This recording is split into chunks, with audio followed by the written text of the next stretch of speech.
Alright, hey, welcome back everybody. How y'all doing?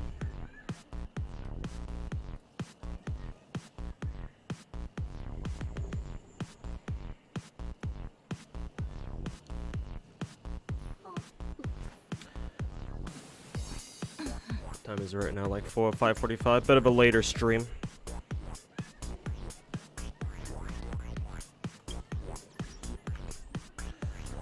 Let's see. What did I want to work on today?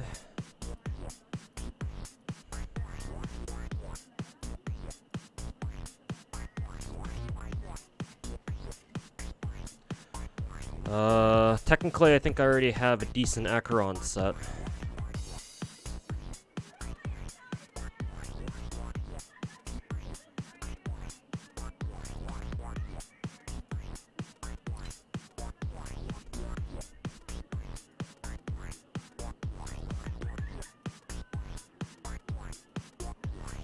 Yeah, right here. Speed boots with bit of crit rate, bit of attack percent. I have both a crit damage body and crit rate body, but I'll probably go with crit damage main stat because it has a bit of crit rate, and I plan to farm for the new Izmo Gensei set once Acheron drops. We have a very good, I don't know if it's very good, but decent-ish hand set, or hands, yeah. Could have rolled better into crit stats though. And then I guess an okay headpiece. I mean, it's got speed and attack percent at least, so that's something, but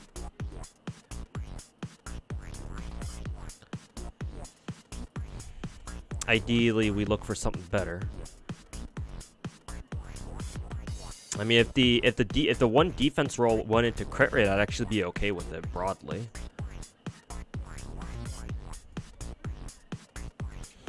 Anyways, how y'all doing today? Hopefully you guys are ready for Acheron to drop in how many days now? In less than 2 days? So, there you go.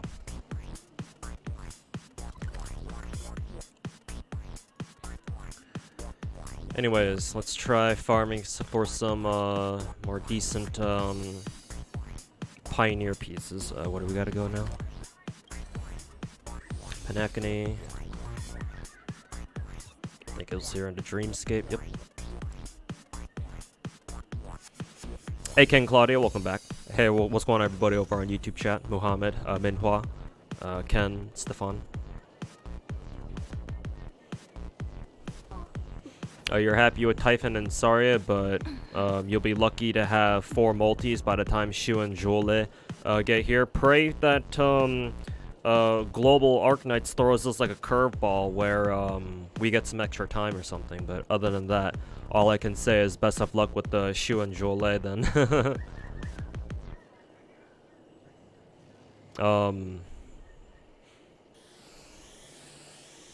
Ideally, you shouldn't. Ideally, in hindsight, obviously, I'm not trying to guilt trip you here, but in hindsight, just take this as advice going forward. If you ever want to roll for a limited character, they should be your priority above all else. I forget who between Shu and Jole and Arknights are limited. I would assume Shu is because all of the Nien sisters are, but. Moving forward into Arknights, if there is ever a time where Arknight CN drops another limited time operator, you always want to prioritize them first, because in Arknights, one of the downsides of Arknights Gacha is that it's actually very hard to pull limited time operators after their initial run's over. Like, they bring back limited time operators from the past and put them into like future limited time ops, like as like part of your spook pool. And like, you know, you can obviously pity them too if you have to go that far, but they're never gonna be on like direct rate up any longer. Like their debut banners are the one time that they're on direct rate up where you can pull for them directly, or you're supposed to pull for them directly, and then never again. So they should always be your priority if you actually want them.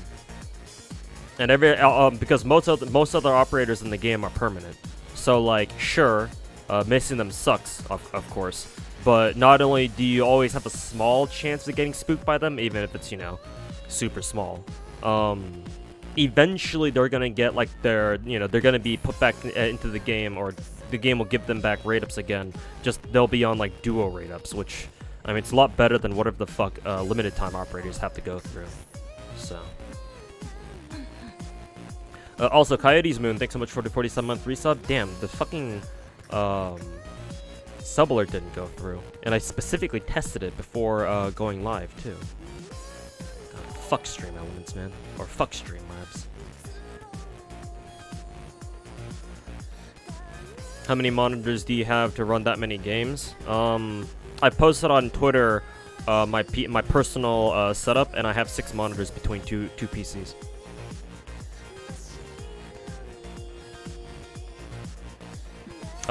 Do you need all 6 monitors to play gacha games? No. Realistically, you only need 1, to be honest. You just need to get really good at alt tabbing.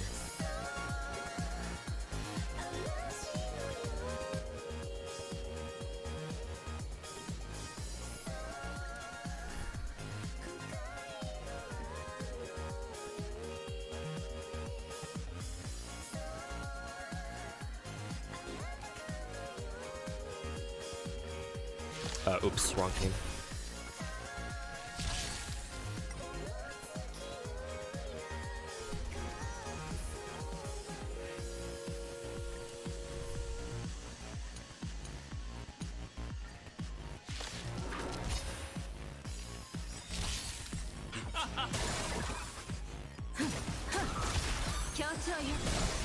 Does Acheron want speed that much? I mean, she's a DPS, so speed is always appreciated.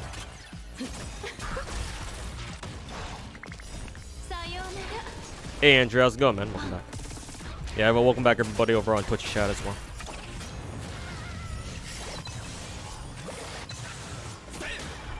How am I doing? I'm doing alright. As alright as I can be. We farming for the accuracy, yep. Trying to get some better pieces for her. I've got a decent set for her, but it could definitely be better. First time saying Star Rail, is this Genshin 2.0? If you want to put it very laconically, if that's even the word, if you want to put it very bluntly, yes. This is essentially Genshin 2.0.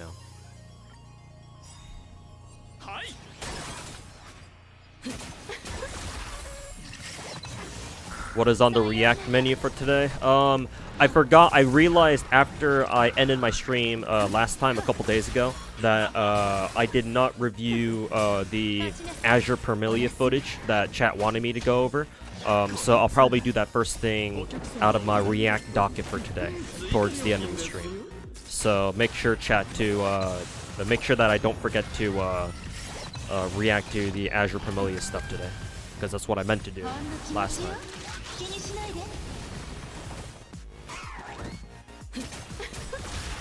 And then we have a couple of, let's see. We have 1 Star Rail video and then 1 Genshin video, I think. Assuming we'll be able to get through all of them today. Which, chances are, because I love yapping about shit too much. We'll see if I end up being able to go over everything today.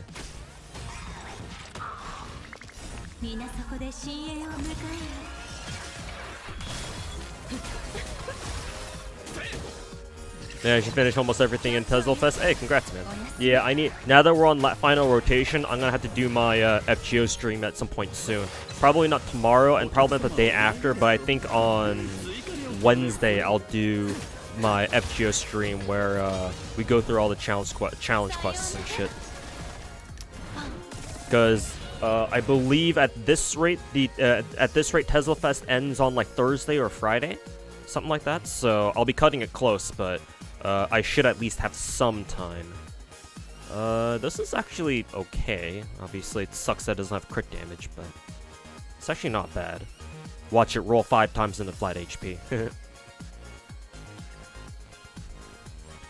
What are your Grand Assault setups in Blue Archive? I literally posted a video about it. Check my, and you're also over on my YouTube chat, so check my channel. That's my Grand Assault, my Shirokuro Grand Assault teams. I made a video about them, so go watch those. I basically just use the same teams that another channel used,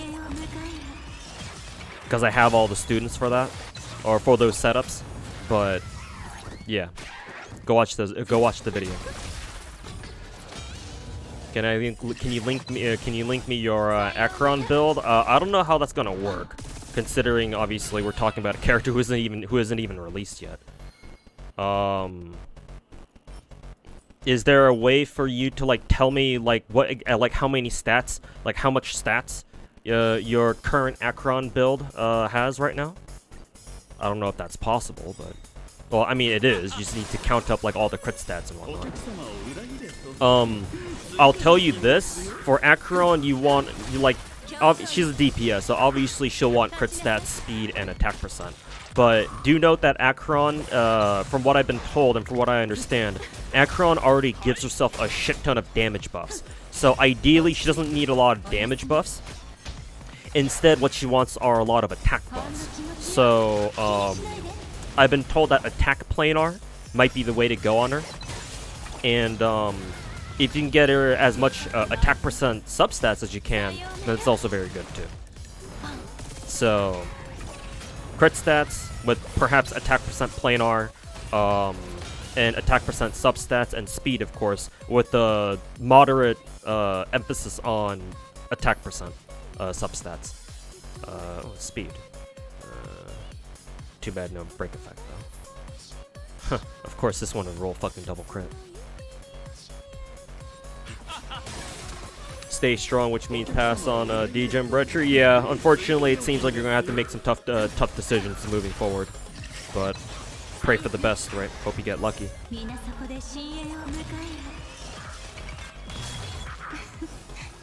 Rolled in Genshin, got Goro C4, Zhongli, Lumen, Geo, Lumen, and Goro good Geo team with Kazuha or whoever has a fourth. Problem with Lumen Geo is that she doesn't scale off of defense.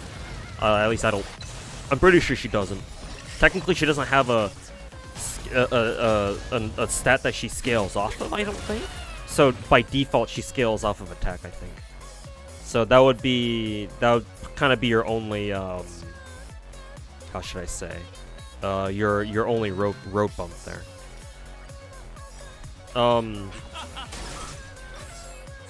If you don't have a third Geo defense scaling character, well, technically you do. Everybody has Noelle. So instead of Geo Lumen, you should run Noelle instead. So you can maybe run like a Noelle, Zhongli. I mean, technically speaking, you don't even need to run Zhongli there anymore, considering you're running Noelle. Maybe you still want to run Zhongli anyway, just for Petrify, but...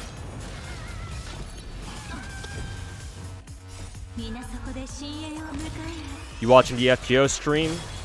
The NA one? No, I don't really have any interest in that. And you're not talking about the JP stream either, because the JP stream was I believe, last night, West Coast time. I think because of Anime Japan that happened over the weekend, so that's not the case. They didn't even show anything new there anyways, so it's kind of like whatever.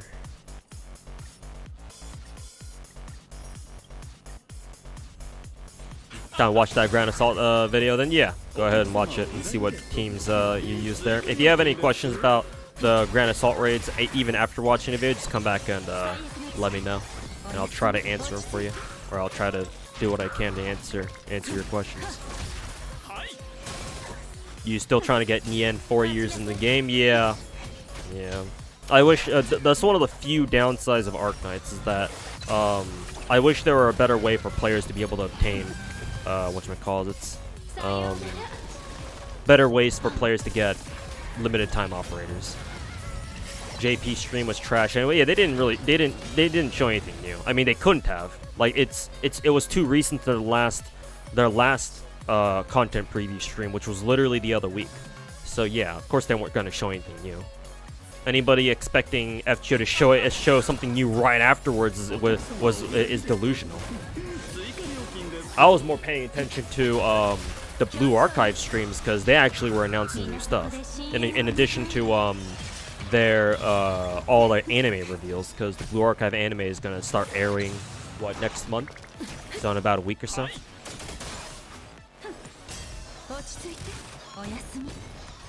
Hey Sunwoo, how's it going, man? Welcome to the stream.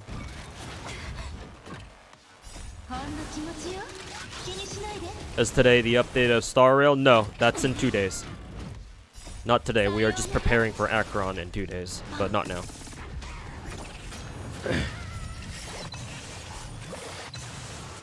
Would you rather have fun events with no loot or grindy events with loot? Does Genshin ever have fun events without good loot?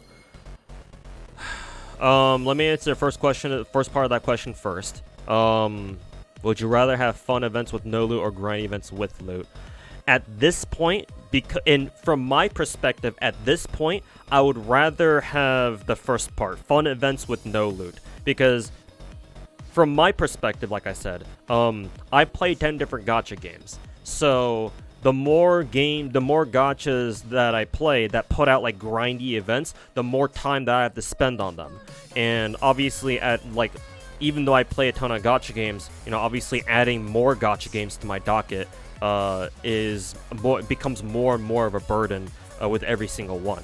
So for me personally, just for my own sanity's sake, what little I have left, if any at all, I would prefer having like just very fun, casual, laid-back events where you can do everything pretty easily, and like you get some rewards but nothing major, or maybe even no rewards at all. I mean, that would suck getting nothing, but if that's the price I have to pay for just like laid-back events where you don't have to really worry about them, like you don't have to worry about them to the extent like as say like I don't know, FGO events, then sure, I'm down. But obviously for most other people who only play a couple gacha games, maybe Genshin included, yeah, they might have a different opinion on that. But since you're asking me, that's how I would answer. As for the second part of your question, does Genshin ever have fun events without good loot? I don't know where you get the idea that Genshin events have good loot, because like you can't farm in Genshin events, unless I'm misunderstanding your question. But assuming I'm not, you're implying that Genshin has fun events with good loot in it. I mean, the best event rewards Genshin events give you are like primo gems, and that's it. Or like maybe a little bit of like little trinkets or some shit, like the pets that follow you around or something, as long as you're outside of combat. The major events all give you at least what, 1 crown, right? I don't think any major event has ever given us 2. In a similar way that certain FGO events or certain FGO story chapters gave us 2 grails, which is cool. So yeah, I don't know where you're getting the idea that Genshin events are both fun and rewarding. They're usually not both. And matter of fact, yeah, we've only ever had a couple events that were maybe like that during the first year of the game, but MiHoYo has ever since stopped doing those because people didn't like it, apparently. People didn't like the idea that you had to spend, this is decent. Oh, it has break effect too, break effect speed. People didn't like the idea of you having to spend stamina to get, like, the event rewards, so they just stopped doing that altogether. So, yeah, I don't know if that's what you meant by that question or not, but you aim for E6? Yeah, I fucking wish. No, I can only settle for E0 S1. I'm fucking broke. So, yeah, no, that's not happening. As much as I would like it to. Should you get Acheron with no nihility, no other 5-star nihility character? I mean, if you have Pella, then sure. If you don't have Silver, well, Pella will be your de facto, your default, what was it? Acheron, buffer. So, yeah, there you go. This one's okay. It's got both attack percent and crit damage, so it's worth something at least.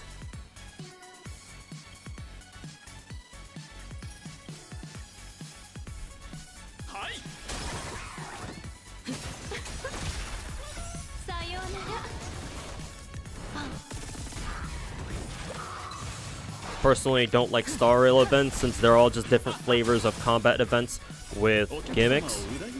Speaking as a Genshin player, I don't mind that because if I want to have a bigger variety in event gameplay, I just go play Genshin.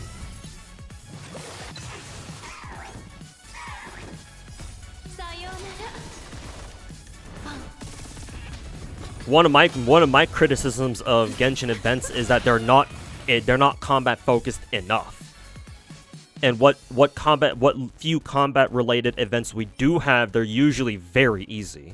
Like with the main exception being those like Arknight's contingency contract style combat events where like if you take more debuffs for yourself, or like if you make the enemy stronger, then like you get a better score, assuming you still finish the stage even with them. Like those were the only exceptions. Exception singular.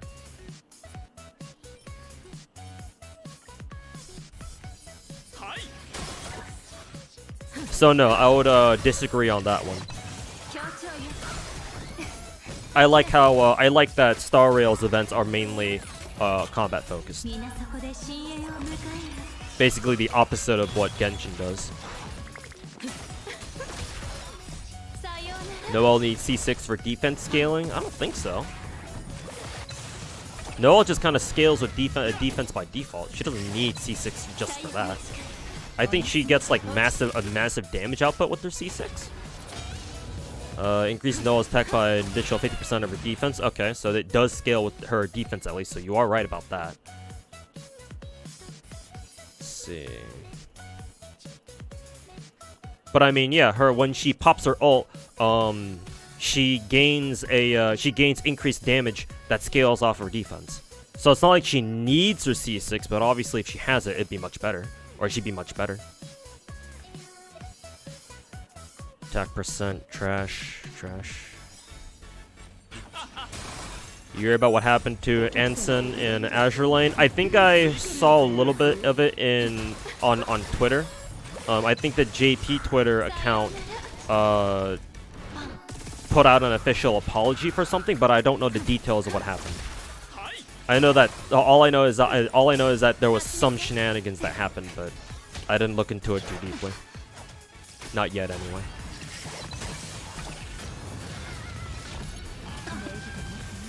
Can you make a beginner guide for Genshin? That's been a video that I've had on my mind to make at some point. Maybe now that you know, somebody in Twitch chat or one of my stream chats anyway has come out and actually told it to me like physically themselves. Maybe that'll push me to get started on working on that video. But I've always thought about making it, yeah. Because I have made in the past, like years ago, I have made like how to min-max your account in like X Gacha game, like so-and-so Gacha game before, and they were pretty popular. So perhaps I'll make them again.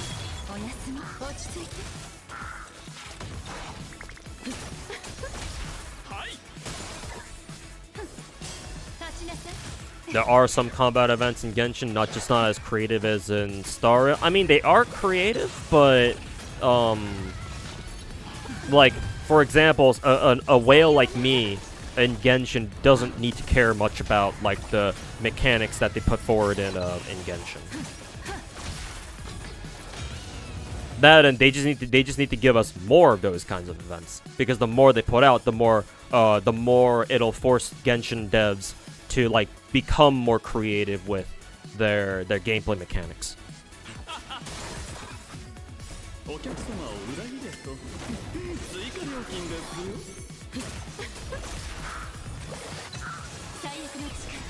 do you think about new Tsubaki alt and Umika in Blue Archive?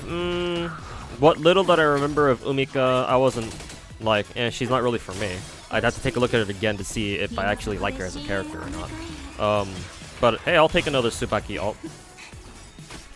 I like Tsubaki for two very big reasons. I'm sure you can guess what they are.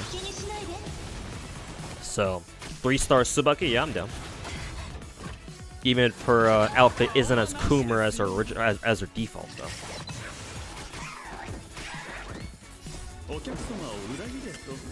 Yeah, Ezio and lottery grinding Omega lol.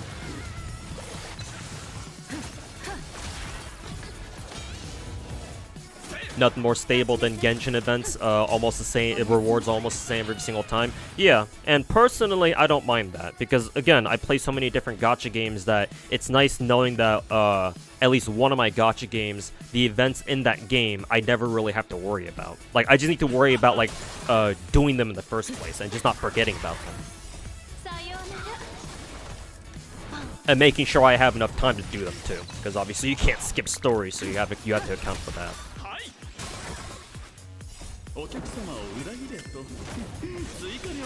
Did you see the creator experience server? You mean like Hoyoverse content creators? No, I'm not aware of a server like that, but I wouldn't be surprised if there were if there was one. And I'm not surprised that I didn't know about it either, considering how small of a content creator I am. Fucking 100 viewer Andy, 100 viewer streamer Andy reporting at your service.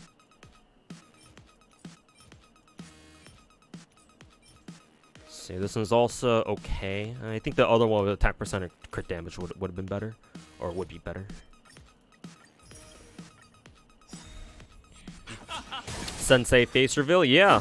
I'm glad that they actually had the balls to give Sensei like his own like image. So props on the Blue Archive animation team, whichever studio that they decided to go with. For going that far. Personally, I would have liked him to look a little bit different. Like, I don't really, I'm not too big a fan of like him being basically a fucking twink. But it's fine. I don't feel that strongly about it. I'm just glad that they decided to actually give him a physical identity that we can actually see. Instead of the usual, like, you know, in order to maximize viewer immersion, we're gonna make him fucking faceless and not say a goddamn word. Which is what Arknights ended up doing with their anime, right? Well, actually, no. They kind of show you their face, and they are voiced, but like they're intentionally voiced to sound androgynous. That and they were intentionally designed to look androgynous too, so that way, you know, the doctor can be either you can perceive them very easily to be either, you know, woman or man, or anything in between, I suppose.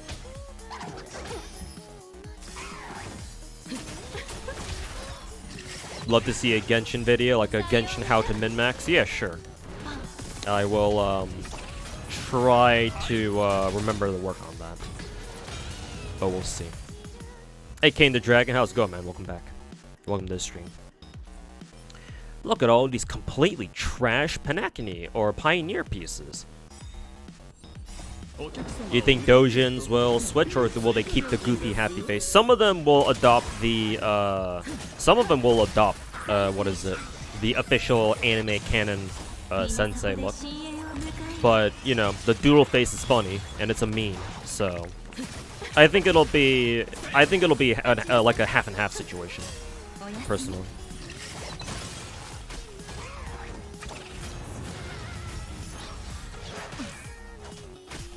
You tend to suffer a bit when you don't have a 5-star limited sustain, or like at the very least, if you don't have Bailu, yeah. Like Lynx is great and all, but like, yeah, like 4 stars are definitely contingent. 4-star character performance, especially in Staria, but also in Genshin too, are especially contingent on how many constellations they have.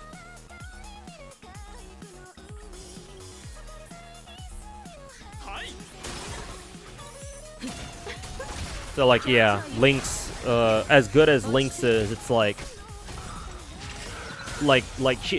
she's good and all, but like you compare her to somebody like, I don't know, like Luocha or even Bailu, hell, even Bailu, you can tell that, you know, they're not exactly on the same level. So yeah, I kind of agree on that, unfortunately.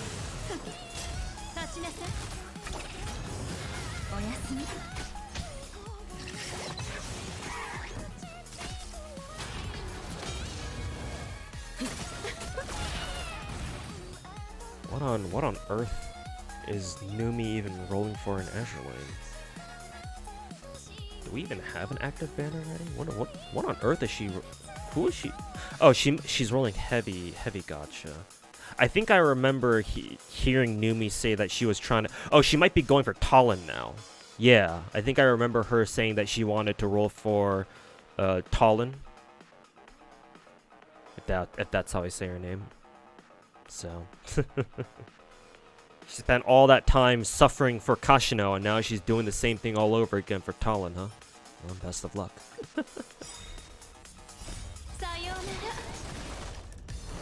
Hey, Mad Lad, how's it going, man? Thanks for stopping by, and have a great stream. Hey, thanks, man. And hope you have a good day too. Do you have Ruin Mei or Ho-Ho for this Kafka team? I have Ruin Mei.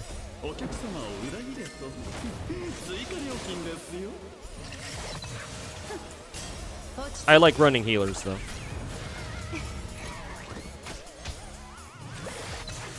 Gallagher's gonna be real interesting. Yeah, I'm excited for Gallagher, almost as much as I am for Acheron, personally.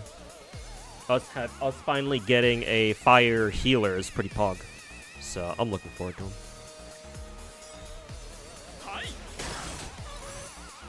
Am I playing Star Rail and watching streamers? Yeah, of course, man. I'm a stream monster at heart. I've been watching. I started watching live streams on a regular basis starting back in, I believe, 2012. So I've been watching streamers, or I've been watching streamers for 12 years now.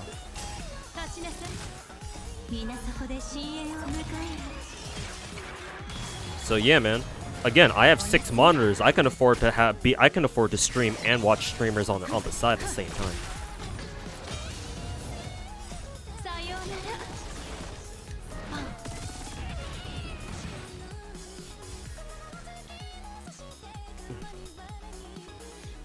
Bailu has her uses. I think Bailu is way better than what most people give her credit for, personally.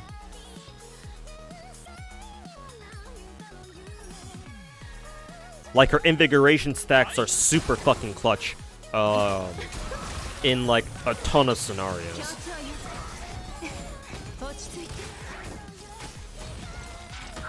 And I think it's well worth the trade-off of Bailu not having a debuff cleanse.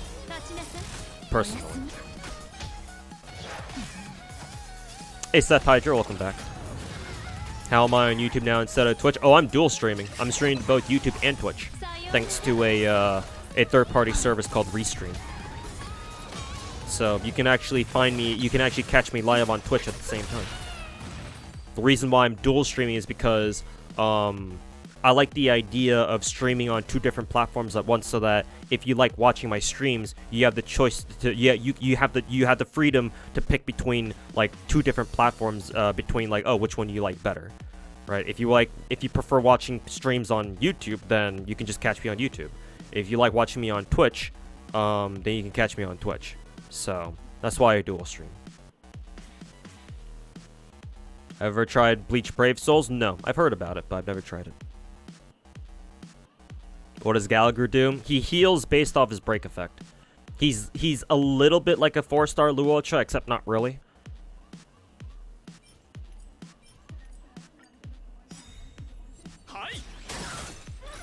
But Gallagher is unique that he'll be our. Not only will he be our first fire healer, because we haven't had a fire a healer with a fire element before, but he also scales off of break effect.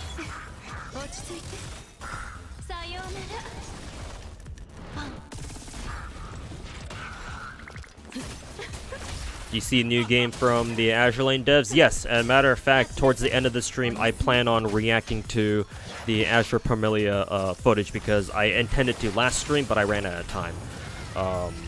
So I want to look at it now. I wanted to react to it today. Acheron E2 Light Cone must pull. More her Light Cone.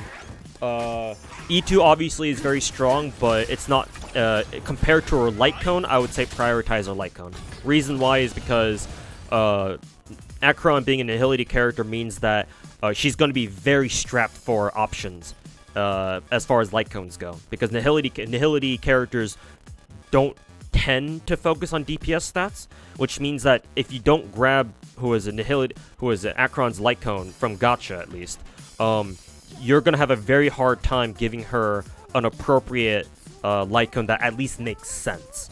Like, not even an optimal one, just something that at least makes sense. Because most Nihili light cones in the game don't make sense on Acheron. Because they're usually something like, oh, increases your EHR, oh, increases your DOT, or something like that. Like, Acheron wants DPS light cones, but she's Nihility, and Nihility characters aren't usually known for being DPSs. Because obviously they're not hunt characters, or at least destruction characters. So I would say light cone over Eidolons. That's usually how it is with most 5 stars in Genshin anyway. Like, one of the few exceptions would actually be Kafka. Kafka, maybe like 1 or 2 other 5 stars. But most, I would say, of Kafka and Luocha actually, from what I've been told.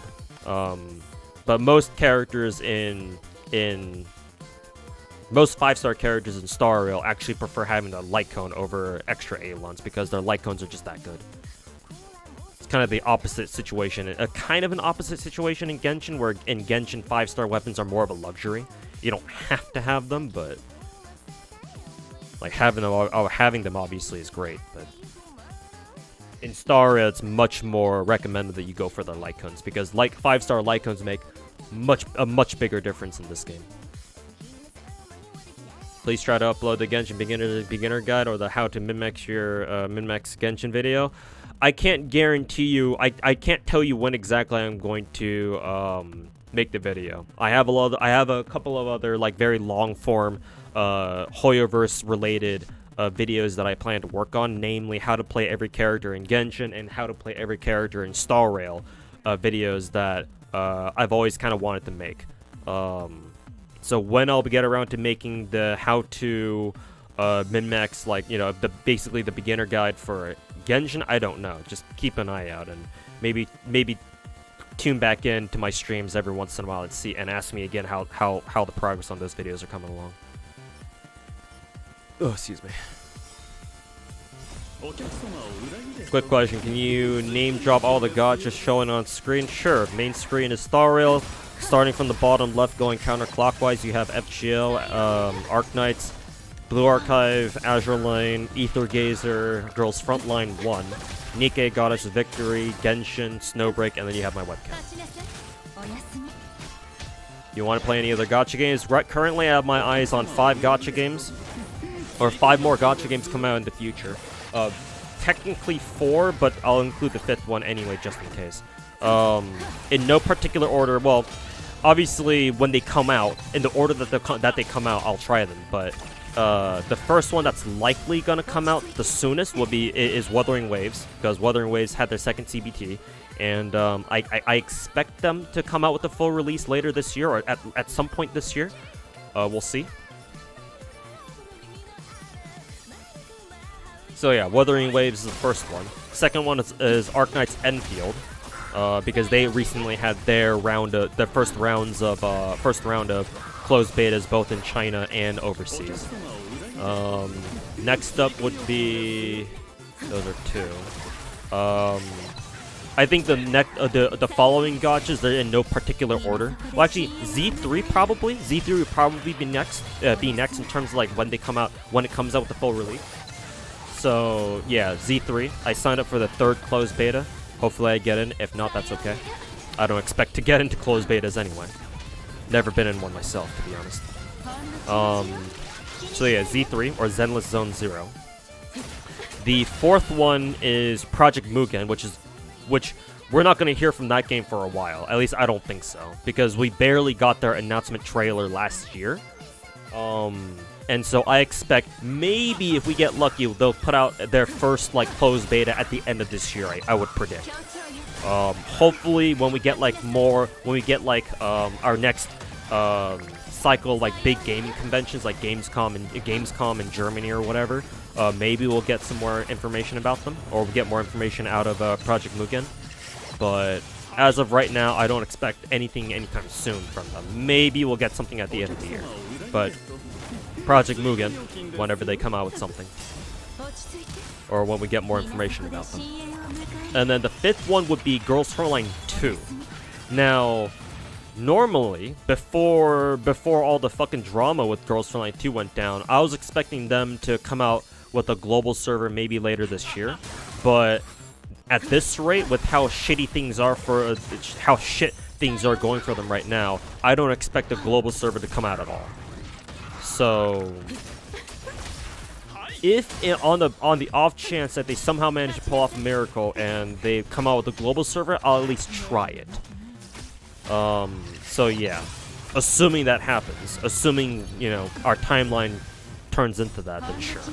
But I don't have very high hopes for them, obviously, or I don't really have high hopes for them, naturally. But those are the 5. Once I take a look at the Azure Premelia footage, maybe I'll make my decision on whether or not I want to give that game a try too, because obviously Azure Premelia is going to be a gacha game. Like, ain't no way it's not, so we'll see.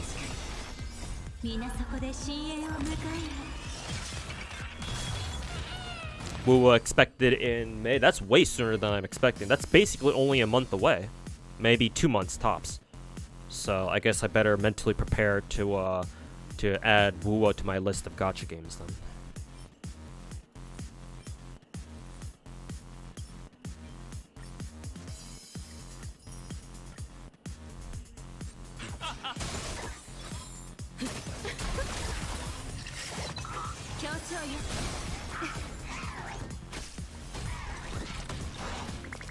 There's too much doom posting around Acheron. What are people doom posting about her specifically?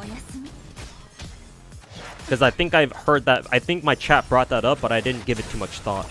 What are people fucking bitching about Acheron this time? Why not Black Clover, or did you try it? Haven't tried Black Clover. I think I heard about it coming out at some point. Wasn't too interested in it. Like, you have to understand that because I'm already juggling 9 or 10 gacha games already, for me to go out of my way to try another gacha game, it has to mean something to me. Like, I don't just try gacha games just so that I could, just for the sake of trying them.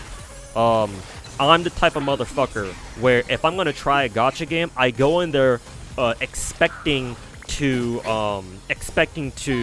play it long term. I don't like just trying different games and then just dropping them and be like, oh yeah, that was cool, but I'm gonna move on to the next big thing now. Like, everybody fucking does that. And while this isn't just me trying to go like, you know, oh, I want to be different from everybody else. Part of it, it's part of it, but more to the point, I prefer sticking with the game longer than just like a couple of hours, you know? Because gacha games are intended, they're designed for you to be, they're designed for players to, like, you know, keep up with them for an extended period of time. So it doesn't, like, I feel bad just like trying a gacha and then dropping it right after, right? Not only that, but I like being able to tell people like my honest thoughts on a gacha game, and like if I only play a gacha game for like a couple hours just for like maybe a sponsor, or you know, even if I'm not sponsored to play something, just to like try it out, like for gacha games, there's no like really trying a game out, because you don't truly know how a gacha game really is until you play it for at least like a couple months, in my opinion. Because again, gacha games are not intended to be, you know, this game that you play for a couple hours and just drop for the rest of your life, right? You play normal games for that shit, right? Single player games or whatever.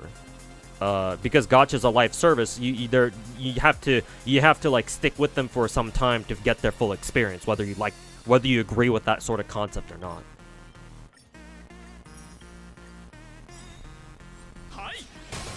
So it takes me quite a bit. I have to. If I'm gonna try a gacha game, there has to be something about it that I really want to try, like that I'm gonna go out of my way without having people to ask me, oh, try this game, and try it myself. So generally speaking, if you have to ask me, oh, why don't you play so and so game? It's typically because I wasn't interested enough to give it a try myself, because, you know, I've probably already heard about these games, these gacha games you're talking about, and you know, if I actually liked them or if I actually had an interest in them, I would have gone out of my way to try them already.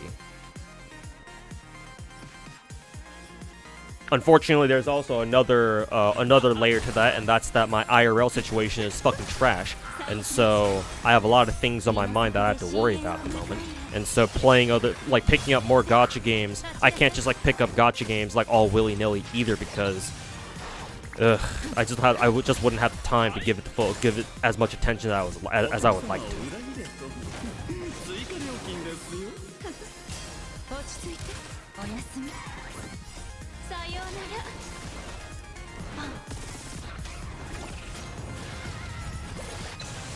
Since day one, there have always been people doom posting something. Well, just to sate my own curiosity, I kind of want to know what people are doom posting about Acheron specifically. Is it a good time to start Star? You want to try it because thanks to Acheron, but you don't have the faintest idea about the game? Yeah, sure. My rule of thumb for starting gacha games is the best time to start a gacha game is when they first launch. Right, when it first comes out. The next best time is right the fuck now. But especially now because Star Rail is about to have its first anniversary, so you get three free multis. So might as well get a head start on that.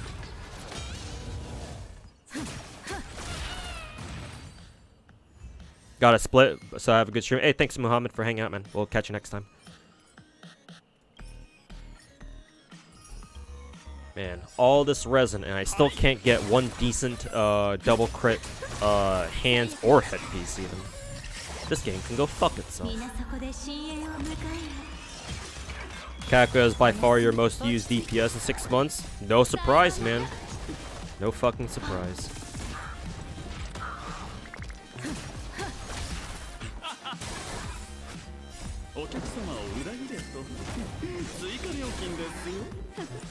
Anyone playing that Atelier gacha game? Heard it didn't do that well. Interesting. I heard about it, and I know it's out now, but I haven't really been keeping up with it, obviously.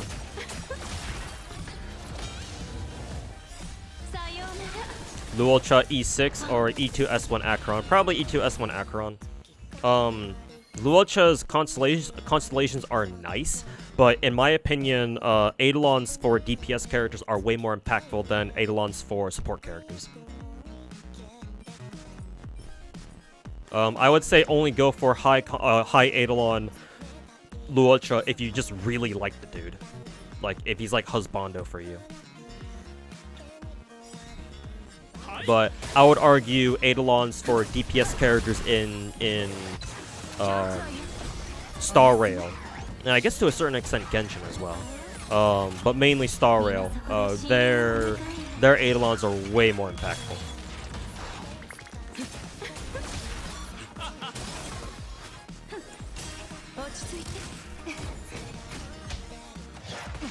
Acheron has some pretty strict requirements if you are super free to play, and so some people are taking that as, well, you shouldn't roll her as a free to play. That's an understandable statement, but that's pretty typical of like very inexperienced gacha players. Like, that's not even a typical Hoyoverse player, like typical Hoyoverse player autism sort of shit. Like, it's a common mistake that a lot of inexperienced gacha players make. Oh, finally, I ask and I shall receive. Now watch it roll. Watch it roll. Flat defense 5 times, or 4 times rather. My response to that, maybe I'll make a separate video on that actually. I mean, if I was gonna make a video about that, it should probably go up tomorrow. Maybe I'll see if I can crank out a quick video on that, or whatever. I'm gonna message Mr. Walks to maybe get a thumbnail prepared for me real quick.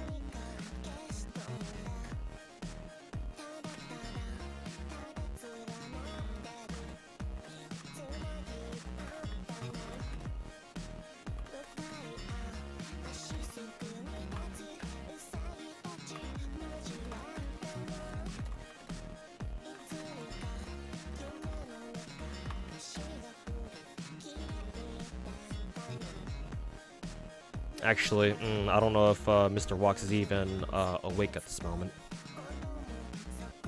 Because I just realized it's already 6:30 on 6:30 my time. He might already be in bed. And today's a Sunday, and tomorrow, which means tomorrow's a Monday. Ugh. Yeah, maybe he'll get back to me in the morning or something.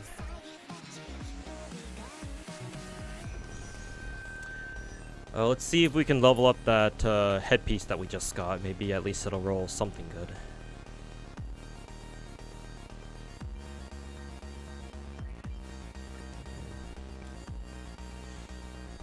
Solo leveling, not your type. Solo leveling as in the manhwa? Or are you is there like a gacha game called solo leveling?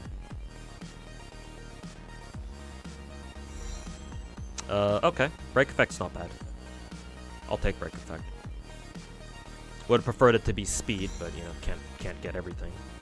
Now I'm just looking forward to all of the break effect and defense rolls coming up here. Okay, two crit rolls, not bad.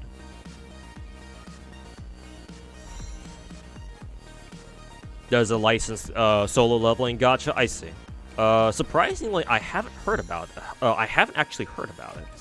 Third crit roll, very good. Let's see if we can go for the quad here.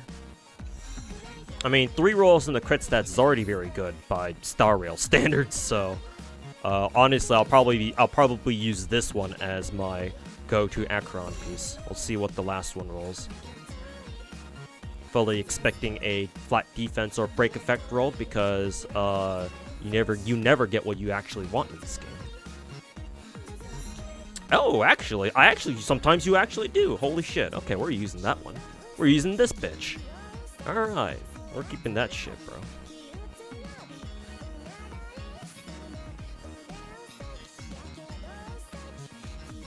We're keeping that shit. Hell yeah. You wish you had that headpiece? I mean, yeah. I mean, I wish you... I hope everyone gets that good of a piece, too. Shit, bro. I mean, I'm glad. Let's see, because previously, this was my piece, which this one was okay. I mean, it has the attack. It has like what 2, I think, 2 attack % rolls. Again, if the defense roll went into crit rate, then it'll actually be a lot better, I think, because it has speed, it has a good chunk of attack %, and it has crit rate, so it wouldn't be that bad. But yeah, I still think this is way superior. Fucking double crit.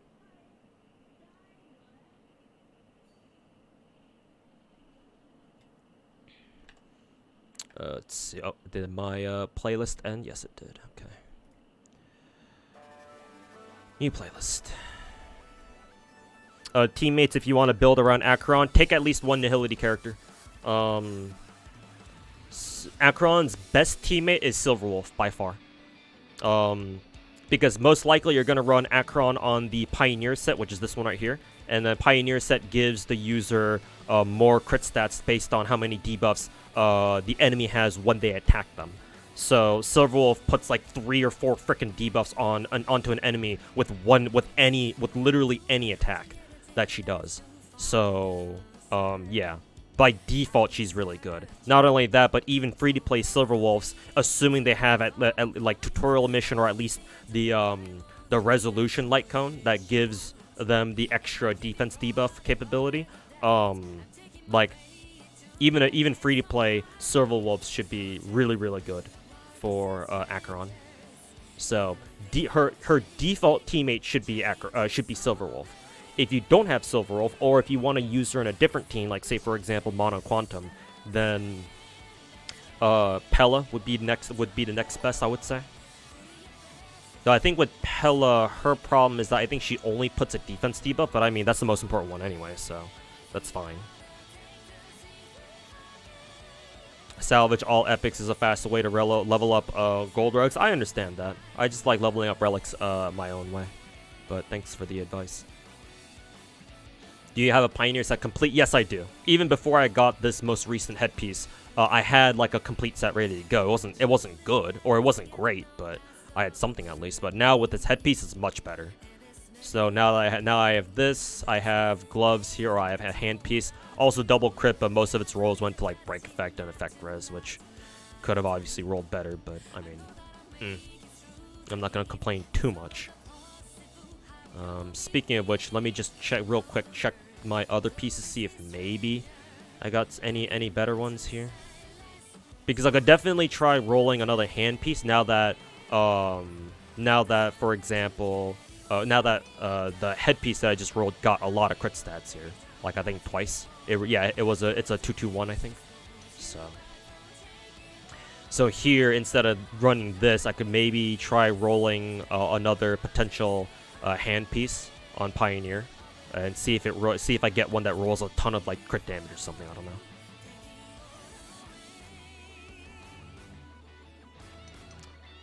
I also have a crit damage body that happened to roll, I think, twice. I think at least twice. Is it twice? Is it 2 or 3 times? I forget how many times it's rolled here into crit rate. But it got very lucky, well, relatively lucky with crit rate stats. So I think I'll end up giving Acheron the crit damage body, because I think she should have a lot of ways to get crit rate.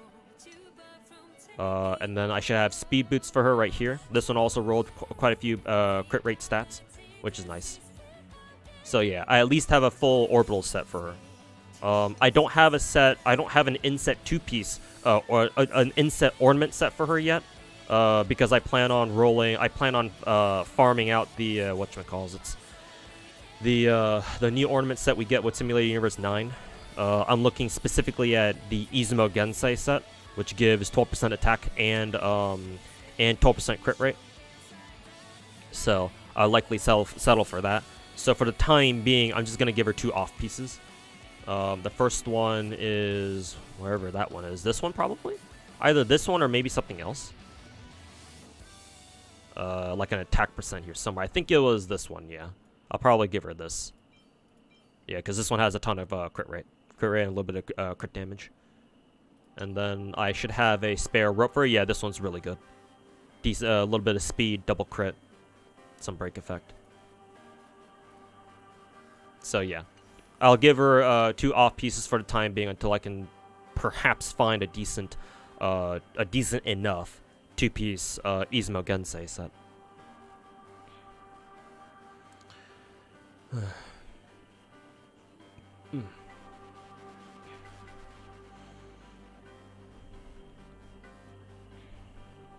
Doubt you have enough to get her to 50 CR, 150 CD, and 134 speed. Yeah, best of luck with that one, man. Fucking farming for relics is ass.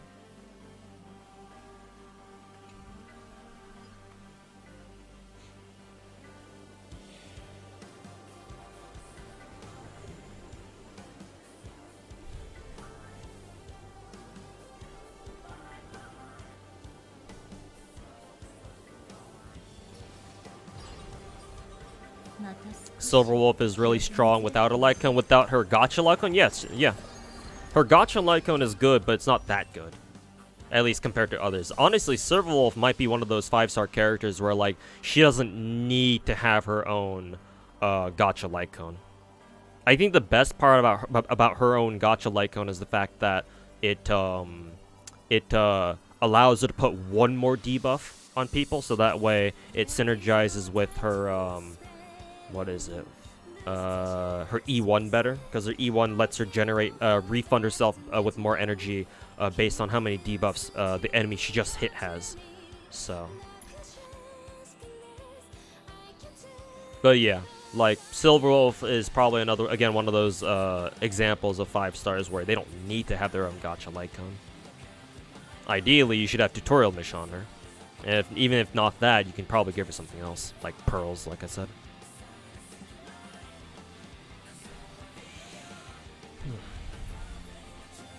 What's your prediction with Natlan's story? Will Himeko keep her dying streak? I don't even know anything about Natlan to begin with to even make a prediction.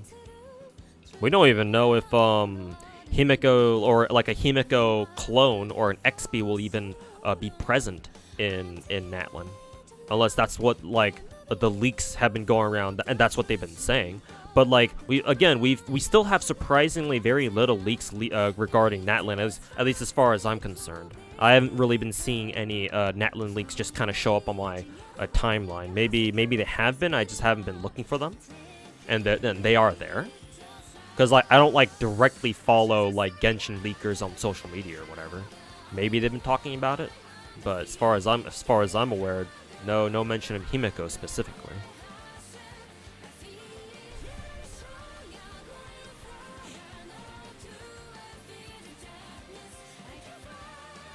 Did Silverwolf get a rerun? Yes, she did. She already got one rerun. But it's been some time since that last rerun of hers anyway, I think. I think it's been a little while. It hasn't been that recent. So you can probably expect a Silverwolf, like a second Silverwolf rerun later this year, I would imagine.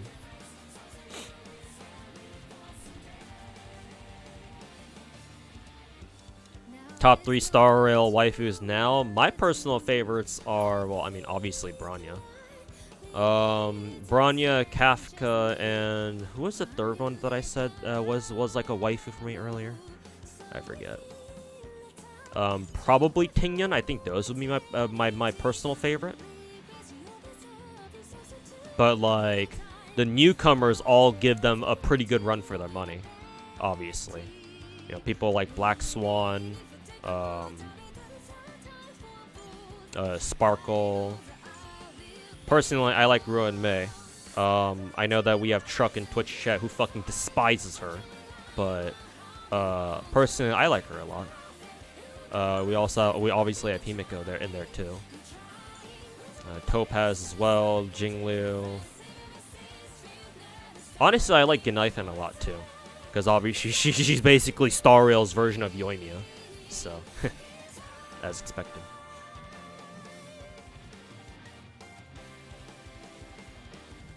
And then maybe Xie. I mean, Xie has a sick design, so I'm a big fan of her. Is she, like, in contention for, like, waifu status in Star Rail, though? I'm not sure. But I would go with those 3. Is speed or attack boots better on Acheron? Does it depend on your team setup? Normally speed. From what I understand, speed is your default boot stat for DPSs. However, that would change if you're running Acheron specifically with Sparkle, because I believe the preferred way to build Sparkle at the moment is to give her as much speed as possible, so that she's the fastest one on your team, and you pair her with an intentionally slow DPS who has like attack boots or something, right, instead of speed. And so that way, you can just have Sparkle move first, and then use your skill on your main DPS, and just pull their turn up right away. So them not having a lot of speed just doesn't really matter. So I would say it depends on how you want to use your Sparkle. If you plan on pairing plan on pairing Acheron with Sparkle specifically. Which I think is okay, because even at E0, I still think there's still a case to be made where you don't have to run double Nihility characters or double Nihility teammates. I think Acheron should always have at least one Nihility character teammate, preferably Silverwolf or at the very least Pella.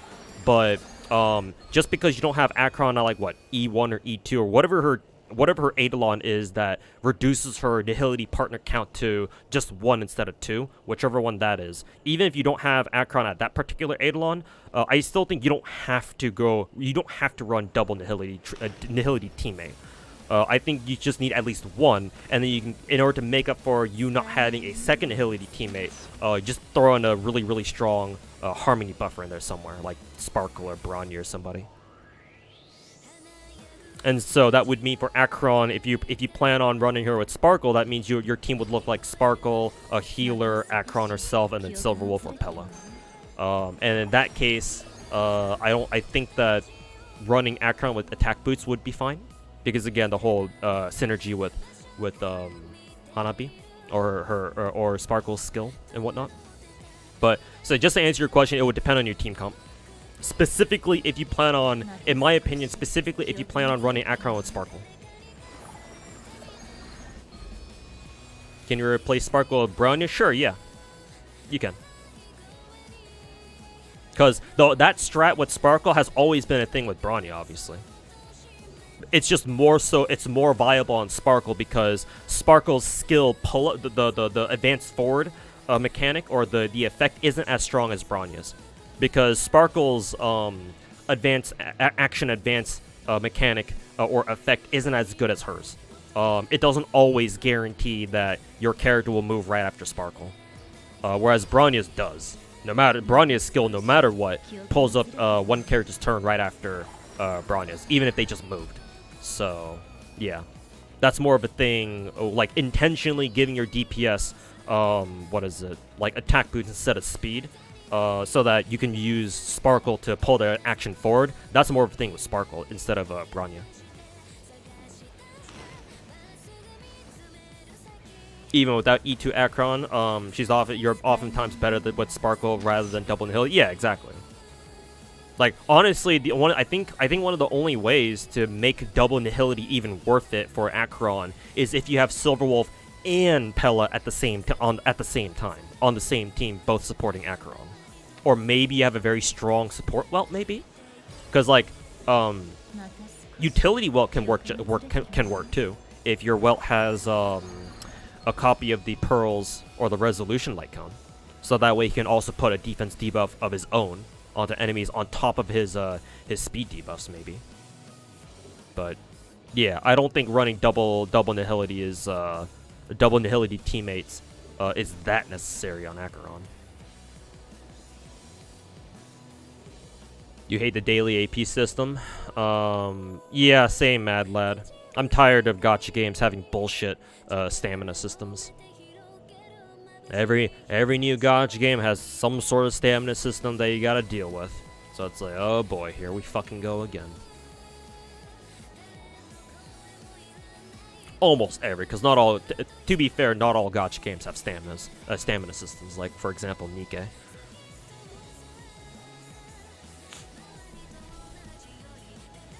Thanks for answering, appreciate it, Mr. Stream. Yeah, no problem.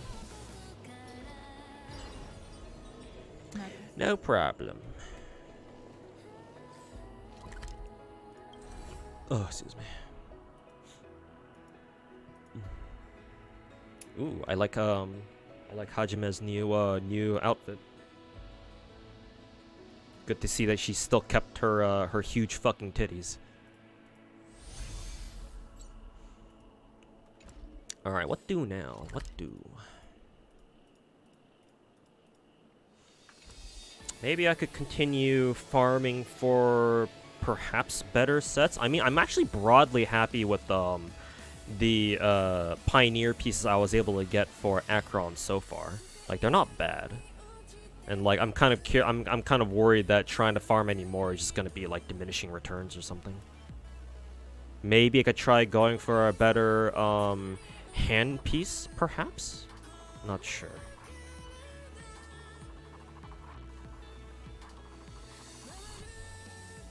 Not sure. Maybe we can level up this one just to see if it rolls more crit rate stats. Nope. HP. Lovely. Wonderful. Attack percent. That's not bad. That's not bad. Not on Acheron anyway. But if this next one doesn't roll a crit damage set or crit damage roll, then yeah, we're bailing. Oh, attack percent. Yeah, we're bailing. Bail, bail, bail. Alright, let's see if we can try leveling up a second, whatchamacallits, a hand piece here.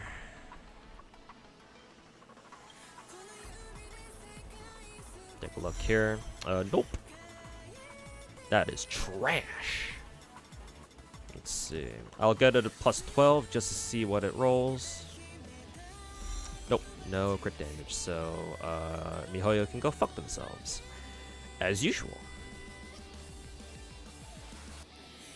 Let's see, this is another 4-line start with crit damage, so we'll try our luck with this.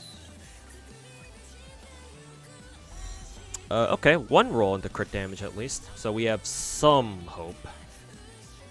I'll get this to plus 15, just because. Ew, double flat HP. I don't want to roll it. Nah, I still will. You never know, I suppose. But, ew. double flat HP. I mean, hell, I wouldn't mind it if it were HP percent at the very least. God, whose brilliant fucking idea was it over at MiHoYo to think that to include flat stats as artifact substats in both Star Rail and Genshin? Whoever that was, I just want to have a long, peaceful conversation about why they decided to do that. I swear I don't have any ulterior motives with that. I swear. I just want to ask him a question, if you know what I mean. I'm just, you know, very curious, that's all. Yeah, let's just go with that. I'm just very curious. Yeah, I don't know if any of these other pieces are worth rolling, because none of them have crit damage, so... Mainly looking for crit damage, because I'm pretty sure I'm good on crit rate at this point. Especially considering I'm trying to go for, two-piece, what is it? Two-piece, Izumo Gensei.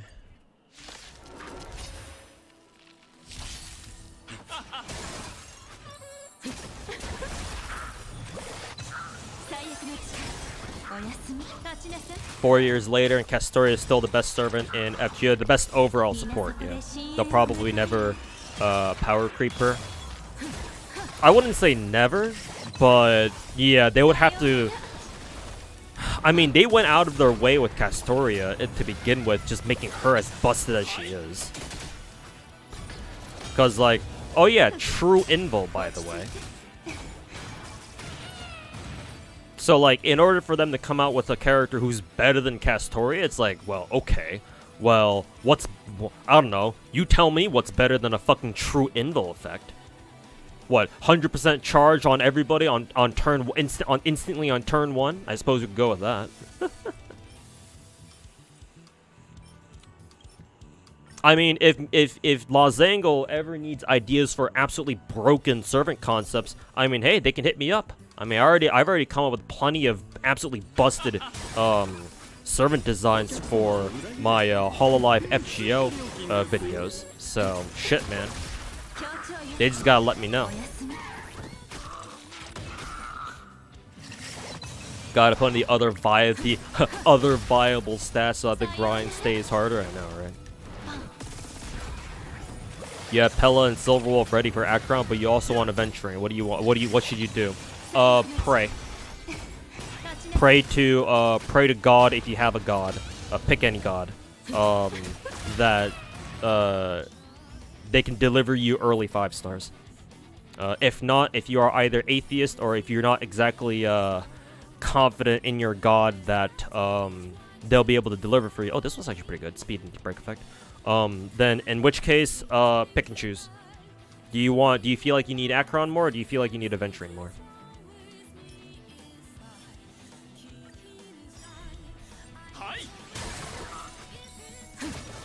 Flat stats wouldn't be as bad if they actually scaled with boosts. I mean, I suppose. Either that, or if at least they give you like massive amounts of flat stats at the very least. Like if in Star Rail, like flat stats gave you as much value as say like the flat stats do in Genshin, then that'd be a different story, right? Because like in Genshin, your flat stats can range anywhere from like high 200s to like, I don't know, maybe a little bit like mid 300s something, right? So like if that's how much flat stats give in Star Rail, then that's a different story. That means that flat stats actually are not that bad. I wish this were what is it? I kind of wish this were a hand piece instead. Thanks, MiHoYo. Maybe I can give that to somebody else, perhaps. Has there been any challenge quest with an enemy Castoria? Maybe in JP, but on NA I don't remember. I don't remember any challenge quest having an enemy Castoria.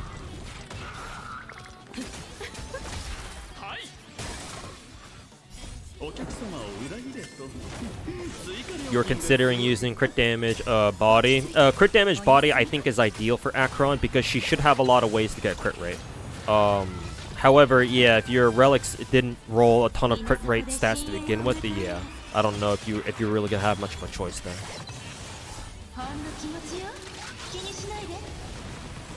Any chance of you doing Whale Wars? We might do Whale Wars for Archetype Earth with Pocket, but I don't know if like it's not set in stone yet.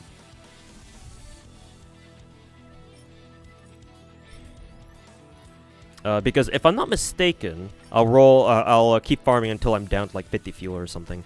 If I'm not mistaken, Pocket went to Anime Expo last year, right? Which means that she'd be busy doing Anime Expo stuff. Assuming she's going this year. I don't know if she's like talked about it on her stream, that she's going to Anime Expo this year again. But assuming that's the case, then yeah, that would mean I would have to wait for her to come back home to be able to stream again, to stream Whale Wars. And I don't know if I quite feel like waiting for her to come back, to get back home in order to roll. My initial plans for Archetype Earth is that I want to roll for her right away as soon as she's announced and put into the game with Anniversary. So, God, that is fucking loud.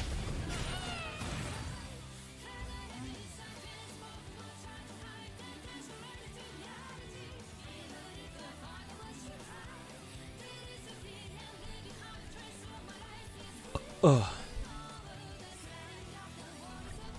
Plan on trying Z3? Yeah, Truck. I mentioned that multiple times already.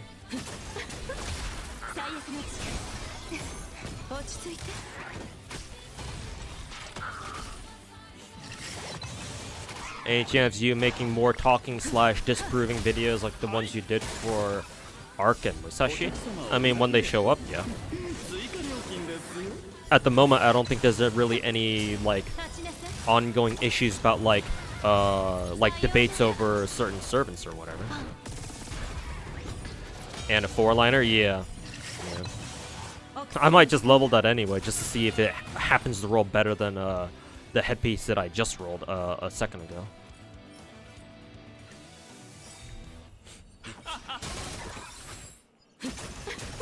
She's streaming right now, you could ask. I mean, if you want to. It's not terribly urgent. How far would I go for Arlecchino? C0 R1. The usual.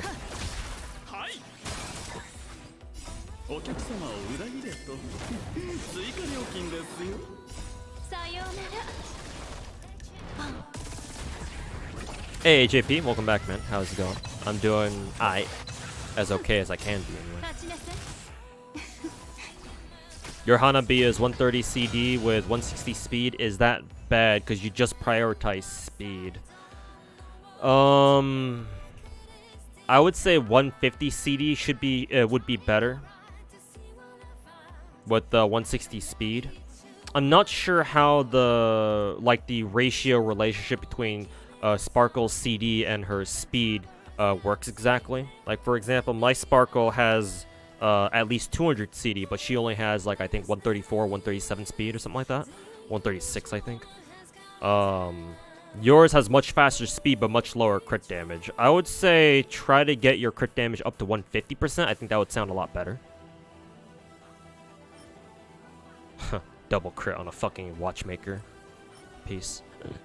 But of course.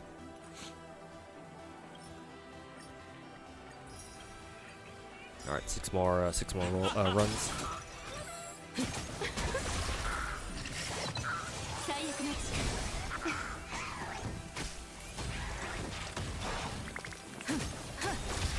But clearly, like prioritizing speed on Sparkle is what a lot of people are doing anyway. So on its own, that's okay.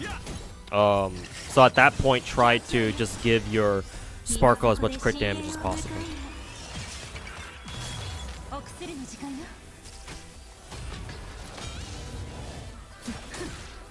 Do you not use the trash can button when farming relics in Star Rail? Just wondering because it's one of your favorite quality of life changes that we got that you wish Genshin got.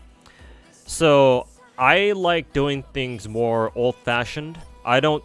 Wow, that is really good. I can only hope that it doesn't roll anything into fucking flat attack or defense %. But speed and crit rate, shit, man, and it's crit damage too. Oh fuck. I guess we're rolling that one. Anyways, back to your question. I like doing things the old-fashioned way. It takes a while for me to break my habits of like what I usually like doing. Not only that, but I like hoarding relics because you never know.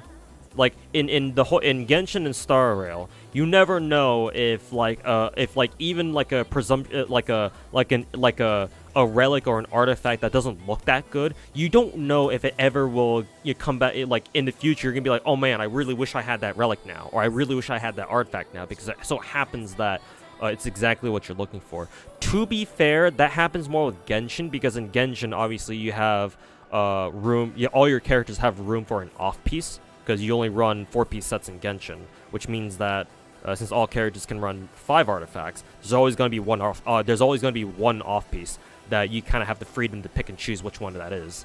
So that happens more often in that game. However, in Star Rail, there's still a degree of like, for me anyway, personally, of like, oh, I still want to keep this relic because even though it's not that good, like when you actually roll it, you never know if it's gonna roll really you get really fucking lucky and it rolls like, I don't know, quad crit damage or something. Like it can be a 4-line start relic that only has crit damage, is like its only good substat, and like the rest of it is the rest of the lines are trash. But like you never know, it could roll fucking 5 times in the crit damage. In that case, well shit, it's a good thing you kept them, right? Like obviously that doesn't really happen. Like obviously that's extremely rare that it happens, like that things like that happen, but like you never know, like because you see other people, you see that kind of shit happen to other people. I mean, hell, I rolled my first 20 plus crit rate substat circlet the other day, or the other month, like back in January in Genshin. So like it could always happen. And if it does, right, and when it does, you're gonna be very happy you kept that relic instead of just automatically trashing because, oh, it only rolled crit damage, so there's no way it's gonna roll good. So I don't like mass trashing artifacts or relics even, unless I go through them one by one myself and really think about, do I really need this or not? So I just keep all of them for the time being. And then I do like a deep cleaning of my relic inventory afterwards, like in my own time or something, or maybe I'll do it on stream and be like, okay, I need this, I'll keep this, but you know, we'll get rid of this one, blah blah blah, whatever. That being said, I will say that if you're trying to farm like some of the older caverns, some of the older relic caverns in Star, like for example, Quantum Set, or I don't know, what's another set that like you wouldn't really care to farm for. At this point, the lightning set, I guess. Lightning set, or maybe even the fire set. Certain relic sets in Star Rail are just so outdated now that like the best example is obviously the Guard and Wuthering Snow set when you're farming quantum pieces. Like, why would you ever use that shit, right? There's so much better pieces, or there's so much better sets than that one if you're trying to go for like a support set in the first place. So like, yeah, why the fuck would anybody want Wuthering pieces, right?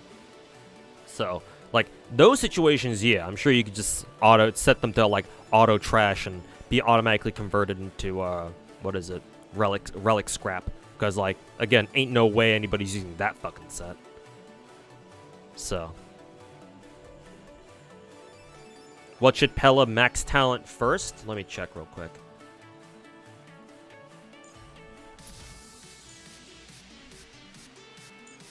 Let's see. Her skill removes 1 buff. Oh, you don't need to level her talent.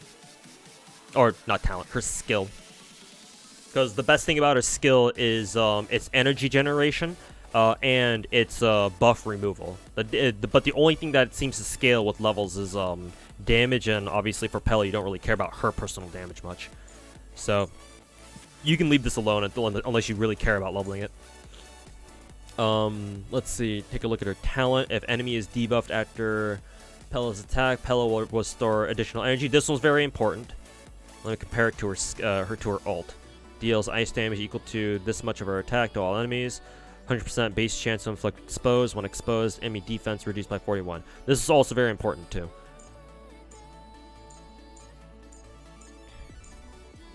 I would say you want to level her ult and her talent together at the same time.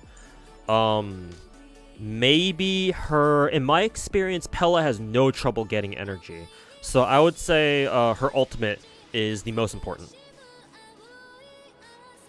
Yeah, I would argue her ultimate should be the one you should level first, because this scales her defense debuff up. So that being said, I do run my Pella with tutorial mission, which does give her additional energy whenever Pella hits enemies that already have a defense debuff. So that's mainly the reason why I'm saying level her ultimate first over her talent. However, if you don't run her tutorial mission, or if you don't run her with another Nihility Light Cone that gives her some sort of energy back, I don't know if there even is one. Maybe one of the 3-star ones do. I fucking forget. I don't know. Does one of the 4-star Nihility Light Cones give Pella some energy back somewhere? I forget. But assuming there is nothing else like that, then take your pick between leveling her talent first or her ultimate. Actually, yeah, let's go with this. If your Pella is running tutorial mission, then level her ultimate first. If she's not running tutorial mission, then level her talent first. Because obviously, energy gain is very important for Pella, so that way she can like loop her ultimate as much as possible.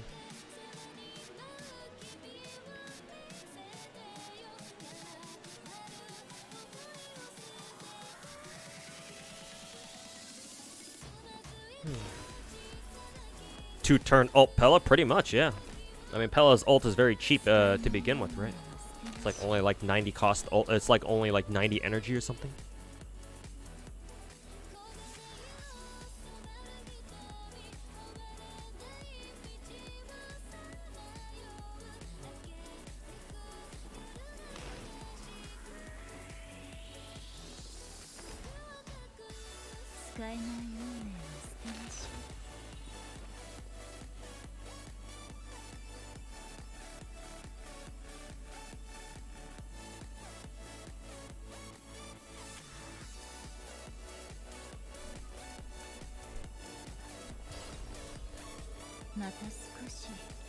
Since E6 Acheron sets her skill to do ult damage, will that mean Salsodo can outscale at E6? Possibly, yeah, because if everything that Acheron does counts as ult damage, then yeah.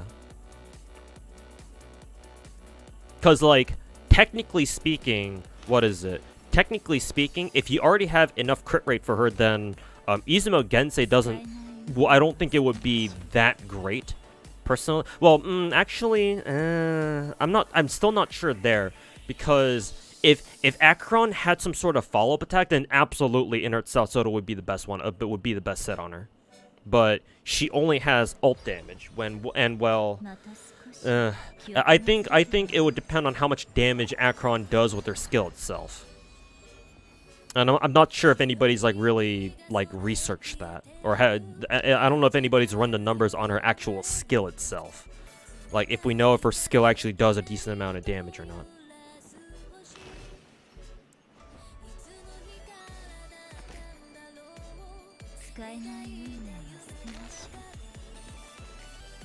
Planet E0 S1, yeah, personally Fujimatsu.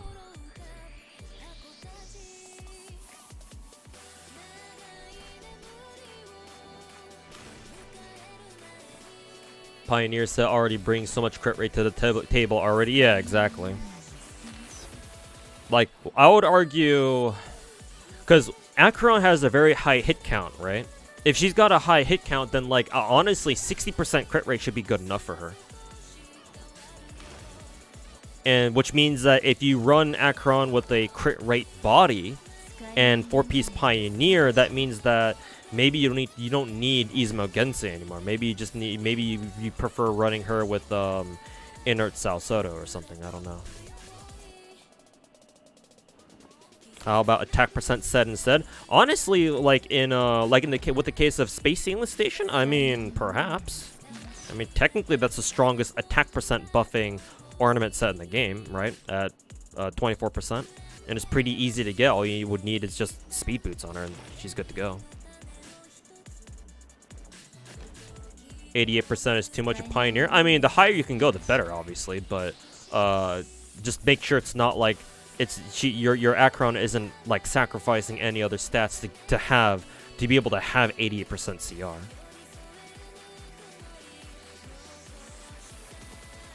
You don't believe in anything lower than 80%, 75 as low as you go. I mean, speak for yourself, man. I'm perfectly comfortable with my who is it, Daniel Alter here having 61 CR. And the reason for that is because all of his his level 3 basic has so many such high hit counts that it doesn't matter. He's getting a lot of crits anyway. And this sort of build on my Daniel Alter is perfectly fine for me. So again, speak for yourself.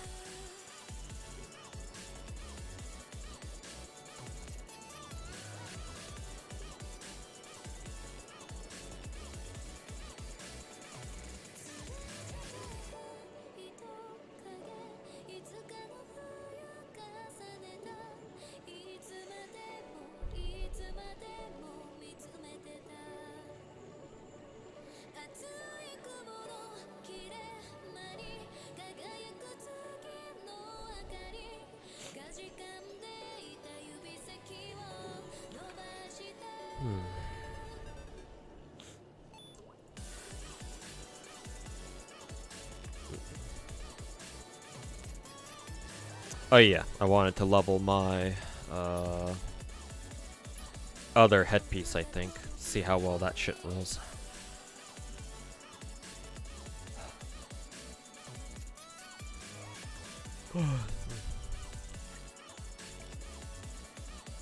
I think I'll go ahead and sacrifice this one just to see if it rolls a lot of crit stats here. Make sure I'm not rolling this one or using that one. Make sure I'm just blasting this one instead.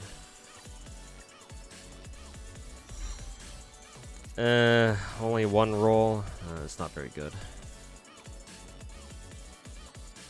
If it rolls one final crit stat, then maybe, but I'm already not very happy with this. And it didn't, of course. Alright, that's a trash set. Or that's a trash piece. Lovely. Oh yeah, and we also need to roll the, try rolling the crit damage body piece, see if that becomes better than whatever I have here.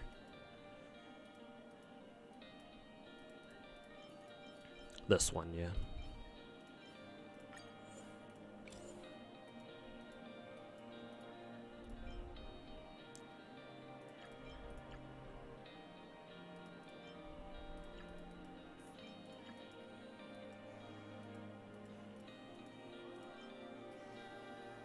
Let's see, which one was it again? This one? Yeah.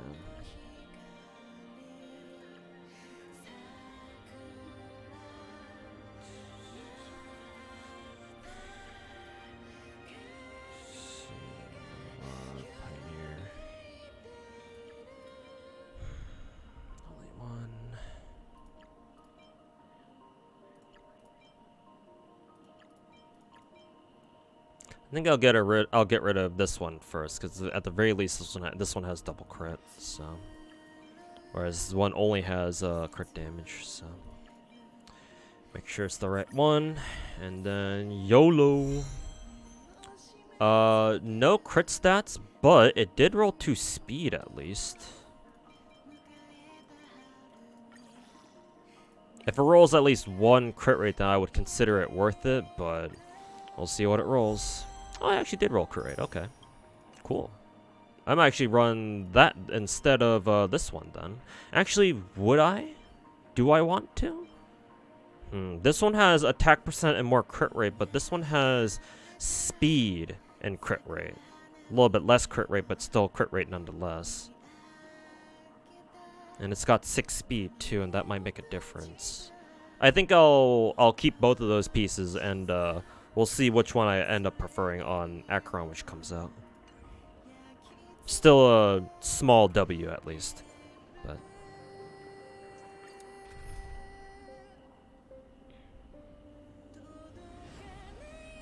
but sparkle piece for what? Which one was the sparkle piece that you guys are talking about?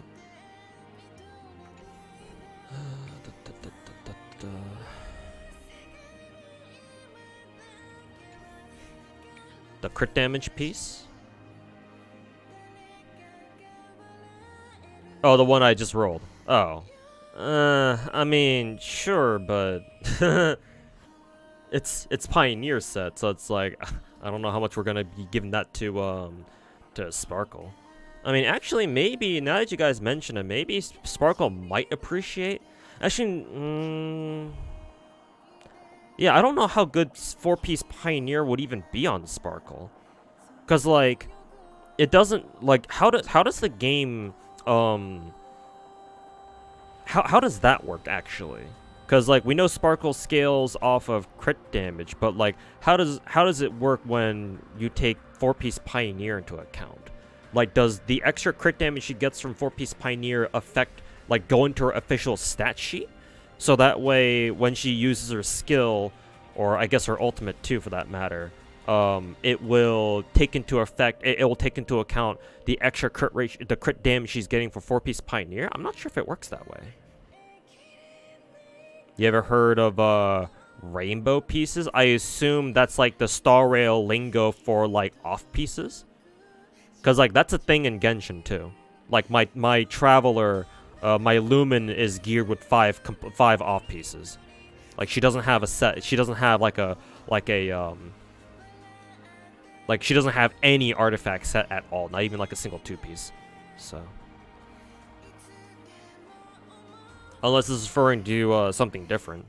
First time I'm hearing y'all talk about like rainbow pieces or whatever the fuck.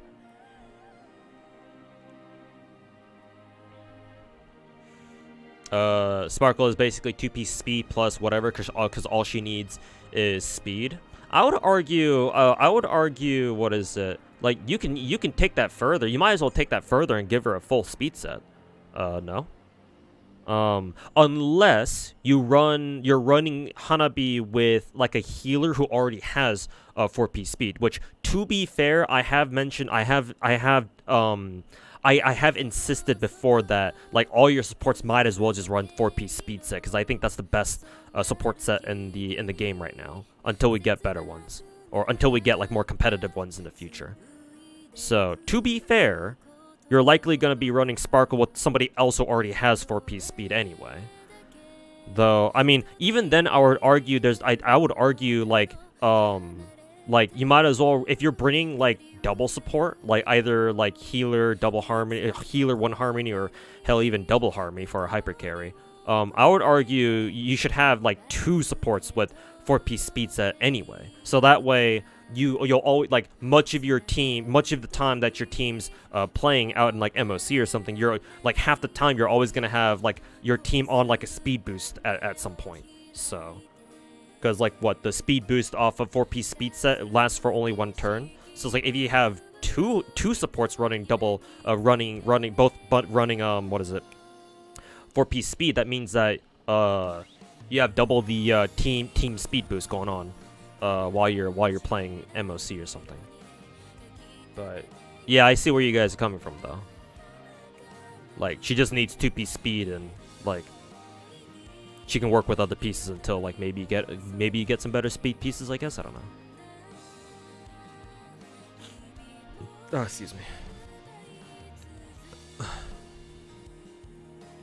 You feel Hackerspace is really the speed set is really meh for a 1 turn 12% speed boost, and that's it. It's still much better than any other support orbital set we have in the game so far. Because what else is she gonna run then? Right? Because if we take a look at all of our current relic sets in the game, since baseline she's running 2-piece speed, that means that if she's gonna run another 2-piece another relic set, it has to also be only 2-piece, or it can only be their 2-piece set too. So what else is she gonna run? She can't run Wandering Cloud. She doesn't heal. She doesn't really care about Musketeer, because all that's gonna give her is like an attack buff. But she doesn't care about attack. She cares about crit damage. She doesn't care about the defense set, because what is she gonna use defense for? Unless you just wanna help keep Sparkle alive, I guess. But that's a hard sell.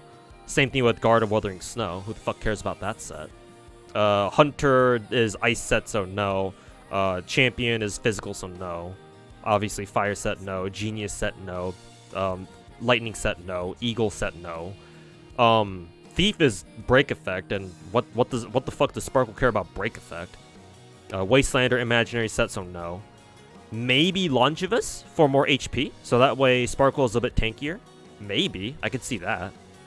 What is this? Follow-up set. Sparkle doesn't have a follow-up attack. Prisoner and Deep Confinement, again, another attack percent. Just off of 2-piece, so yeah, no. What is this? Pioneer, damage dealt to enemies with debuff, and again, like, why? And again, Watchmaker is our second break effect set, so no. So, like, the only other 2-piece set, maybe, that she could run instead of 4-piece speed is 2-piece Longevous for the extra HP, like I said, to make her a bit tankier. But along that logic, why would you care about that when you can just give Hanabi HP planar instead? Like, if you want your Sparkle to be tankier, then all she needs is HP planar, that's it. You don't need to run 2-piece HP on her. Because, like, yeah, even with my Sparkle running 4-piece speed and HP plan with only HP planar, she has almost 5,500 HP. That's probably because she also got a lot of HP percent from. She's also getting a lot of HP percent from her what is it? From her pieces, maybe 7.7% there, a little bit of flat there, none there. HP planar, so she's getting obviously most of it there. A little bit there, actually not that much actually. Only like maybe a little bit over like 10%. But still. So like yeah, like you don't even need to run a double like 2-piece Longevous on her specifically either. So like what else is she gonna run? Like I said, speed 4-piece speed set is the best support set in the game. And yes, technically you're right that the 12% speed buff only for one turn is not like that impactful, but it's better than anything else we have in the game right now. And until such time comes when we do get a better dedicated support set, assuming we do, which I'm sure it'll happen one day, but it's not right now.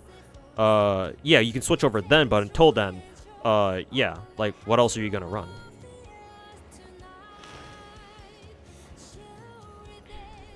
Hey, Mr. Walks, how's it going, man? Mr. Walks, did you see my, let's see. Okay, you did. Yeah, sorry if it's pretty, late over there.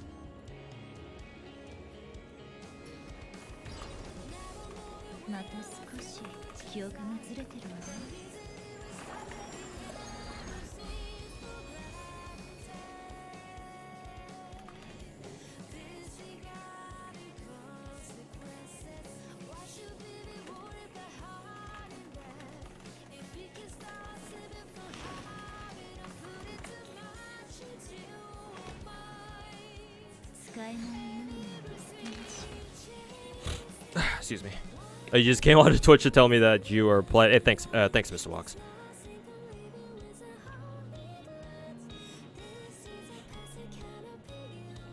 It's too much work to build 4-piece hacker space.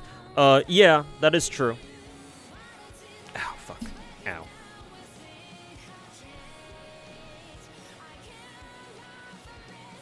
But at the same time, you know, I would argue that gearing out Sparkle as best as you can is in your best interest anyway.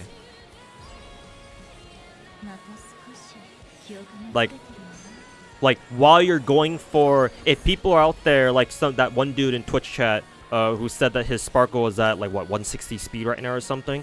If you're trying to like grind out speed substats for who is it for Sparkle, right? If you're doing that already, you might as well go sit in the speed set cavern and like try to get good speed substats out of, and like make a complete 4-piece speed set anyway at that point. So it's like I don't understand why you can't do them both.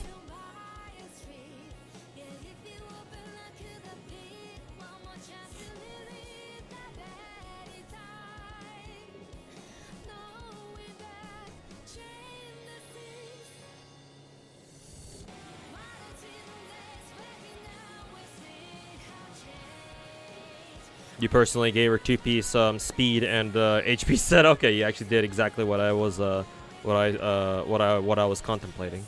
Going over that. Isn't it better just to run rainbow build for subsets? Yes. Now that you guys point out to me what a quote rainbow build is, which is basically from what I understand from Twitch chat, it's basically just a 2-piece set with 2 off pieces for your orbitals. Interesting name. Kind of wonder how they came. How did Star Rail players even come up with the name rainbow set? That sounds very odd. Like I would love to hear the rationale, the logic behind calling it that, but. Anyways, I guess it's simple, so we'll go with that, I guess. I'm not the boss here, apparently. But yeah, if you don't want to slog your balls through, relic farming, yeah, Rainbow Set is fine. I'm just saying that, Sparkle's the kind of character where she's worth going the extra mile to get her, a full, 4-piece set for it, in my opinion. Because, she's kind of one of the best characters in the game, so, you know. You should pimp her out at least a little bit. Or at least heavily consider, grinding your balls through the pain that is, Relic farming to, pimp her out as much as possible. But if you don't feel like doing this, yeah, sure, Rainbow Set is fine. I don't have a problem with it. It's just that I'm just trying to argue the case for going the extra distance for her, because I think it will be worth it for you in the end.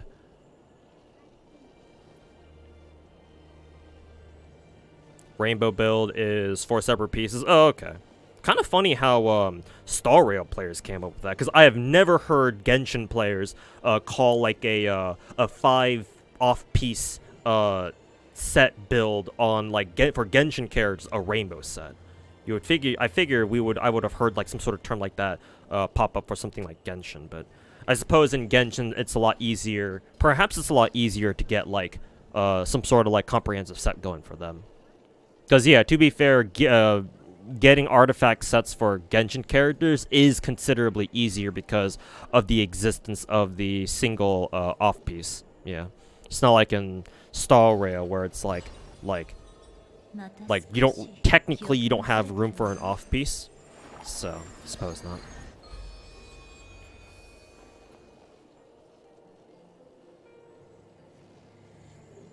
You guys have heard it, the term used in Genshin? Okay, then that's fine. It's just that I've never heard it used myself in Genshin. However, I've always known that theoretically in Genshin, theoretically it's actually preferable to have 5 amazing off pieces that have goated stats, goated substats.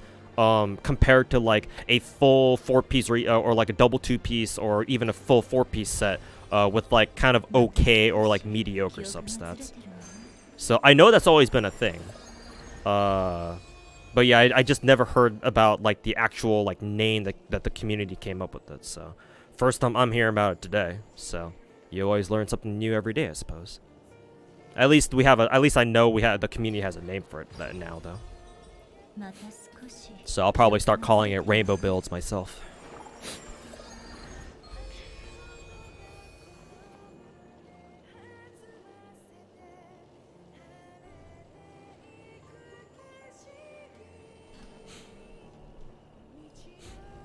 What are the other games open down at the bottom?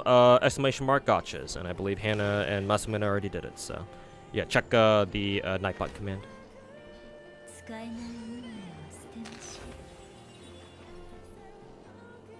The 6 speed on the crit damage body piece that I just rolled is winning. Is like winning the lottery. Seriously, man. I mean, getting any speed substats from your relics at all is already winning a small lottery.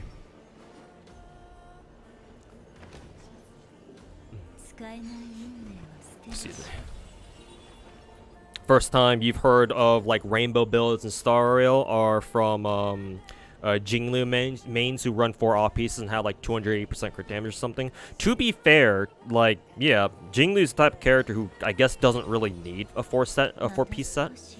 And if you can just max and min-max her crit damage, then yeah, I guess that works too. Those games really gotcha by the balls. Hey, LMAO. Hey, LMAO. Who is next to Emilia on the left? That game is called Girls Frontline. The character's name is DSR-50, as in the German anti-material sniper rifle.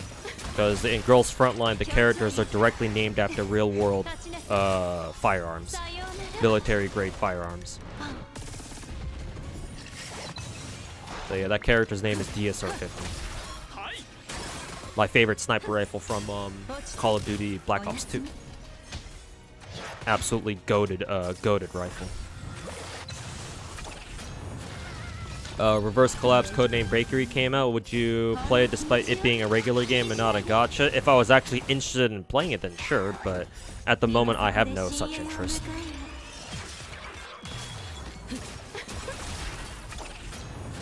We're arguing 160. God, English.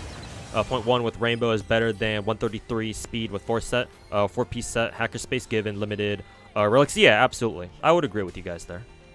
Not only that, but you're always going to have the 160 speed as opposed to, for example, the hackerspace set or the 4-piece speed set where you don't have access to the extra 12% speed boost unless Sparkle uses her ultimate. So, yeah, I would agree. Despite me vouching for just you being able to go all the way with 4-piece speed anyway. But yeah, no. Obviously, Rainbow set is better. Just because farming relics in this game is absolute fucking bullshit. So.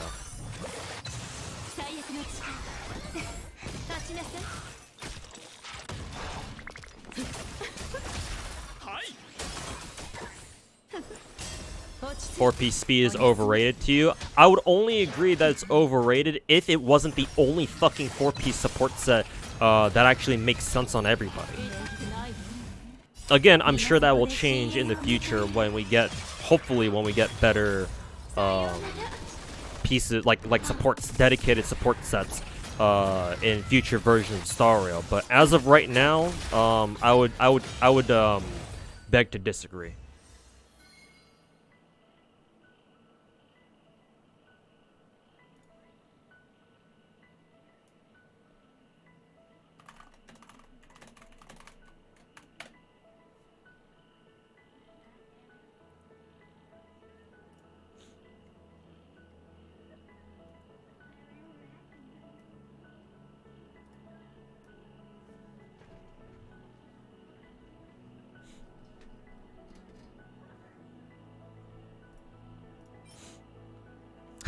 Crit damage, crit rate, except it's on Watchmaker.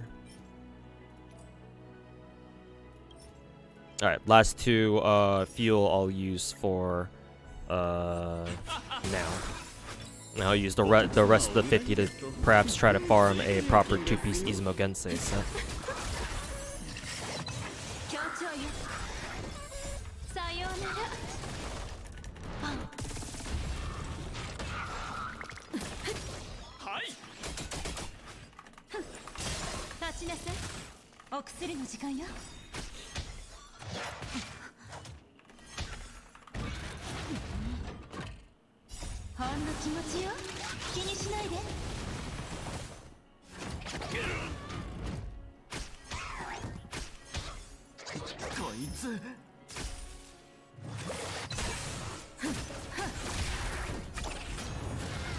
You think people like farming relics for DPSs, which is more why? Yeah, that's also true. I agree with that.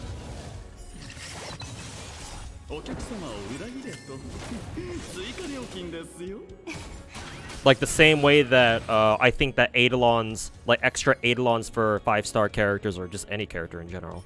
Well, actually, specifically for 5-star characters, actually, because 4-star characters would love to have their Eidolons, but for 5-star characters, yeah, absolutely. You'd prefer having Eidolons for your DPSs, so yeah, it makes sense that for it's the same way for farming relics for them too.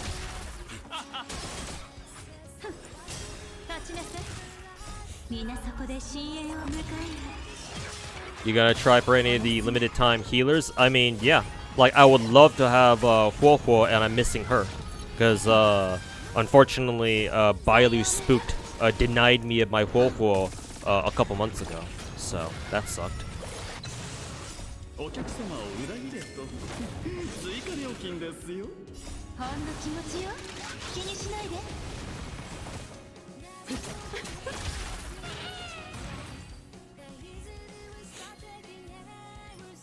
Attack percent, more head, another headpiece. All right, last run.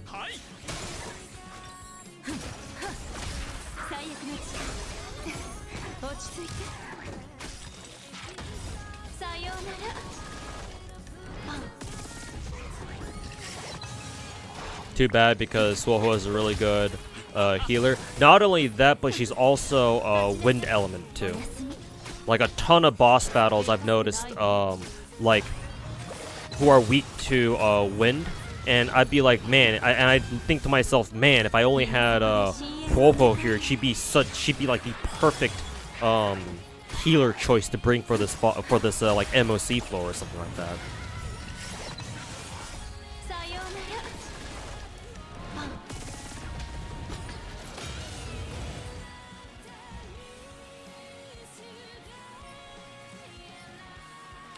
Shitty pieces.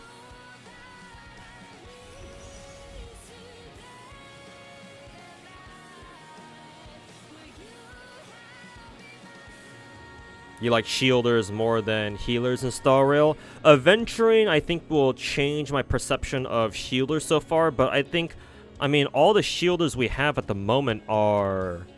Like, we don't have that many preservation characters in the game. We basically only have Gepard, March, and... Who's the other one again? I know we have 3. What, like Fushuan? And I can always just check the data bank. Not enemy creatures. Characters. Not even the 4. We only have 3. Yeah, the only 2 shields we have are Gepard and March 7th. So it's like, eh. And Fushuan's not even a shielder herself. Like, Adventure will barely be our 4th preservation character in the game. I think Adventuring will be very strong. I think he'll be the best shielder in the game for sure. Mainly because there's not really much competition for him anyway. Because, like, yeah, sure, Gepard's shields are strong, but, like, that's the only thing he does. And in Star Rail, you want to have characters who do as many things as possible. So that way the amount of value they bring to your team is as high as it can be. Like, even if you give Gepard, like, I don't know, fucking 4-piece speed set or some shit, and, like, 2-piece, like a support-related 2-piece ornament set, like, that's, like, sure, okay, he brings some utility to the team, but, like, it's not inherently designed as part of his kit. Like, I think the only utility he has is, like, he might have a chance to freeze enemies with his skill or whatever, which is nice when it happens, but, like, I think you'd prefer a damage buff or something, right? So, like, pre-adventuring, I would say that I don't prefer shielders because, like, what do they actually do other than, you know, give you shields? Like, personally, from an efficiency point of view, I prefer healers because we already have healers who do more than just heal. I mean, you know, people like, who is it? Huohuo. Ironic because all the healers I have just mainly heal, so... Ironic that I'm saying this and I don't even have Huohuo, but... Excuse me. Fire MC doesn't appear there because my MC isn't on preservation at the moment. She's on destruction. So I suppose she doesn't show up there if she's not on the class itself.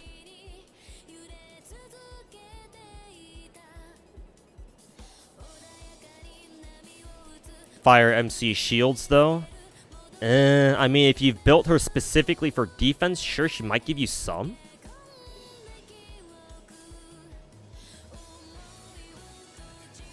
You've seen adventuring gameplay, leaked adventuring gameplay is really good. We've always known he was very good, or he was going to be very good. Just from even from the initial leaks we got out of him like a fucking month ago at this point.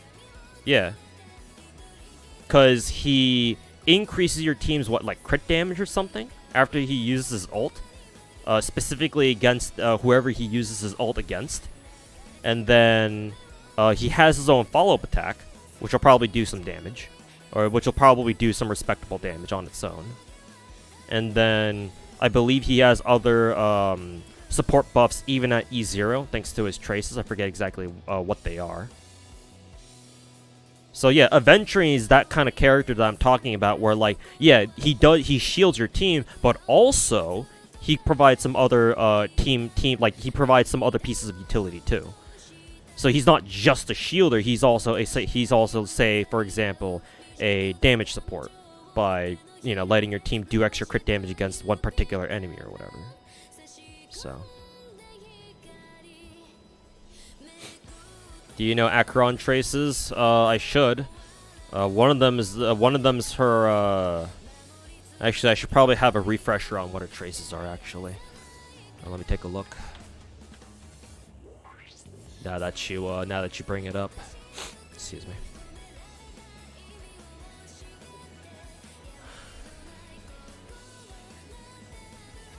First trace is word soup. I assume this has something. Her first trace has something to do with her, like, charging up her ultimate, basically. And the second trace is the Nihility teammate synergy. More damage, the more Nihility characters you have, up to 2. And then third trace is increases her damage.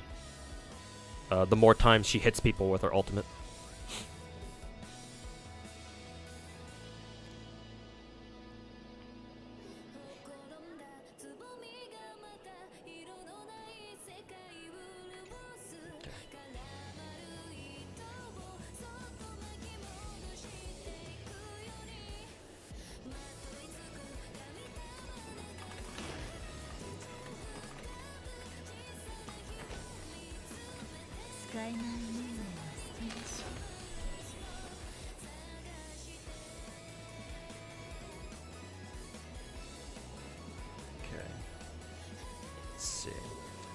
Let me full screen chat, or let me full cam real quick chat. Let's see here. Hopefully the chat box doesn't get in the way. Actually, I'll turn off the chat box for the time being. I'm just going to make a quick react face for a thumbnail real quick for a video that I'm gonna try to put up either tomorrow or the day after. Chat box is actually fine. Okay, I'll leave chat box up there then. Don't ask questions, chat. Let's see, which face did you want me to make again? Oh yeah, the Elmo meme face where he's kind of like holding his hands up in the air. Actually, my arms just go past the webcam though. Yeah, reaction face, Pog. I'm turning into Tectone. Not just Tectone, obviously. I'm sure a lot of other Hoyoverse CCs also make all sorts of react faces.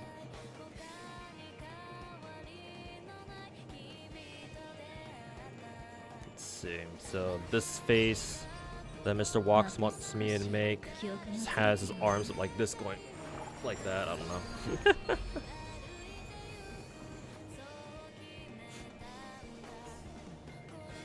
Because of the arm. Yeah, exactly. That's what I was. That's what I realized with the chat box. So yeah, let's turn chat box off for now. So okay. Here we go. Yeah, I'm just kind of curious as to how the arms are gonna be like, because that's gonna be kind of awkward. Maybe I could just do like this, like go like that or something. I don't know. Amazing rune, thank you. It's not much. I just decorated the back wall with all sorts of weeb shit.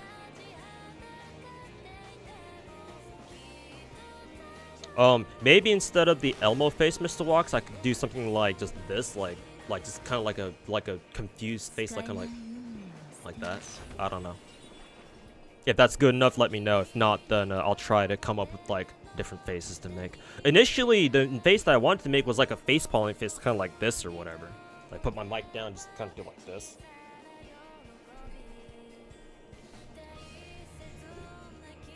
That'll work too. Okay, let me just do like a real face palm, like a face palm face real quick, like that. That Taiho in the background, yep, and it's the exact same art as her her wedding dress skin in game too. Yeah, the face of the stream.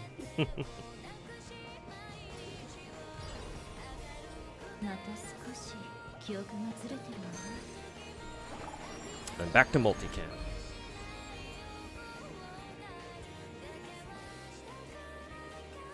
Where was I making? Was I waiting for you to screenshot? Oh, I thought you already got that done. Let me hold the facepalm face for you.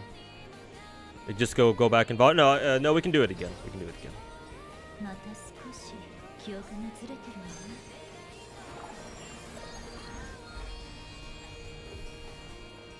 Just let me know when you're ready to screenshot, and I'll hold the facepalm face for the video.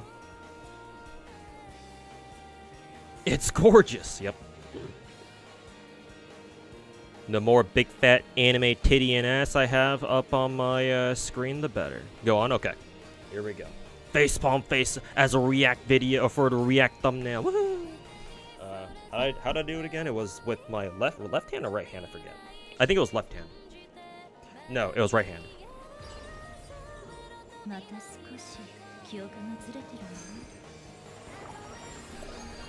Okay. Hopefully that wasn't like too low to the camera. If I need the if you need my face like a little higher up, I can do that too.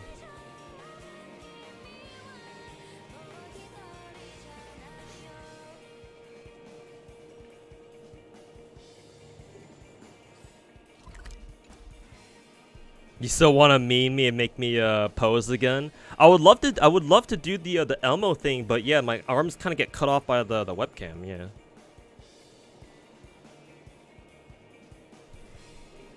Like at least I could make the face for it. I could go something like, let's see, like kind of like. I don't know. I'm not very good at making faces.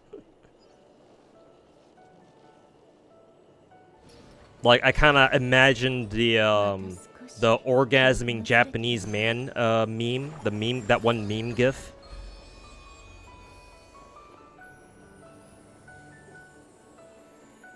Maybe you could move back a little bit, perhaps, kind of like this.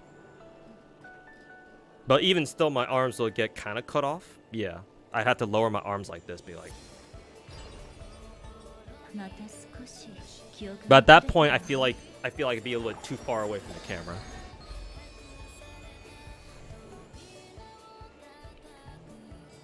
But actually, this is good range. Yeah, it should still be okay. So I could probably put down my mic and kind of do the Elmo fire meme face, something like that. So something like this.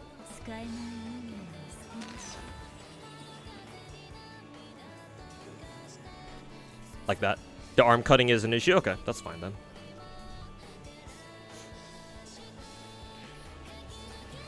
Y'all need to meet up in person. Professional photo shoot for YouTube thumbnail faces.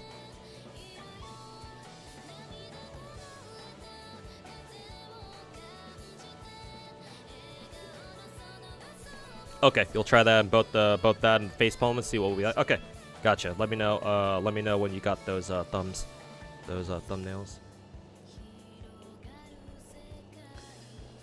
Works for some people, yeah, definitely so. I mean, see all those React videos Tectone makes. Okay, what time is it now? We've already been streaming for about 2 hours now. And I have gotten, by now I have gotten a good 4-piece, whatchamacallit, it's a good 4-piece Pioneer set. So I have done what I wanted to do for today. Excuse me.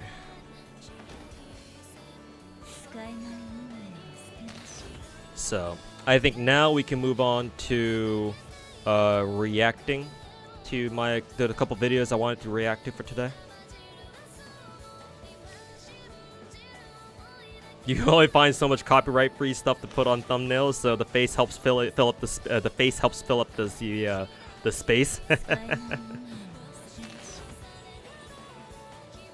How many rolls do you have for Acheron? Admittedly, not very much. How many rolls do I even have?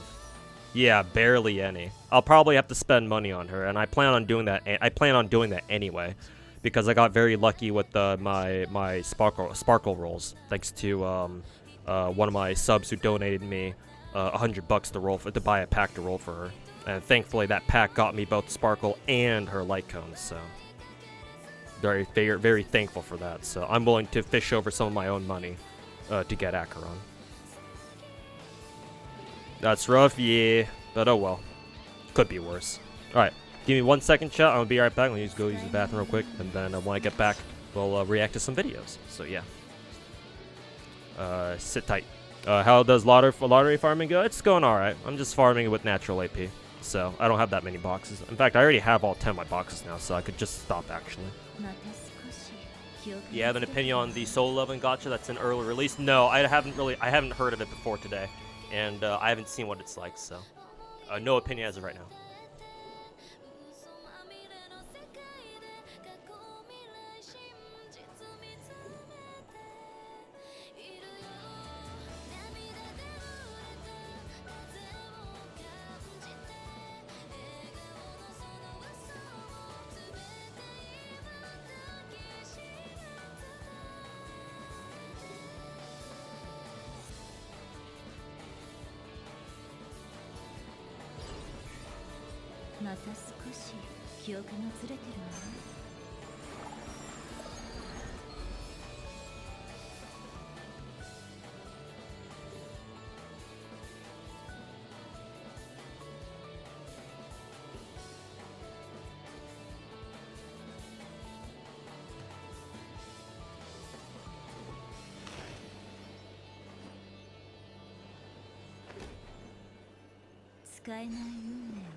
使えない運命を捨てなし。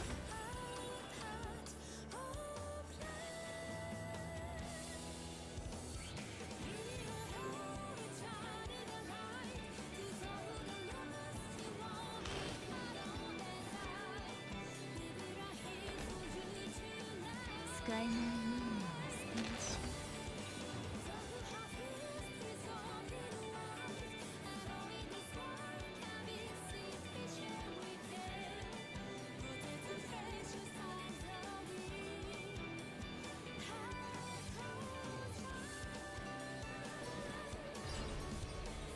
また少し記憶がずれてるわ。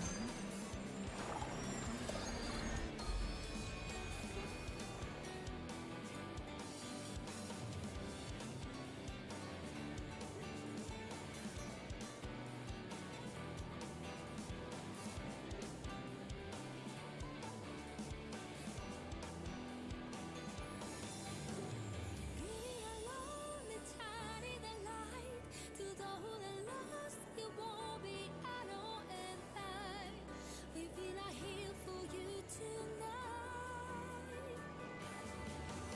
記憶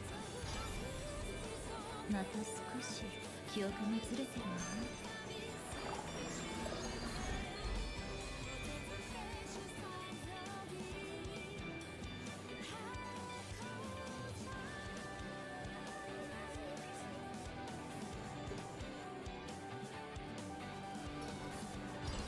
わ。また少し記憶がずれてるわ。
使えない運命を捨てなし。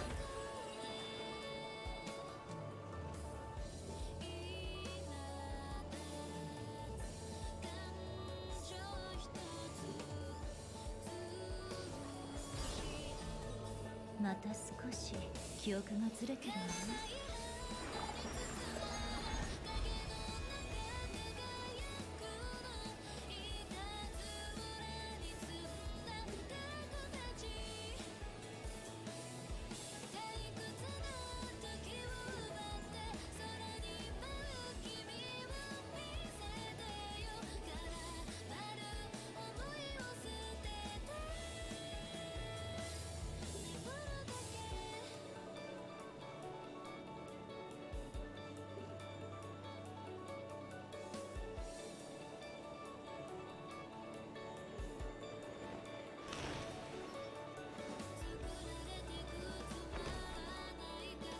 使えない運命を捨てなし。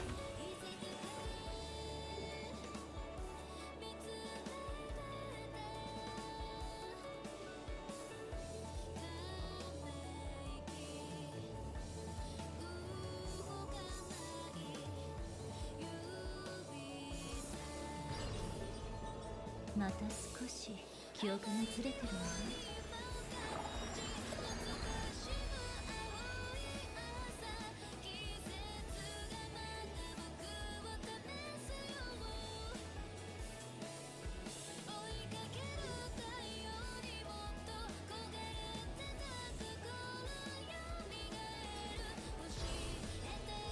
また少し記憶がずれてるわ。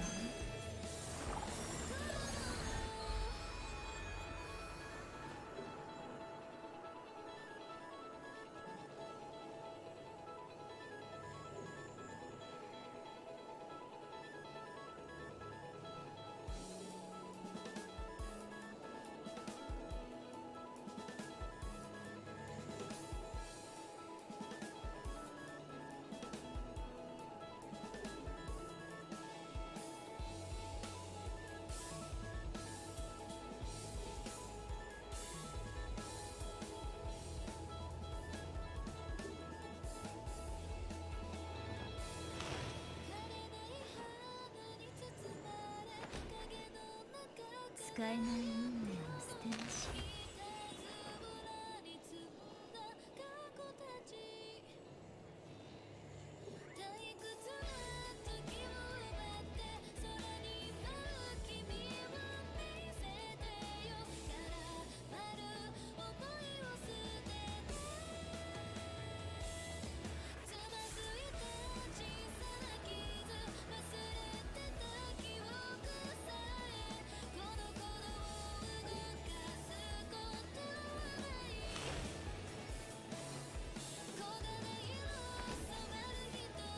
使えない運命は捨てなし。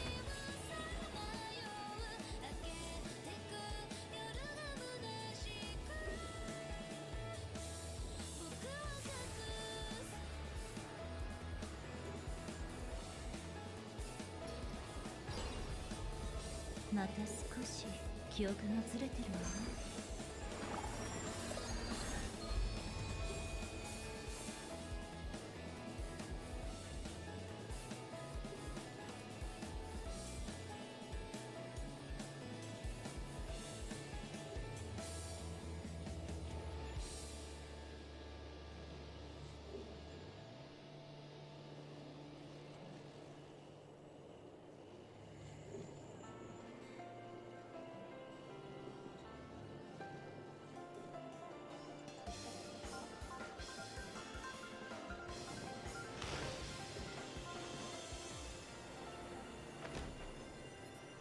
使えない運命は捨てなし。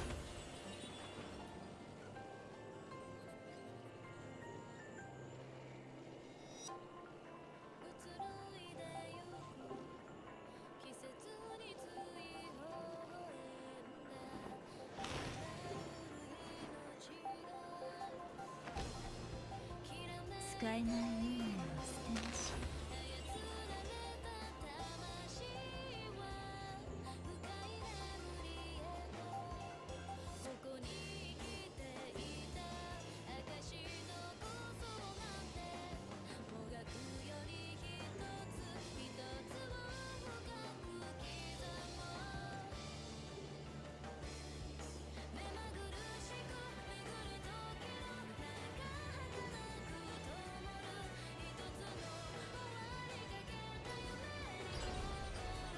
また少し記憶がずれてるわ。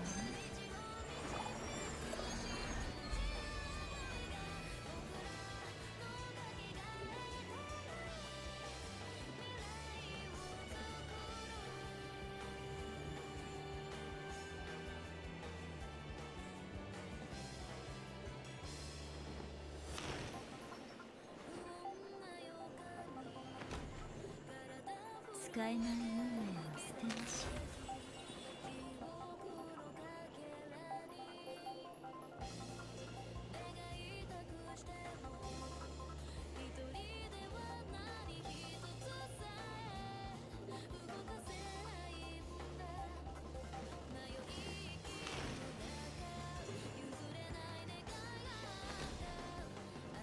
使えない運命は捨てなし。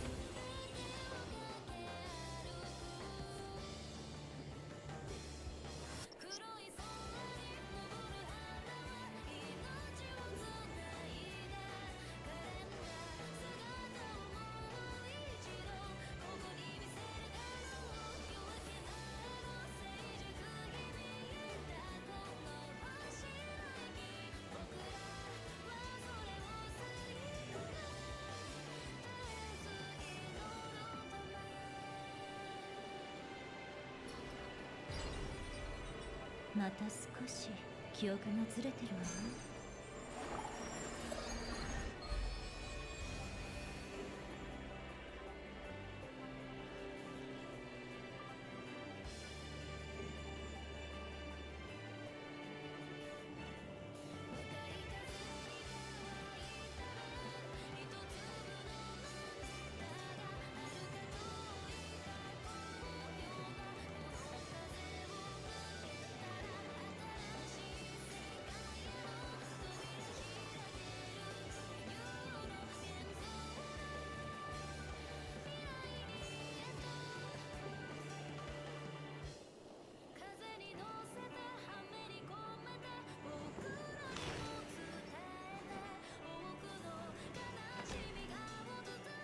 えない運命を捨てましょ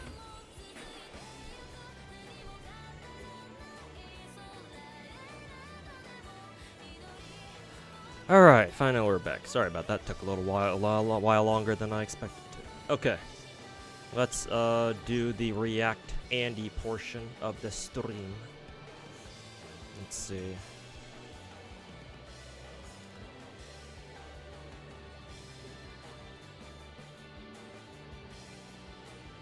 Grab this video. Let's see here.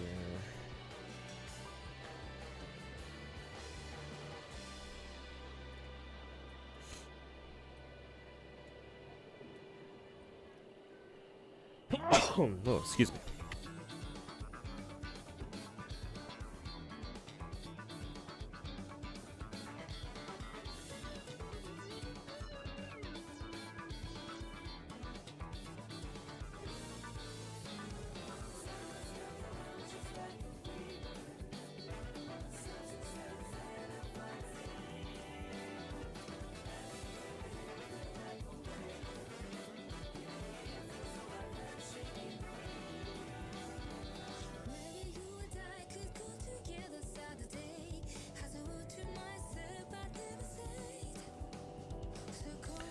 Okay, let me pause the music real quick. Oh, excuse me.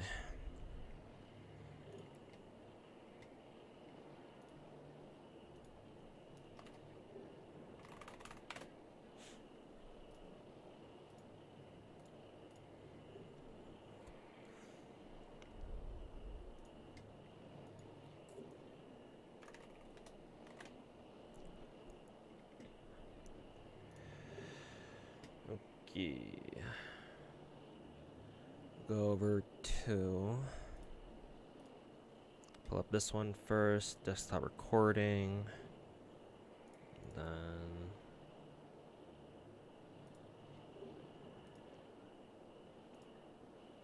this one, and pull it up. Yep, here we go. Okay, let's see here real quick.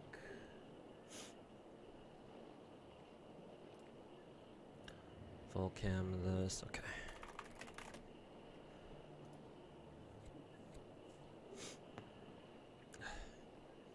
Azure Premelia.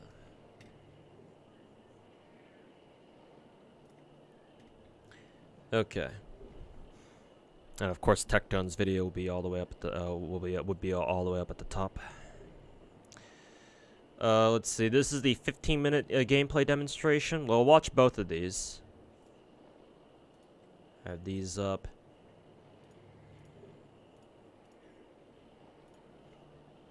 And we'll watch this one first. I believe this is the opening trailer. Alright, Mr. Walks. Yeah, thanks for the thumbnail. And yeah, have a good one, man, if this is where you're gonna peace out.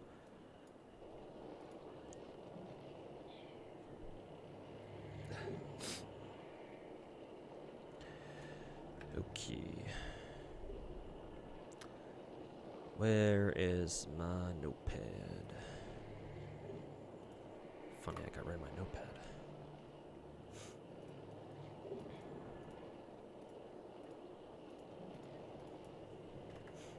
Okay.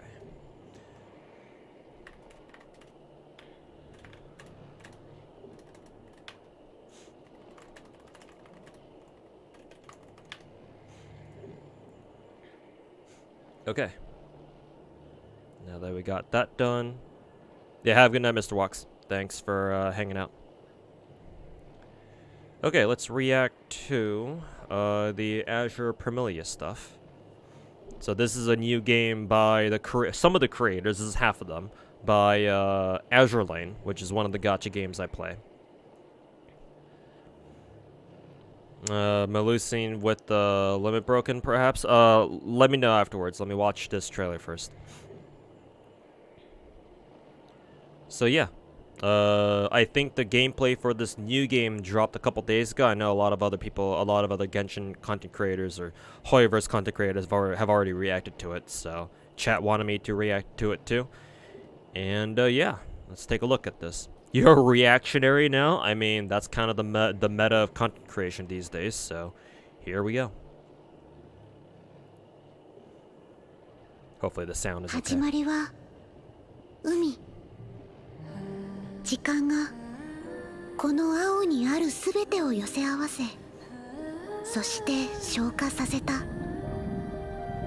長い長い年月を経て、私たちは寄りつく工作、進化、お互いを感じられ This る kind そ of の日 reminds か me ら of 命の underwater 旅が Fontaine gameplay, actually. 始まった。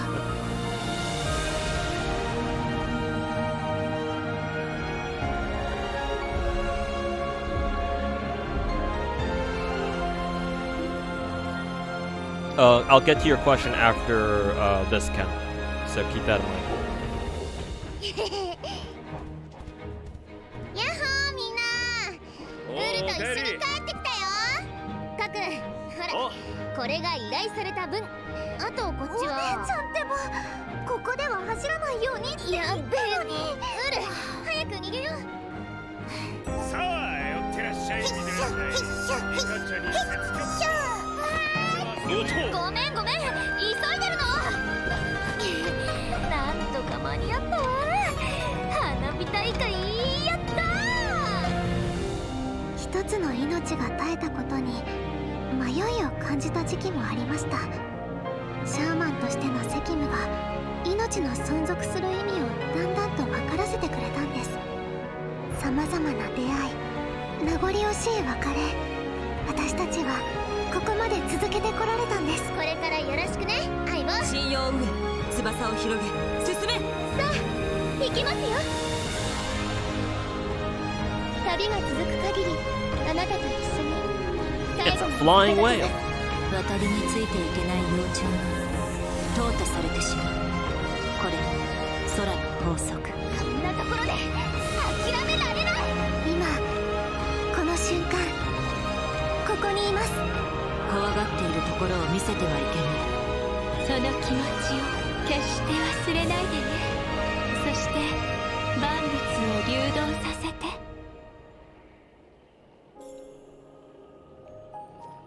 Art style reminds you of those old ass MMOs. Yeah, like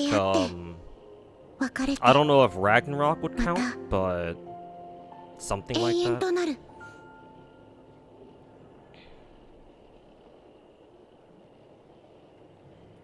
So, nice trailer. Alright, good night, Omni stuff. Take care, man. Have a good one. Needs more mommies. There were some, so there's potential for them. But yeah, most of the characters were not exactly mommy characters. Art was done by Dishwasher. Specifically, which part, though? I mean, that doesn't surprise me. They've gotten Dishwasher on to do a lot of art for Azure Lanes, so. Because, like, these are all 3D, either in-game or CGI. Unless you're talking about, like, separate examples of, like, 2D art that they commissioned, they hired Dishwasher to do.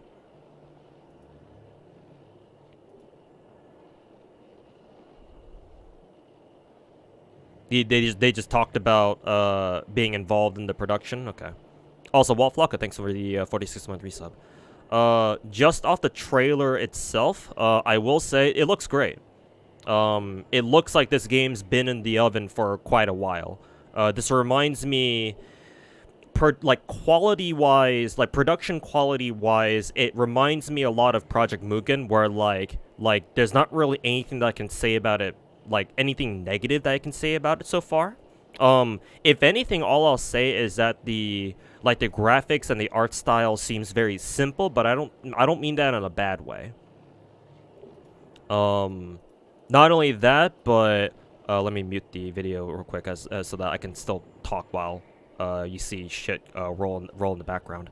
It reminds me a ton of Genshin. I mean, obviously, people call this are already calling this a Genshin clone, which, to be fair, I'd call it a Genshin clone too, because obviously it is. But like the environments that we see here, they really like. For a second, I was like taken back to like what? When did Genshin come out again? Like October of 2020, when like we all went through Mondstadt for the first time. like the more foresty Mondstadt-like environments. It really reminds me of that. And a part of me wants to say that that was an intentional design choice, all the foresty areas here. Where it's like, oh yeah, this should remind... Like, doesn't this game remind you of something? Like, doesn't this game remind you of another game? Right. All the forest areas. You see the mountains in the background. Kind of like, you know, how Dragon Spine does it as well. Like, I think the environmental aesthetic, the environmental look and vibe that this game has so far is very similar to Genshin's. And personally, I like that. Even if that makes a lot of people be like, you know, oh, this is just a Genshin clone. I mean, again, I don't use the phrase Genshin clone as an insult. I actually use that as a compliment because, you know, Genshin itself has such high production value that if I'm going to call you a Genshin clone, I kind of expect at least a similar level of production value out of your game as well. So, for me personally, from like a vibe and aesthetics point of view, this game's already off to a great start. That, and again, my previous comments earlier saying that clearly this game looks like it's been in production for quite a bit. So, yeah.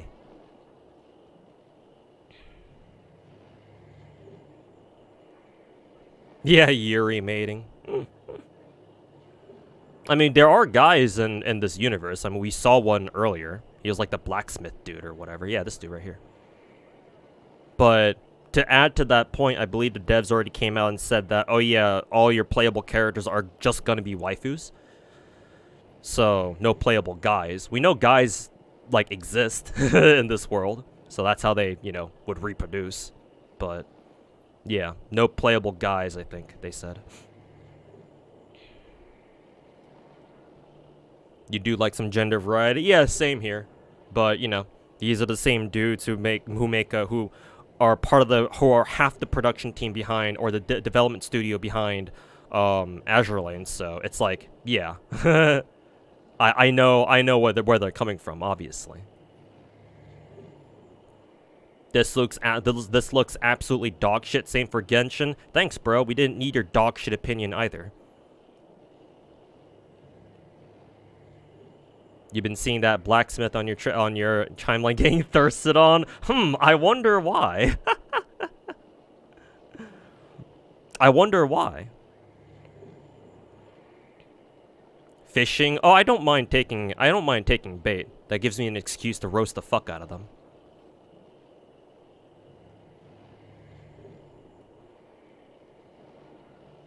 Imagine hinging your entire gameplay experience on how good a game looks. Like, I get it. We live in a generation where you need constant visual stimuli because you have no brain behind your eyes. But, you know, I don't judge. You like what you like. But yeah, so far I'm liking what I'm seeing. So, that was just the trailer. Now we get to take a look at the 15-minute gameplay footage here. So, let's take a look.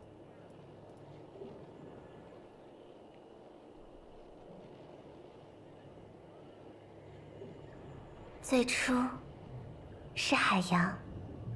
Oh, is this just the is the first couple minutes of this just the trailer but in Chinese? Yeah, it looks like it. Okay. So we can just skip the initial trailer and start with the gameplay here. So, already huge improvement over Genshin right away. Because obviously you have mounts, which is something that, you know, a lot of people ask for in Genshin. Personally, just on a side tangent here, I don't think Genshin needs mounts, but it'd be cool if they added them eventually. But I don't think they ever will, because Genshin was clearly not designed with, like, mounts in mind. So the fact that this game immediately, with this gameplay footage here, actually let me mute my second PC here. There we go. Sorry about that. The fact that the demo gameplay here starts with you flying a dragon or whatever the hell this is, that's a huge dub. Yeah, I agree with you guys in Twitch chat. This is a huge dub. Oh, I just realized that I don't even have my Twitch chat on screen with me. Let's see, where's my... Oh, an alert box. Yeah, there we go. Sorry about that. Forgot to enable chat for this React segment.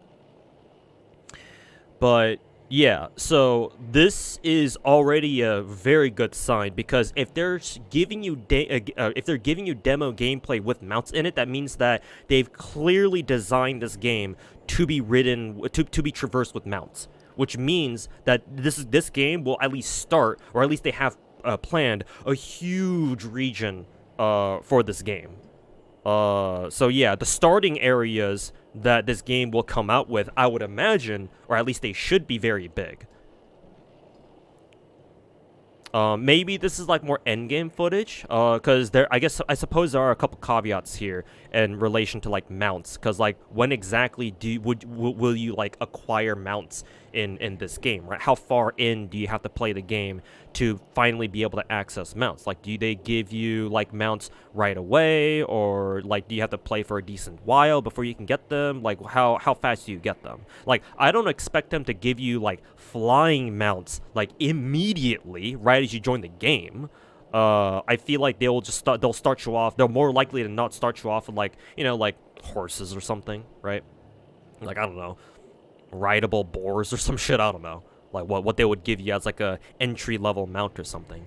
But yeah, like even like regardless of how long it takes for you to get a mount, the fact that they even exist, especially a flying one, is like, that makes a statement, right? It's a goddamn statement and a half, and I like that. I like that. The Manju devs are like coming out swinging, for real.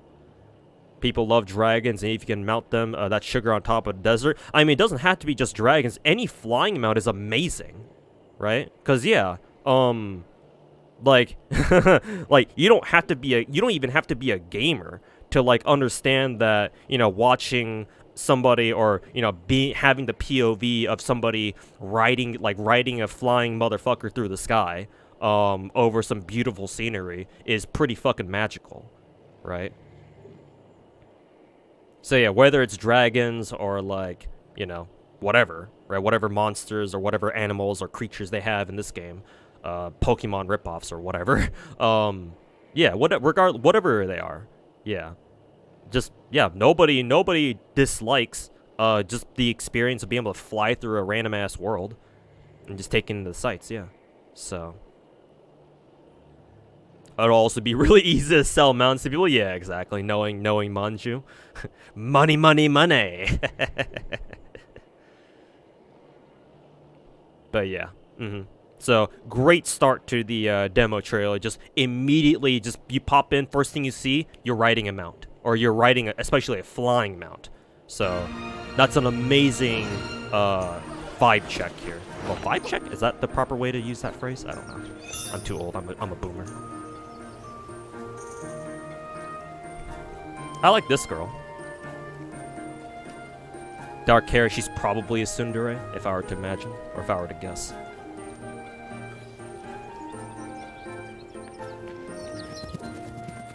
I noticed that there are you have 3 characters in a party, so it's kind of like what PGR, kind of like Ether Gazer.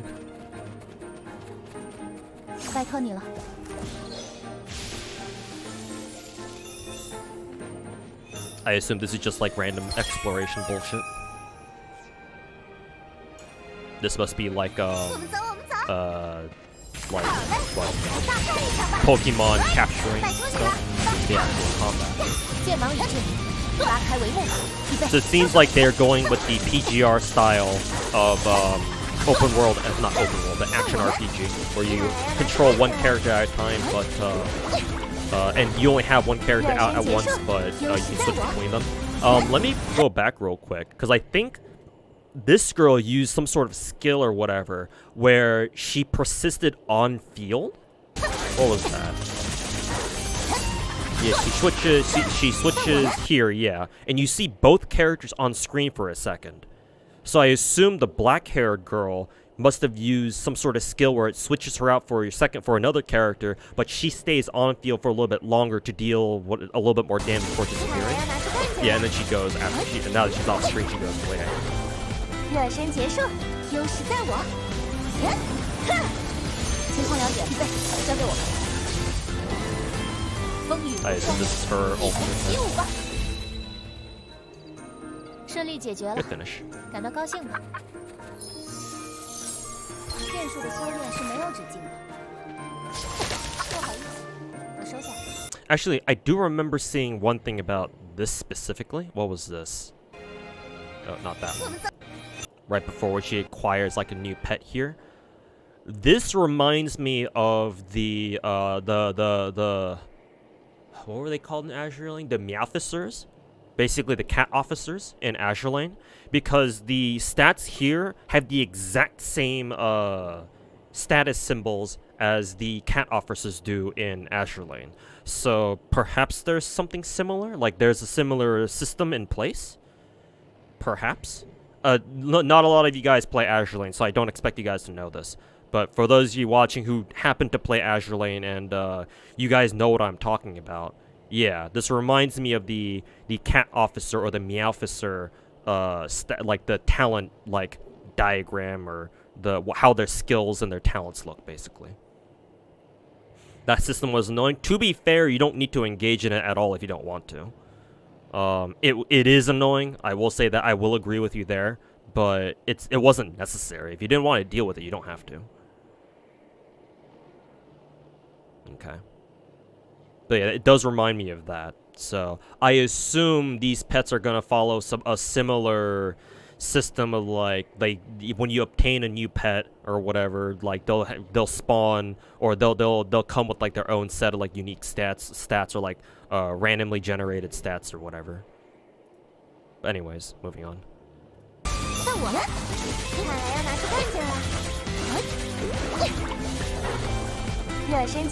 Don't remind you of the Meowficer system? Yeah, I get it. It was annoying.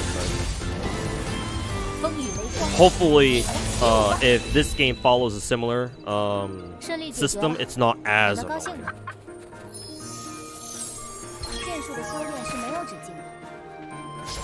不好意思，我收下。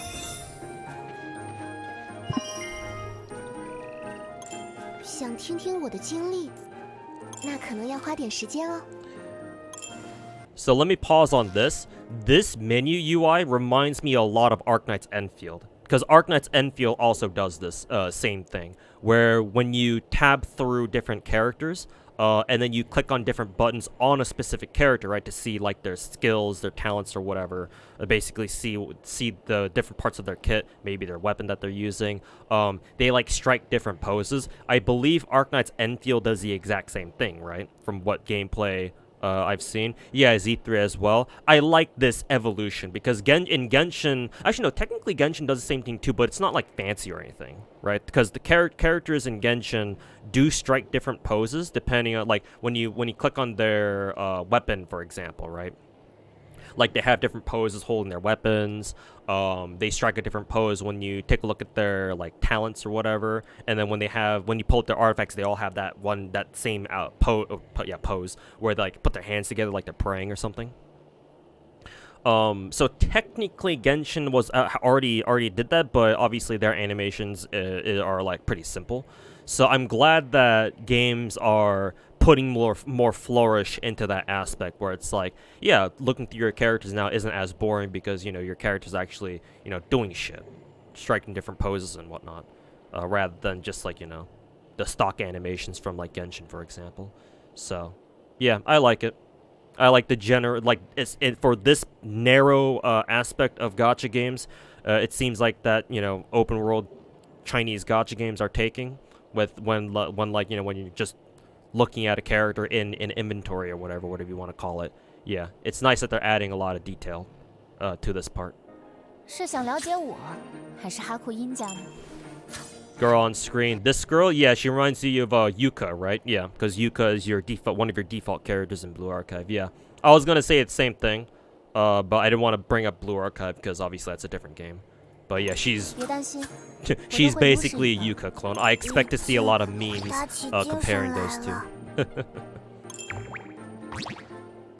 Hey guys, look, it's Filion. Anybody show Filion this character? 我知道。 This girl looks cute. Or this girl looks cool. Sorry. 小孩知 Freudian 道 slip. 我的事吗？ This girl's cute.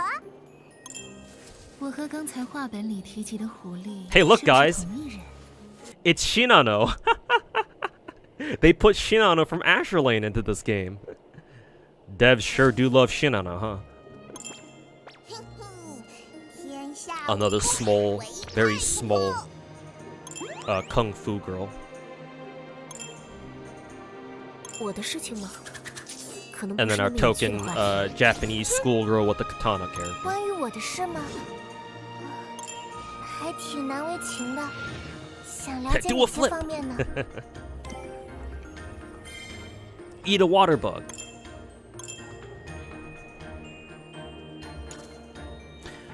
So the pet system here, lots of cute pets here. This sort of reminds me of Wuthering Waves is what the ecosystem I think it was in Wuthering Waves. I don't obviously I don't know if they're gonna function the same, but it kind of reminds me of that, right? Where every character in Wuthering Waves can equip like echoes or whatever they're called. 10 out of 10 for jiggle physics. Oh yeah, you know for a fact they're gonna have jiggle physics in there. This is Manju. Have you seen Azure Lane? Who's that Pokemon? It's Pal World, boys, pretty much. Obviously, this game was in development for far longer than we ever knew about Pal World, but still. People are always gonna make the comparisons. 走吧。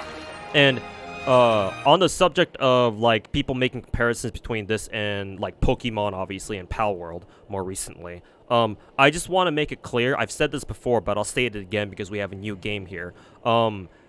Personally, I am not against like games like copying like core ideas from each other. Like, yeah, obviously we're gonna get memes about people comparing, or people are gonna make memes comparing, you know, Azure Premelia to Pal World to Pokemon, whatever the fuck you want to compare it to.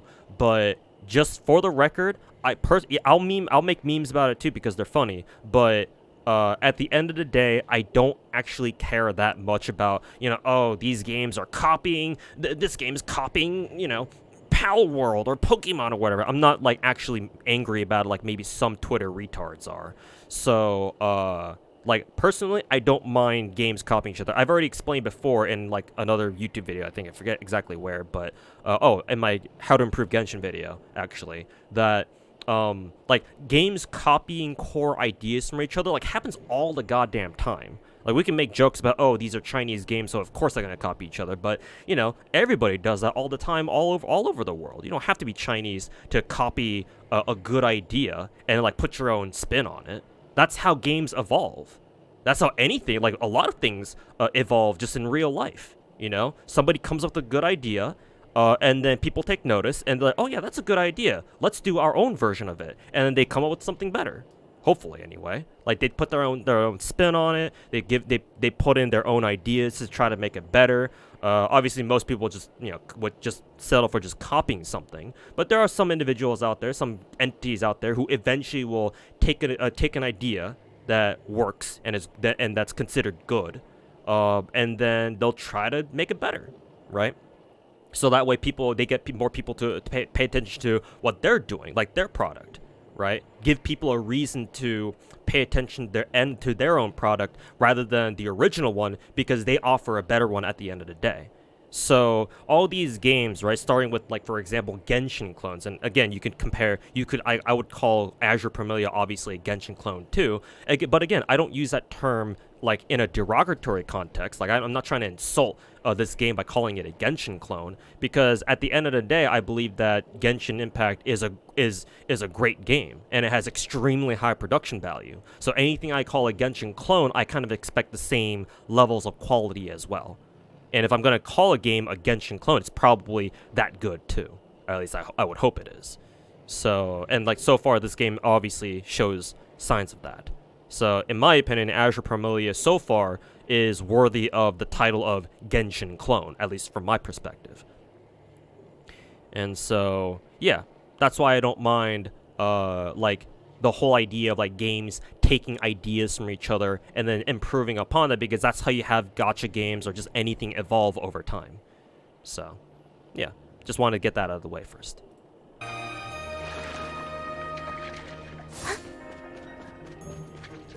She's more like Noir. Oh yeah, that's true. Yeah, she definitely reminds me of Noir a lot. From Hyperdimension Neptunia. 有什么能派上用场的东西吗？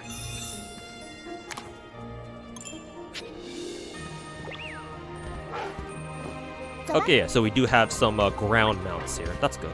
So we'll probably start with like these guys instead of the like flying mounts like dragons first. The God Rays! Ah, my eyes! The God Rays, they're back.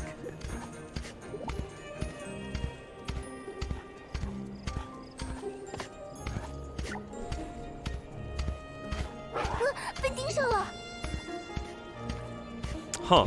Did, because these are enemies. I mean, they certainly look like that. They certainly look like enemies. Yeah. Let's see. Yeah. I don't understand Chinese, so I don't know what what this character just said. But I assume that your active character in this game like gives you a voice line telling you that you're being tracked, or you've gotten aggro, you've drawn aggro from enemies. That's very cool. Cause I don't know if other Genshin clones do that. Genshin doesn't. All Genshin does when enemies aggro onto you is just plays like an audio cue, like a like that or whatever. I can't replicate it obviously, but that's all it does. And I don't know if I've ever heard of any other Genshin clone doing the same, right? Where like when you enter combat or when you draw aggro from an enemy to initiate a fight, like the game, like your active character gives you some kind of like voice line saying that, oh, we've entered combat, or like we've been spotted by enemies or whatever. So it's cool that Azure Premelia is doing something like that, because that's far more interesting than like either nothing happening at all or like a visual cue or an like a generic bland audio cue. So.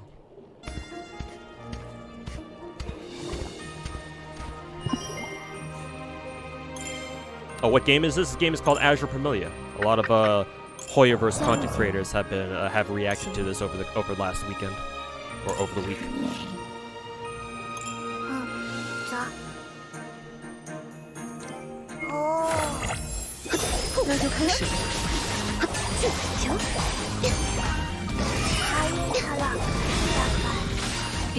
Oh, what was that? That just happened just now. What is this? So it initiates a fight, and then you have a quick time event where if you press F, something happens. I assume she brings in her pal. Yeah. So it's like a coordinated attack with your pal. Okay, that's cool. So not only are they your mount, but they're also your a secondary or maybe even a tertiary battle partner for you. I wonder if you can have multiple like I don't know what we're gonna call them, so I guess we'll just settle for pals for now. I wonder if you can have multiple pals fighting with you at the same time. Maybe you can only have one. Maybe I'm just maybe this is just hopium, but it would certainly be very cool if you could have multiple pals fighting for you at the same time. But maybe we're just getting maybe I'm just getting ahead of myself here. But still, that's cool that your mount isn't just for, you know, just travel or for exploration. They also assist you in battle too. That's great.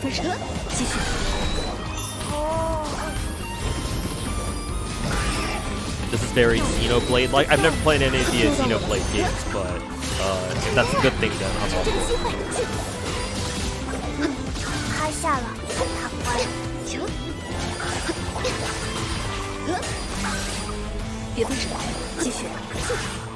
Most likely just one, yeah. Most likely just one. kind of hard to believe that they'll allow you to have multiple, like 2 or 3 going at the same time. Because yeah, you already have 3 separate characters on the same team, and they all, I assume they all can equip their own like PAL or their own mount. So yeah, probably not likely. Like, what would be very cool is if the game allows you to like if there were like some sort of like ultimate mechanic where like you could have all your characters out and fighting at the same time. But again, that's huge hopium right there. So probably not a thing.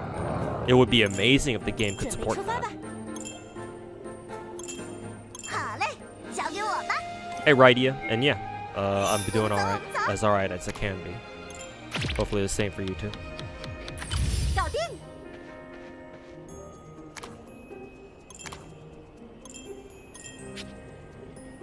New Gacha game? We assume so, yeah. Made by, this one's by 1/2 of the devs for Azure Lane. It's still in it's still in development, so no word on like official release or whatever.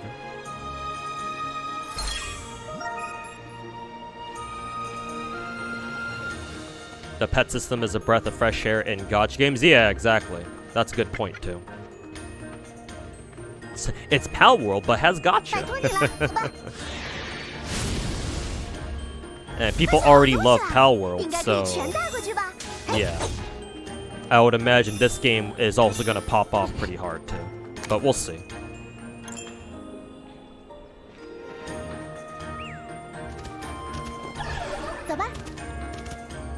I believe this is the Dragon Mount, yeah. It's cool that this Dragon Mount, it looked like the Dragon Mount could also run too if you just wanted to traverse over land instead of flying. That's a nice touch. I like that a lot. There's egg gathering, confirmed Pal World clone. Yeah, this shit is personally what I like a lot, cause yeah, when you start going over bodies of water here, right? Yeah, here where they start flying over this lake here. This shit is my fucking jam, because I've said this before, but my favorite environment, just my favorite place to just hang out in Genshin is the what was that restaurant tower called? The on the big ass tree. It wasn't Wangming. That's the restaurant in Liyue City itself. But yeah, actually, let me pull up Genshin here real quick, because I have Genshin open, so I can just take a look. Let's see here. What was that restaurant called in the middle of Liyue? Wangshu Inn. Yeah, there we go. So my favorite scenery in Genshin is still to this day Wangshu Inn, when you stand on top of the tree up on its higher floors, because not only does it give you like a panoramic bird's eye view of the entire scenery around you, and especially ever since we got Dragon Spine, so you could see what's going on up on the mountain. Yeah, like there's water everywhere, there's mountains off in the distance, and like you generally have like a 360 view of everywhere, because like, you know, it overlooks like a plane or something. So like, yeah, that place in Genshin is still to this day my favorite place to just hang out, just watch the environment. And so yeah, like my favorite landscapes involve like major bodies of water like this, or, you know, not like this, but like bigger bodies of water. Like if you could see like the ocean, or if there's like massive lake systems or whatever. I'm not a geologist, so I don't know these proper terms, or I don't know the proper terms to describe like intricate systems of bodies of water, rivers, for example. Yeah, like that's my frickin' jam right here. So like, I hope for this game, just for my own preferences, there's at one point a scene or like a landscape where it's like just sprawling either plains or perhaps even rolling hills that's like dotted with like that has like a major body of water system or something that's kind of like sprawling through it too. Like, I think that'd be super sick just to, like, fly through, personally.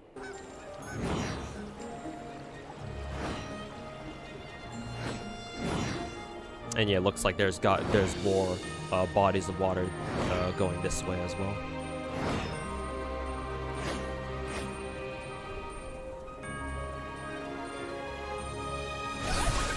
We're stealing 有 eggs. 什么能派上用场的东西吗？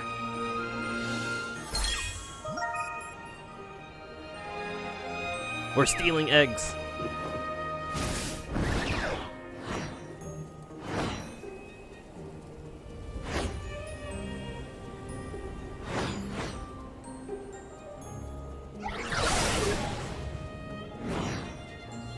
Drago's even got his own like aerial dash mechanic.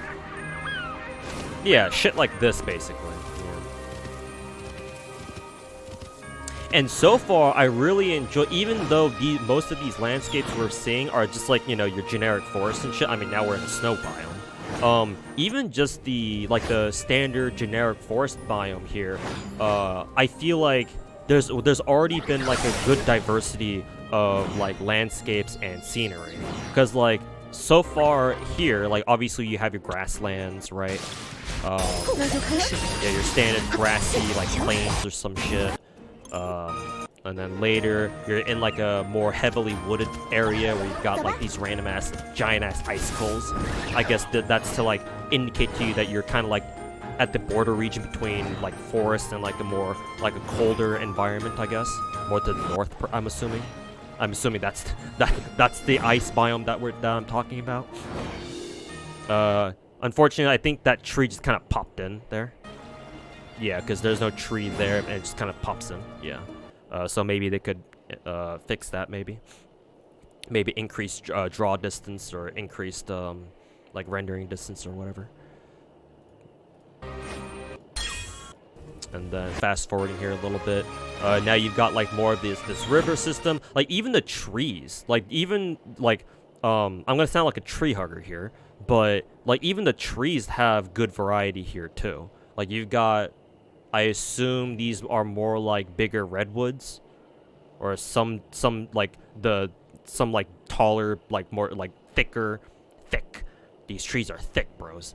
Like bigger species of trees here. And here, obviously, you're running through like I assume this is like wheat field of some kind. Like, even just the couple of scenes of forest biomes that we've seen, there's already a good variety of different scenery where it's like, it's similar, but there's enough, like, subtle differences where at least to me, I don't feel like I'm gonna get bored seeing more, like, different forest sub-biomes over and over. At least personally. And then, of course, we've got the ice fields here, or the snow biomes here. And obviously these look good too. Yeah, this is a boss, I assume. Hopefully that gets fixed during development. Yeah, hopefully so.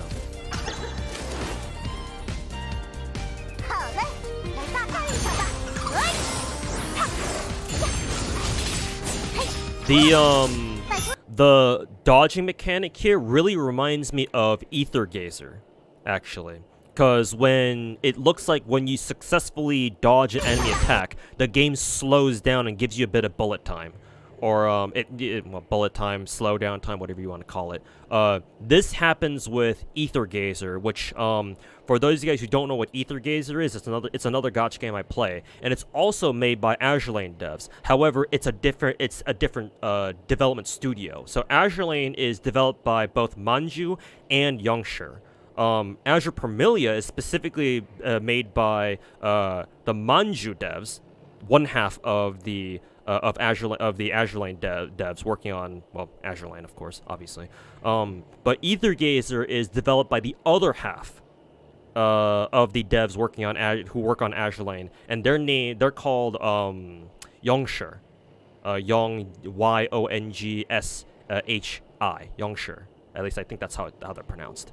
And they went off and made their own gacha game, offshoot gacha game, if you can even call it an offshoot, called Ether Gazer, which came out for global last year. I think it came out a year before that for the Chinese server. And so this dodging mechanic, I feel like Manji just took straight from Ether Gazer. They probably were like, "Hey, yo, can we use your? Can we take one of your? Can we take your dodge mechanic?" Like, Youngster was like, "Yeah, sure." LOL. So, yeah, this dodge mechanic looks like it's straight from Ether Gazer, to be honest with you. Just with no what's that called again? Zero time? No zero time mechanic.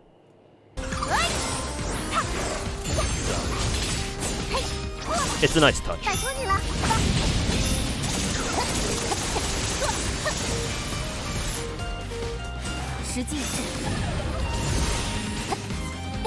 Huh. What was that just now? Because your active character commands their this girl, the Yuka girl, right here. She commands her dragon or her pal, whatever it is, to do something, to attack. But then the camera pans to the dragon. So that implies you can control the dragon? Because there was some gameplay before where the active character commanded their pal to attack, right? But the camera didn't pan over to them, and it still attacked. So what's the difference here? I feel like maybe this dragon or this particular pal has like a mechanic where when you tell it to attack, you can briefly control it or something. That's what it tells to me. That's what that kind of implies to me. It's probably you probably don't get to control it like for very long because obviously it pans back to your active character immediately, or not too long after. But that was interesting. I don't know how many people caught that.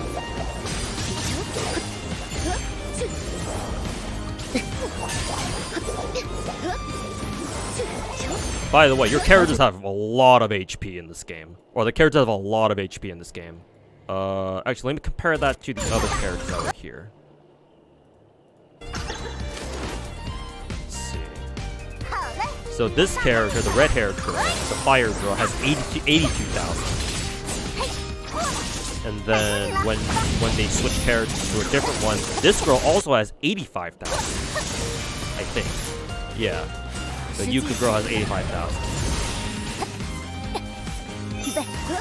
Yeah, this second girl has, or this third girl, rather, has only 65,000. But it looks like the characters in this game have a boatload of HP. Because, like, in Genshin, if you want to have this much HP, you have to scale with HP specifically. And even then, I think the higher thresholds of HP are only, like, what, like 60,000? Maybe 65,000? So that's interesting, just from a stats perspective. Maybe your devs are true, yeah, true. Maybe probably can't judge it now, but I feel like it's not just the developer server though. Because if it were a dev server, they wouldn't show you the UI. Because there are plenty of times where games, including gacha games, like they show you like gameplay. Like for example, the Project Mugen trailer, right? They show you gameplay. Like, we know it's an engine. Like, you can tell it's an engine, but they don't show you the UI. So you don't know, like, how much HP, like, a character has. So the fact that Manju's showing you what the UI looks like, so you can see how much HP characters have, you can see what the general layout of your buttons and shit. Like, I don't think this is just a dev server. Or, I don't think it's just a dev server. Not only that, but this game looks very, very polished. Aside from that one like tree popping in randomly part early in the video. But other than that one bit, this game looks extremely polished. So like, personally, I think there's a good chance that like the game is like basically like 80% done, 85% done. I don't know. That's just kind of my gut feeling here. So, I think the highest you saw in Genjo was like an 80k Zhongli. Yeah, exactly. So. just something interesting that I wanted to point out. 终身穿提华尔斯，惊人的秘术，只为变革而找到开。倒下吧！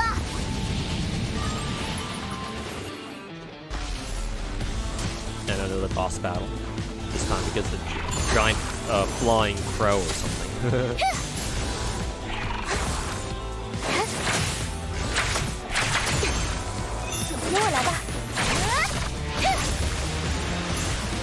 I have no idea what happened. I have no idea what just happened there.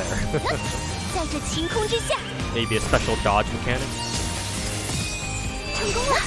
趁这个机会，风场尽力一次。 黑翼空舞，白羽星落。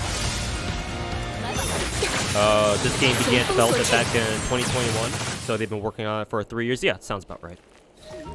And of course, everyone's favorite part. Hey, look, guys. Our favorite part, farming.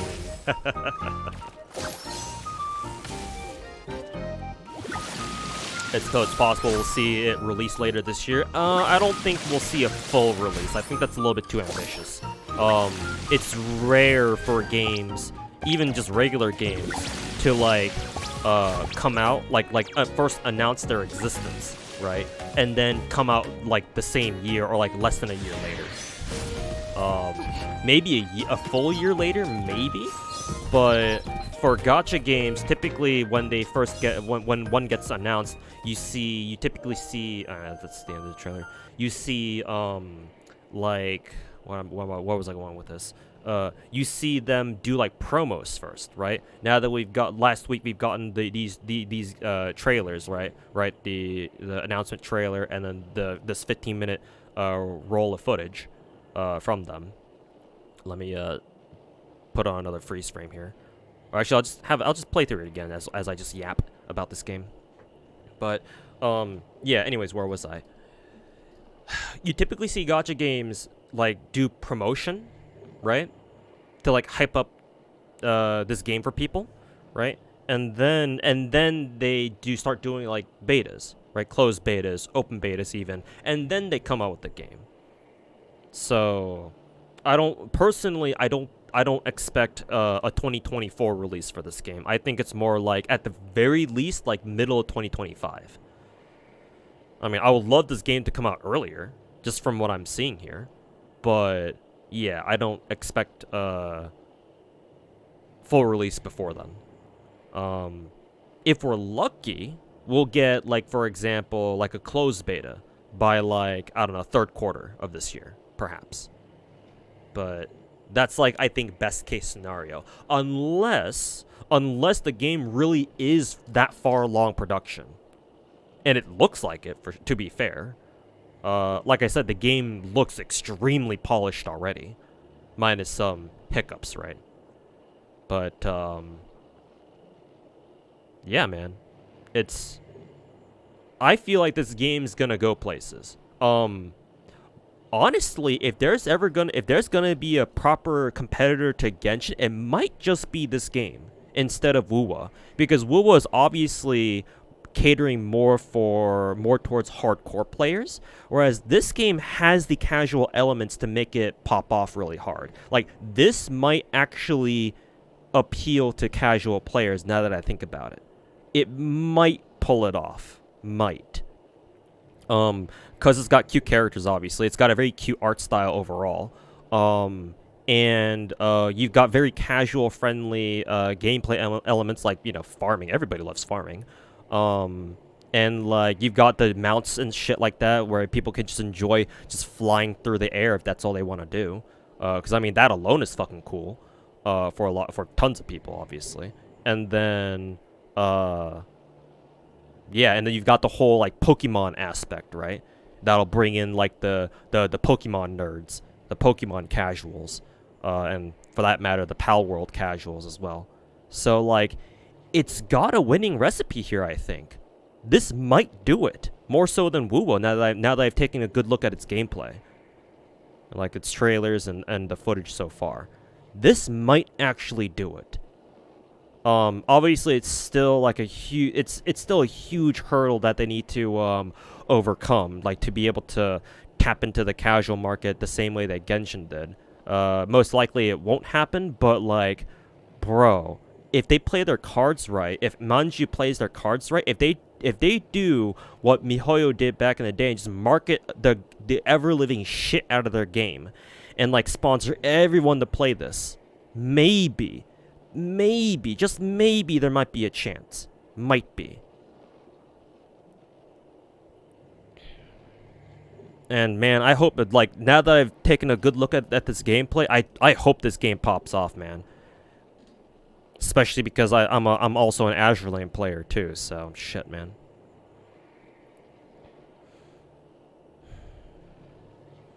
Problem with this game is that it's waifu only genre. I do concede that it may be a problem, but if this game's gameplay is good enough, then that shouldn't be as big of a barrier as you might expect. Like, because even the ladies will enjoy. I would assume the ladies will enjoy playing this game too. What is it? Thanks to its more casual elements of gameplay, like, you know, farming and shit, right? Because like I'm assuming, like plenty of ladies out there, plenty of ladies out there still enjoy Pokemon, and Pokemon's not exactly a, you know, a husbando game, right? Doesn't Pokemon have more waifus than they do husbandos? You know. You still have plenty of ladies out there enjoy Pokemon regardless. So this game is mostly for males. I mean, on the surface, sure, but again, as long as the game proves itself gameplay-wise, that should become less and less of a barrier over time, I think. Like, when this game comes out, and it does indeed turn out that it has solid gameplay, and it has fun farming, it's got great casual gameplay, then, and people spread the word that, oh yeah, this game's great, it is a great game, not just for its waifus, that shouldn't be as big of a barrier over time. And again, even though there can't be, like, for example, playable guys, I mean, what Manji could do to get around that is just put on a lot of, like, hot guy NPCs, right? I mean, let's take a look at the initial opening trailer again, right? All they would need to do to bait in the ladies, even if they can't actually play them, just add in more you know, ripped guys like this dude as NPCs at the very least that they can talk to. You know, they'll take whatever they can get. So, yeah, I don't think it's as big of an issue as some of you guys in chat are making it out to be, but the gameplay has to be good. So yeah, we have to hope that that's the case, and I have faith that it will be. But again, we'll see for sure when we start getting like closed betas and open betas for this game. Seems like a good casual game. I mean, all gacha games at the end of the day should be, but yeah, especially this one for sure. And not only that, but like, we call Genshin Impact a casual game, but to be honest with you, like, I guess there's a lot of things to do in the game, but like, this game already gives you, like, right out the gate, like, we already see, you know, oh, you can just fly, you can just chill and vibe in this game, just fucking, you know, fly through the air if you want to, if you have access to a flying mount. You can run around, collect pals, or Pokemon, or whatever these guys are called. You can farm, right? Like, those are three big things that Genshin doesn't have. Right, because what's like the casual content in Genshin? Exploration, like the hangout stuff, I think, and then like story quests or whatever, right? And that's pretty much it. Maybe some of the Serenity Pot stuff, I guess, if you're into that sort of thing. If you're like into like building your own, like if you're into like base building and shit. So like 4 things maybe, and Azure, this game has already shown 3 things that Genshin doesn't have, and it could easily support all the things that Genshin already does, right? Story quests, like your own base building shit. I mean, we saw that I guess that's integrated into like you're like being able to build your own farm, I suppose. Yeah, all the things that Genshin does, like this game could easily do, and it's already showing a ton of other things that you can do casually that you can't do in Genshin. So it's more than just base building because there's like a smelter and stuff. Yeah, and obviously, and I expect it to be more complicated than whatever Genshin has too.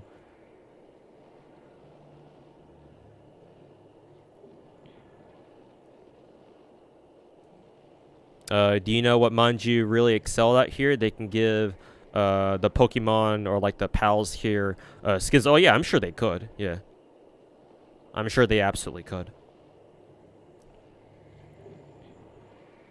Imagine what co-op would be like in this game. Oh yeah, that's right. That's a good point. Do we know? Has Manju come out and said that? Oh yeah, you can play co-op in this game, or no, not yet. Or is that not confirmed yet?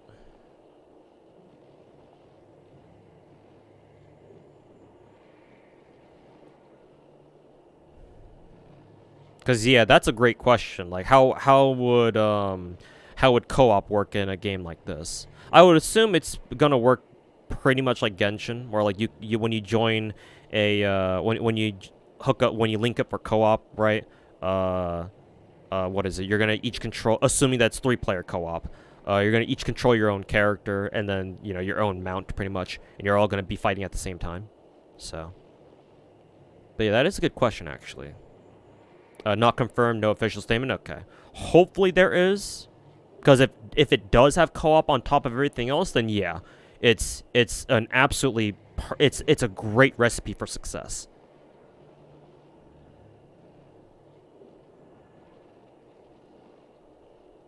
But yeah, hopefully it's co-op. I would, admittedly, I would be kind of disappointed if it turns out Azure Premelia is single player only. Would definitely be some wasted potential there, but we'll have to see how it ends up being in the long run, or when it comes out fully. Just imagine if there are like some 5-star pets in the game. Oh, I'm sure there will be. Yeah. Like, it's clear that the dragon pet that we've seen in this gameplay is a higher rarity than like the ground-based mounts. So, yeah, the pets have to have their own rarities for sure. Oh, excuse me.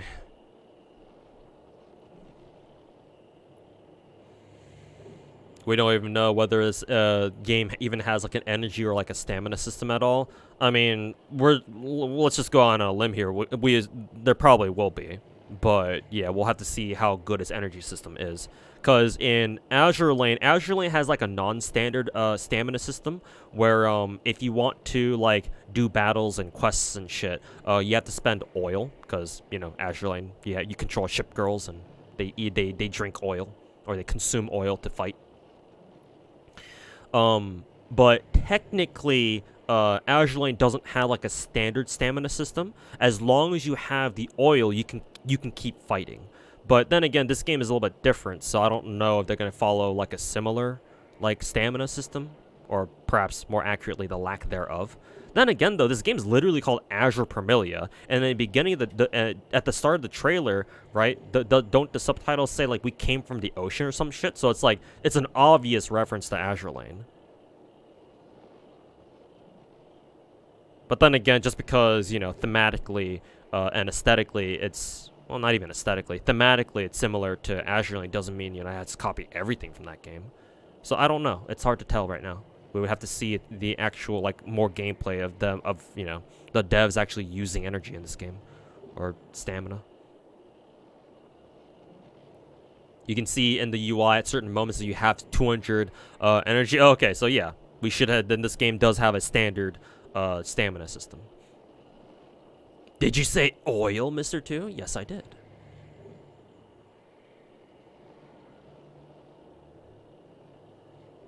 Forget Genshin killer. This will be a Pokemon killer in a weird way? Maybe, actually, yeah. Maybe. We'll see, though.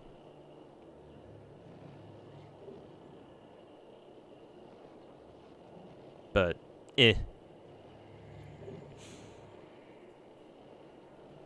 I think Pokemon will still do just fine, but like Pokemon getting more competitors will certainly be good for Pokemon, so that way Game Freak and Nintendo can actually go back to making good Pokemon games again, or at least better ones. The Genshin killer is Genshin itself. True. Actually true.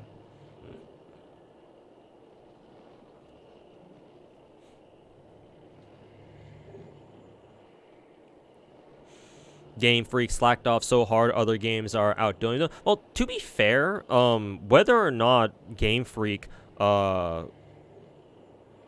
ends up making good games nowadays is sort of independent of these games coming out. Like, honestly, I feel like Pal World and obviously Azure Premelia would have come out regardless, even if we got like amazing Pokemon games in recent times, to be honest with you. It's just that I think we're just comparing these games, especially the Pokemon these days, because, you know, Pokemon's kind of had like a, you know, their reputation's been kind of on a downhill, on a downwards trend, from, you know, on part of the developers, because, you know, we haven't had a great Pokemon game in a while.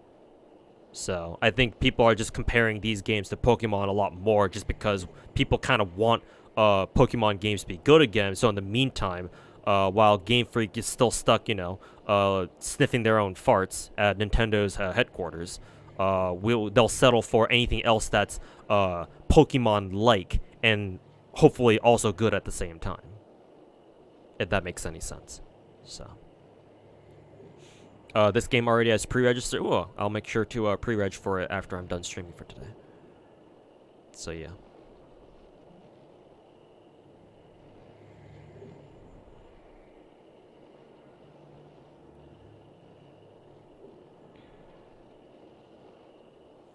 Just joined the stream. What are your first impressions of Azure Premelia? Okay, this will probably be a good way to wrap up my thoughts on this video, because I'm sure I've been reacting to this to Azure Premelia for a very long time now. So yeah, thanks for that, Harold, over on YouTube chat. Okay, so my complete first impressions of Azure Premelia so far are that, just to get this out of the way, I think this game looks very good. Amazing, even, perhaps, if I'm going to go that far. I will tell you straight up, just to be completely transparent here, that I am fairly biased, because the developers of this game, they're named Manji or whatever. Let me just restart the trailer so you guys have something to watch in the background while I go off and yap. The developers for this game, they're called Manju. These guys, along with another development studio called Youngshire, they develop another gacha game called Azure Lane that came out back in like 2017 for the Chinese server and 2018 for their global servers, global and Japanese servers. And I've been playing Azure Lane ever since we got the global server. So I'm a bit of an Azure Lane veteran, if you want to call it that, if you want to call me that. So I know a lot about this development studio, and they're one of the best gacha development studios, one of the most based ones as well, that I know of. Like, these guys are like the business. Like, they know what they're doing. And out of all of the developer studios of the gacha games that I play, these are probably one of the most one of the ones I would trust the most, I would say, to do a good job with, like, whatever games that they work on. So yeah, let me just say that up front. I am biased because I know what they're like, and I'm a big fan of them through Azure Lane, primarily. But even besides that, this game looks amazing, man. It reeks of quality. I mentioned this earlier, but like the vibe of the trailer and like a lot of the parts of the gameplay that they show afterwards really reminded me of like the first month or so of me playing Genshin back in the day, back in 2020 when Genshin first came out, right? The raw beauty and what is it? The vibes of like just pure unfiltered exploration in like with like beautiful environments and stuff like that. So that's already off to a great start, because I consider Genshin to be an extremely good game casually, and you know, in regards to exploration stuff. So seeing this game kind of follow in Genshin's footsteps and perhaps even surpass it, we'll see if it does with in due time. But that's already a great sign already. At least for me. And as we watch the gameplay here, the actual gameplay footage, like everything that I've seen so far, like it looks good. This game looks polished. I think somebody in Twitch chat told me that this game's been in development since 2021, so they've been working on this game for quite a while, 3 years. And that's quite a bit of time, and it shows. The gameplay seems solid, like especially when they get into fights. The graphics are, I mean, you know, say what you will about the graphics, they look good enough. I mean, it looks fine. It looks fine for me, so I don't have any major problems with it personally. I enjoy it for what it's worth. So I think they're okay. I think they're good enough. I suppose they could be better, but like, you know, considering that this is a gacha game, most likely a gacha game, which means that it'll probably be on, you know, all platforms, mobile, console, PC. I understand that maybe graphics need to take a bit of a hit, so that way all platforms can, you know, run it at least. So that doesn't really bother. The graphics as they are right now don't bother me too much. Again, I'm the kind of person who cares more about the actual gameplay itself. As long as the game looks good enough, and it looks more than good enough for me personally, I'm fine with it. But beyond the graphics, obviously it seems like the battle, like the actual combat gameplay looks very fleshed out, and polished. Like it looks like they know what they're doing here. It doesn't look awkward at all. It seemed to flow very seamlessly and stuff like that. So I'm liking the combat footage, or the actual combat gameplay. And beyond the actual fighting part, they also showed off more exploration, more like PAL stuff or Pokemon stuff, and they added farming, just like in PAL World. So everything they've shown off, like they look great, man. I'm genuinely struggling to come up with anything bad to say about what we've seen so far. Like there was one instance in this trailer where like there was like one graphical issue where like there was this tree with orange leaves or something that kind of just popped into the foreground as you fly by it. But other than that, I'm assuming that's going to be relatively easy to fix. But other than that, there's nothing else I can say about this game to like bring it down. I can't think of anything bad to say about this game, to be honest with you.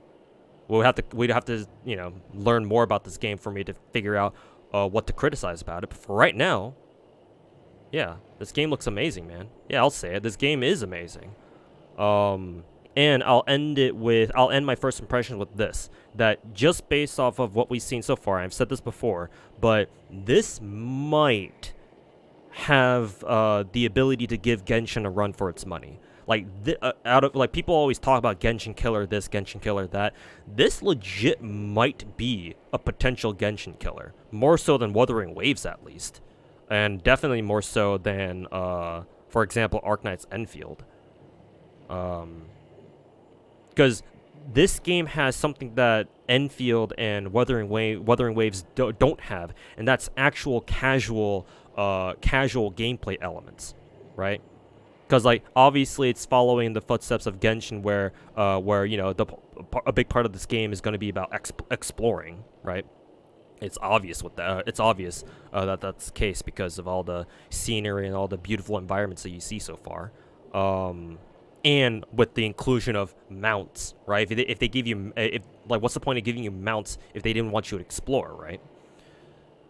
So, and obviously the farming gameplay, because everybody loves farming games. So yeah, I'm pleasantly surprised by what I've seen here. Like I've seen other content creators, like other Hoyoverse content creators, like Sweetly and Ruby. Take a look at this. I don't know. I don't remember what exactly they thought of it. I'm sure they think this game looks amazing too. But like, yeah, I've seen bits and pieces of the gameplay so far. But now that I've actually taken the time to sit down and watch this myself, yeah, this game looks really, really good so far. Anyway, again, we'll have to see more to get a more complete opinion of it, or for me to make a more complete analysis of how the game actually is. But yeah. Hopefully we get like an open beta soon or closed beta at some point later this year.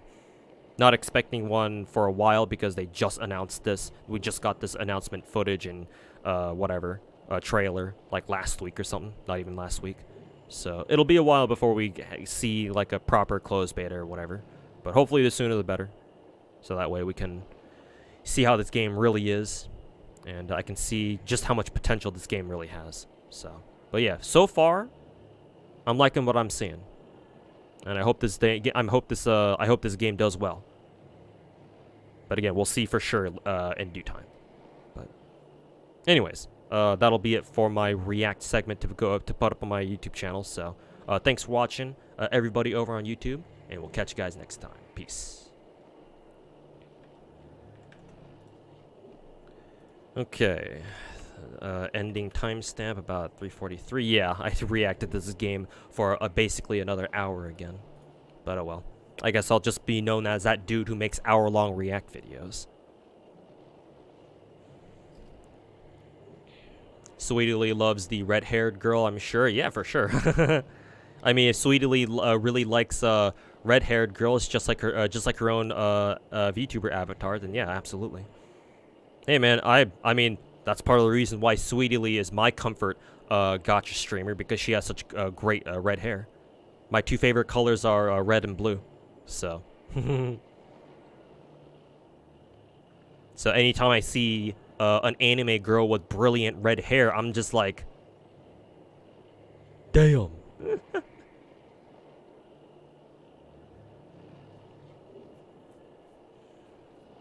Wish China would make a single-player non-gacha game.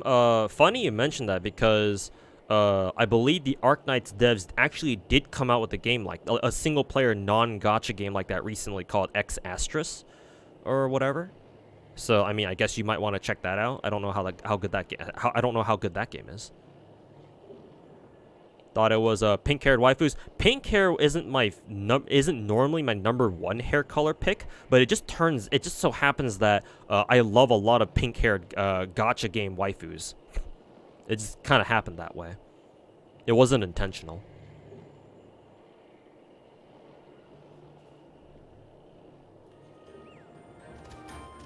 Have some sound in the background, so yeah, you guys have something to listen to while we keep yapping afterwards.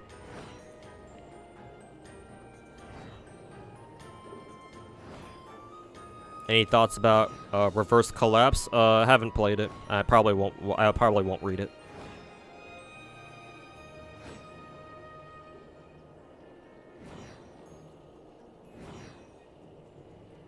They're all keeping the number of team/kill exactly the same. What is with the number 4? Like 4 in a team, 4 abilities to like level up. I'm not sure what exactly you're referring to. Maybe I'll figure out what you mean just by watching the footage as we go. And you also hope it has a more digestible story. Yeah, we'll see how good, what is it? We'll see how good Manju's story writing is. Because Azure Lane, their first gacha game, didn't really have much of a serious story until like very recently, like like as recently as like what, maybe like 2 years ago, or something like that. I forget. What game is this? This game is called Azure Premelia. It's a recently newly announced. I assume it's a gacha game, or I assume it's going to be a gacha game, by yet another Chinese studio. But it's a studio that I actually know very well, because they work on another gacha game called Azure Lane, that's been out since 2017/2018. Worst thing about this name, about the game so far is the name. Why? I think Azure Premelia is fine. It sounds cool. I feel like it's very fitting for a game like this, personally. If people can just shorten it to AP, if saying the name in full, you know, gets to be too annoying.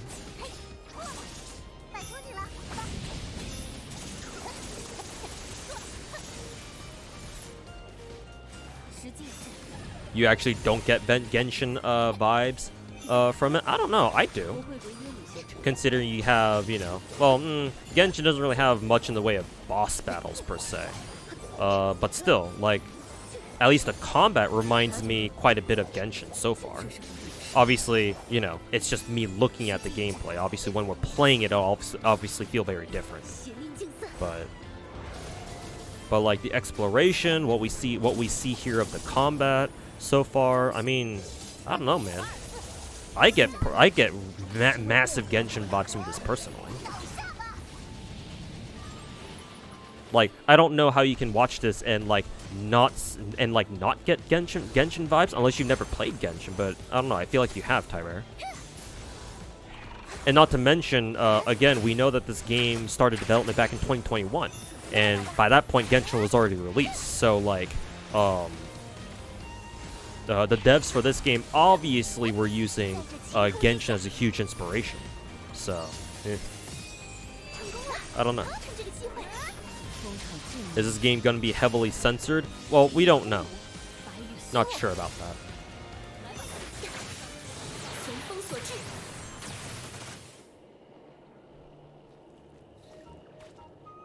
Like, whether or not Manju will censor this game when it comes out, like, that's an issue we'll deal with when it arises. I don't think there's much of a point discussing on whether or not it's going to be censored like now. So, maybe bring up that question again when it's like nearing release or something. I don't know.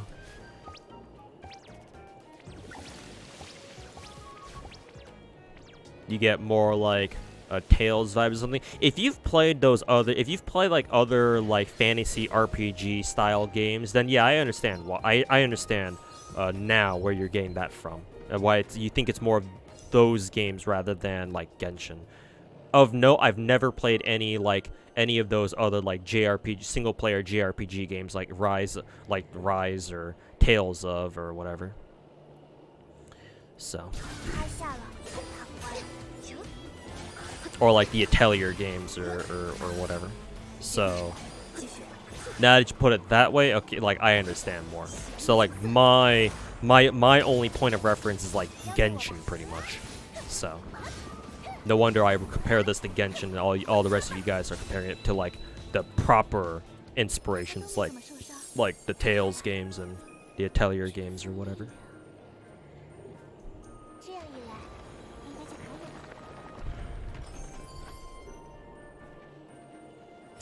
Is there anything that really needs something? So far, no. Yeah, so far, no.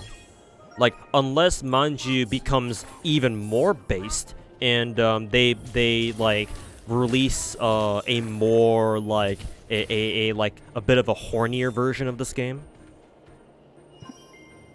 Because for Azure Lane, they had to censor a lot of their characters on the Chinese server, but they didn't censor anybody, or at least very few characters in Azure Lane. Matter of fact, I don't think they censored anybody at all in Azure Lane, even though they're a Chinese developer studio. Matter of fact, Yoastar Publishing actually moved their headquarters from mainland China to Tokyo, so that, or at least this is what I've heard, so that Azure Lane doesn't need to be forced to censor all their servers. They just censor the Chinese server and leave the Japanese and the global servers alone, pretty much, for the most part. But I don't know if they're gonna do something like that for this game. It's way too early to tell. Likely they're not gonna do something like that. They're just gonna have a universal client, right? And not give like the overseas servers any like special treatment or whatever. Because obviously doing that sort of thing is very complicated.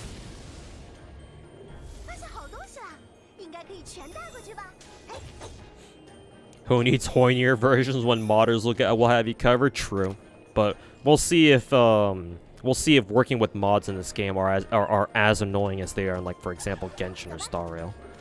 Because like MiHoYo actively tries to fuck over modders because mods for Genshin like break every single patch pretty much, and I feel like that's a deliberate thing on MiHoYo's part. But we'll see how friendly Manju is towards mods.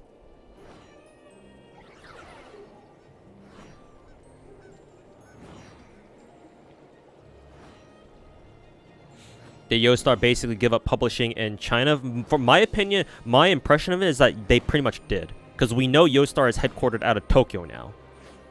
So if you move your headquarters outside of China over to Tokyo, then like that's the equivalent, I would imagine, of like basically like relinquishing your publishing rights in mainland China. Maybe they kept some of it, I don't know. But I wouldn't be surprised if Yoastar basically gave up everything just to move to Tokyo, so that way they don't have to be under CCP supervision ever again. But I don't know the full story behind that.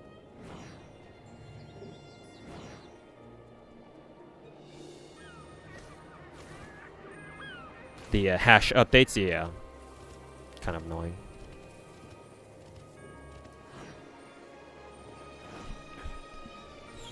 Genshin needs competition in its niche, yeah, and we're gonna keep as the years go by, we'll get more and more of these games. So yeah, hopefully we don't need to worry about that.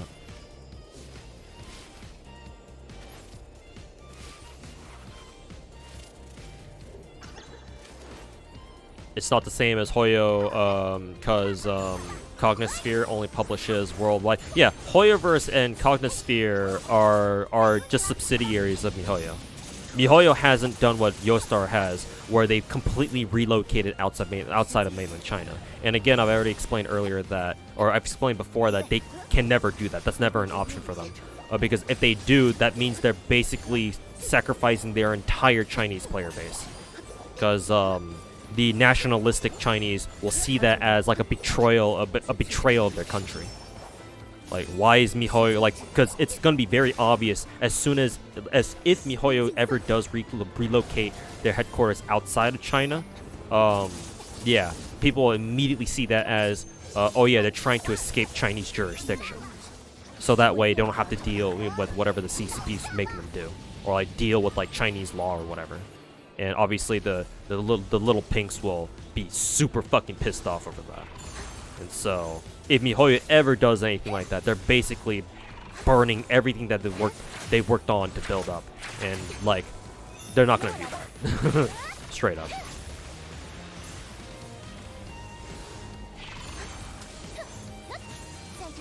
So yeah, the best thing that they can do is set up like basically a holding company or like a shell company that they can like use, like keep their money that they earn outside of China.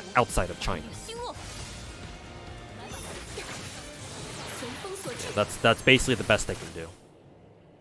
Relocating outside of China, like what Yoastar did, is not an option for them. Unless they're okay with, you know, slash and burning all the work that they did in China just to start over from scratch again outside. Well, they're not going to be starting from scratch per se, but like they're not going to give up. They're not going to do that, because that would mean giving up all the work that they've done for, like, for example, Honkai Impact, right? So ain't no way in hell they're going to do anything like that. They're not going to sacrifice their crown jewel Honkai Impact just to avoid the CCP.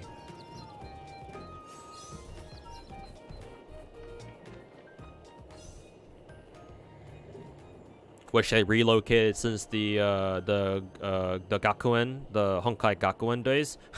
I mean, yeah, if they were ever going to relocate, then yeah, that would have been the time. But a little too late for that now.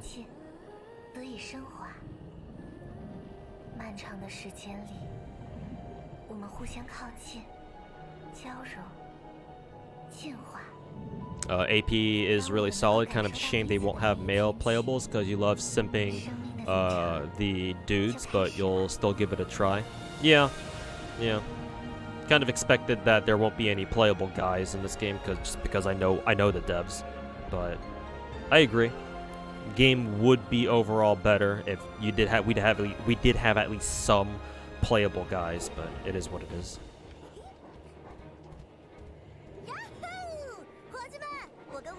Hoping open world won't feel dead like in Genshin's. I don't think Genshin's open world feels dead per se, but I do think that this game already has a much better potential for like a more vibrant open world experience for sure.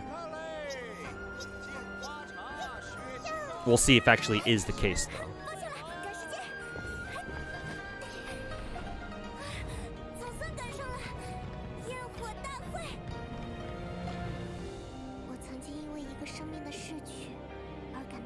it's such a limiting factor. Having multiple cultures and male characters for Genshin really widen its appeal. For sure, yeah. But that doesn't mean what Azure Premelia's got going on here still won't work. Maybe it is limiting its potential a little bit, but they can make up for a lot of it by just making the game solid.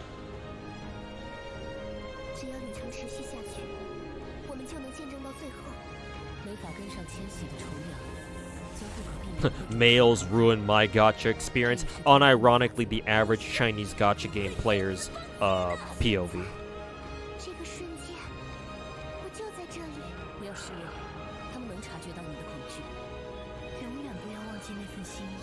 You're also curious about the kind of quality of life features they'll implement. One of them that people in my Twitch chat already mentioned is that when you open treasure chests, or like when you like pick up like loot from the ground after destroying something or something like that, the game just automatically gives it to you instead of you having to press F like you have to do in Genshin. So that's one quality of life already over Genshin.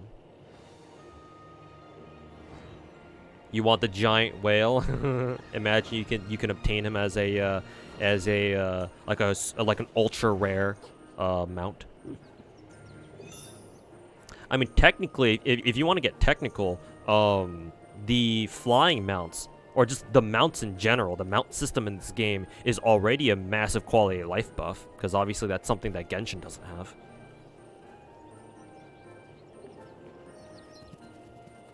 Some people like to pick shit up from chests. I mean, I guess, yeah, but, you know. That's like a, I like to pop bubble wrap kind of thing, you know? Like, do you really need to do that? I get that it's enjoyable, but, like, do you really need that?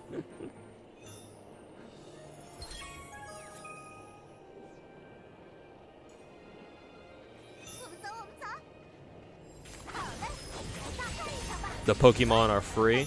Hopefully they are. I can imagine them having like a separate Pokemon gacha too, if they really wanted to milk this game. I hope not, and that we only need to deal with like a character gacha, but I guess we'll see. We'll see how they manage it.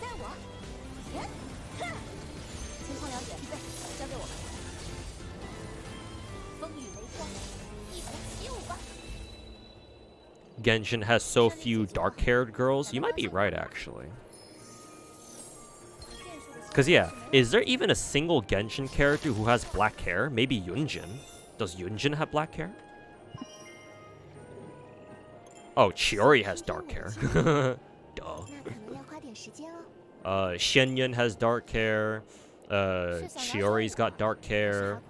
Yelan's got dark hair, so does Mona. Yeah, we have quite a few waifus that have darker hair. Raiden has dark hair if you count Violet as dark. Daehya's got black hair. Hu Tao's a brunette. Yunjin obviously has black hair. We have a decent amount of darker color haired waifus. Ow. Character screen looks clean. Yeah. This UI looks extremely clean. And I thought Arknight's Enfield's character select screen looked good. Like, this takes it to another level, man. Because, like, every character has their own background, I think, right? Yeah. Not sure if you'd buy PAL skins. Yeah, not sure how many people would buy PAL skins. I'm sure a lot of people would, if they really like this game. But considering like the variety of like PALs or like Pokemon here already, yeah, we'll see how that would work.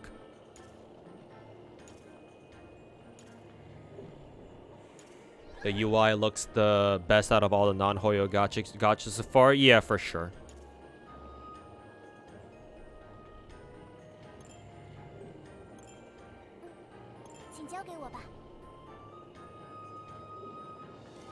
After Genshin, character design looks bland. I will say that compared to Genshin, the colors don't pop as much. I will say that much. Like, in my opinion, the saturation that you see in Genshin is a big reason why Genshin is so interesting from like an aesthetics point of view. And the colors in this game are not as saturated, admittedly. Like, on their own, they're fine. I think the character designs in this game are still decent. But yeah, if we're gonna compare this to Genshin, yeah, no. Like, very few gacha games can compare to the level of quality that you get out of, like, for example, Genshin character designs.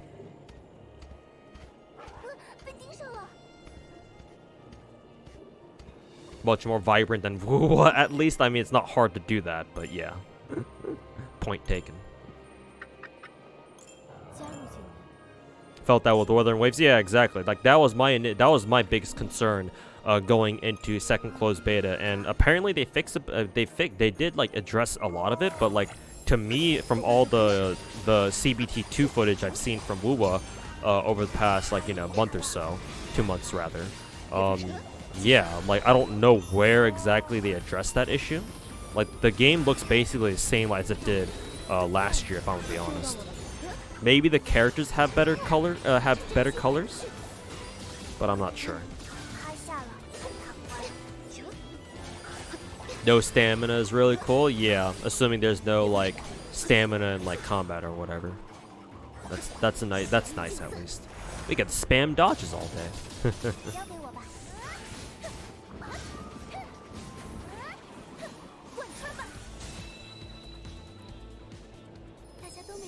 If it runs better, you think it'll be fine because Genshin runs like ass. Yeah, hopefully this game is highly optimized. Hopefully, mobile device can actually run this and not like blow up in your hand. But we'll see. Wu was more like post-apocalyptic theme. Like, I get that, but like, you can have a post-apocalyptic genre and still have very vibrant colors. Like, just because your story or your setting is meant to be post-apocalyptic doesn't mean that you have to like force the colors to be all drab and shit to match it. If Wuthering Waves was like a single-player game, then maybe I can see it. But this is a gacha game. That shit is different, right? Like, with single-player games, you can expect to have your players be of a certain like audience, right? But for gacha games, ideally want to be as popular as possible. Like, ideally want to have as many players as possible. So just from a like an art direction point of view, like, it has to appeal to as many people as possible as well. And so that would involve naturally having just more vibrant colors, having the colors pop better. And like, hey, even Genshin's like darker regions do colors much better than Wuwa does, right? Like, for example, I find whatever they do in Enkonomiya, like their Enkonomiya region, their Chasm region, like, both of those areas look so much better than whatever the fuck Wuwa looks like, at least personally. Like, if you want to do darker colors well, like, look at what Genshin does with those two regions, with Chasm and Enkonomiya. Or like, hell, you can go to Seirai Island in Inazuma, right? Where you go up to the middle of the thunderstorm, the thunderstorm vortex. Like, that's how you do darker colors. That's how you do that's how you portray a more post-apocalyptic theme.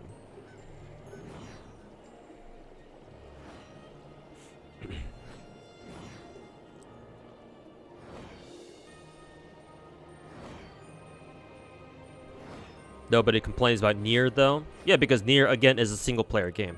Like I just said, with single-player games, you can afford to take a more drab art style because you can expect the player base to, expect that sort of art style. Not only that, but because it's a single-player game, eventually that game ends, so you don't have to look at it all day.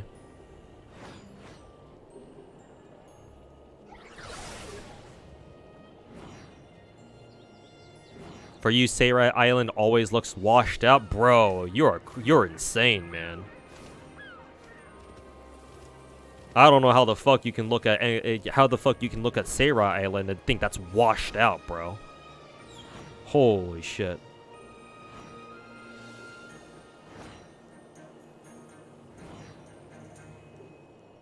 Like in a vacuum, maybe, sure, but the comparison was with what is it? Was with Wuthering Waves, and compared to Wuthering Waves, Seirai Island looks 1,000 times better than whatever the fuck is going on in Wuwa. Personally, maybe when I actually play Wuwa myself, I'll change my mind. But until then.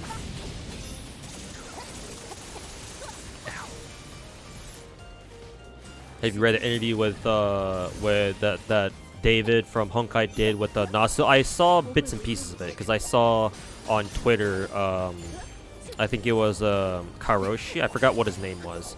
But there's this like Nasu-verse related Twitter account that likes to report on anything Nasu related, or Type Moon related. And yeah, they were posting. I think they put up a thread about all the details that went down between David and Nasu. So I saw a little bit of it, but not everything. Nasu said that Genshin has better design than Honkai. Oof. Are you gonna take that, Honkai players? Yeah, Myriad, yeah. And then Crunchyroll also released an official translation of the interview. Oh, cool. I didn't know that Crunchyroll was also on it, too. But, neat. What the hell are those Dakimakura covers behind you? Behold! My wall of autism. Oh, that's my multi-gacha screen.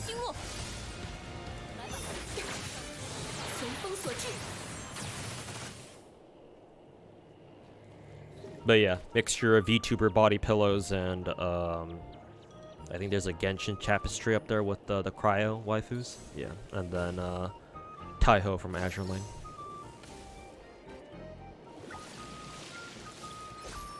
Respect? Thank you, man.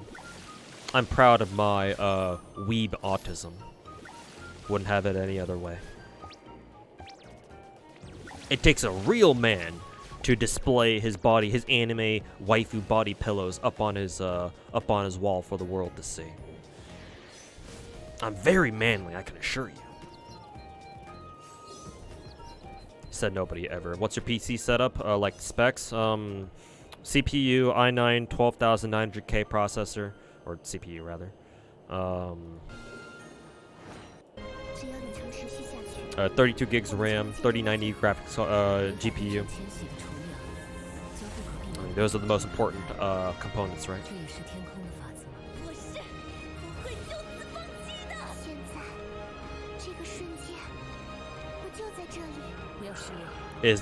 Was that PAL making more plots? I think so.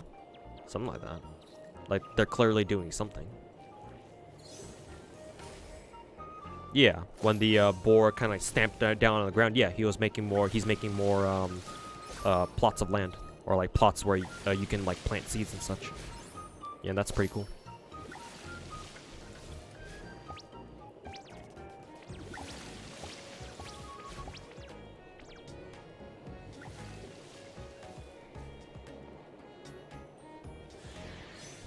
At the end of the joint interview, they hinted at a possible FGO Starro collab or something. FGO will not.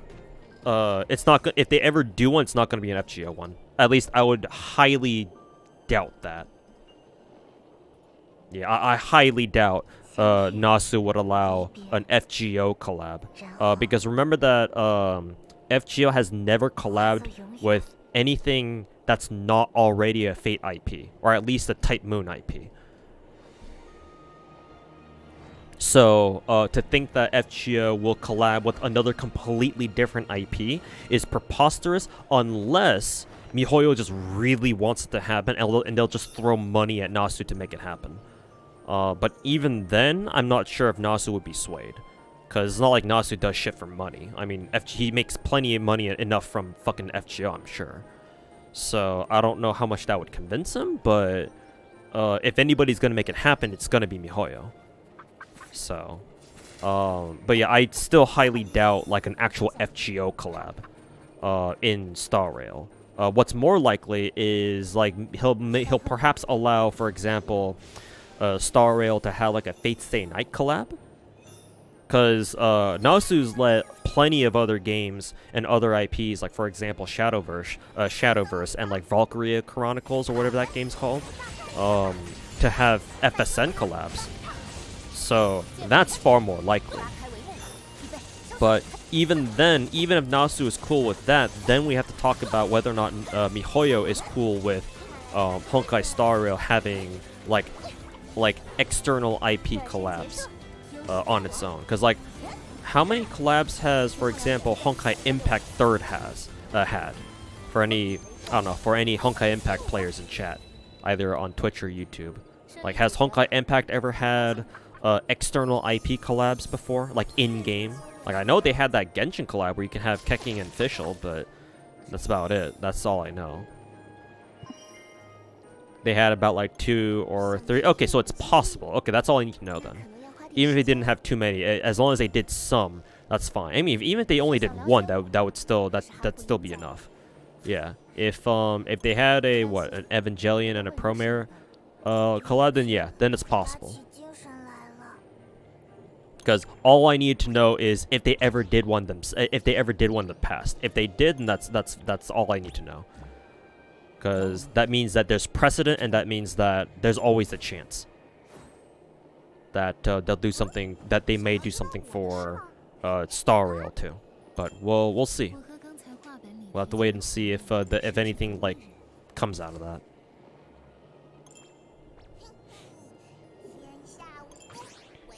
Don't think it's very likely for Star Rail. Yeah, that too. I personally don't think it's very likely to begin with, either. Because again, yeah, for Honkai 3rd, it's a lot more possible because it's a lot smaller of a game and has a much more dedicated audience. Whereas Star Rail is more like Genshin, where it's like, you know, a more mainstream gacha game that has a ton of players and shit. So like, I doubt MiHoYo would allow even Star Rail to have like an external IP collab of any kind. But we'll see. Never say never.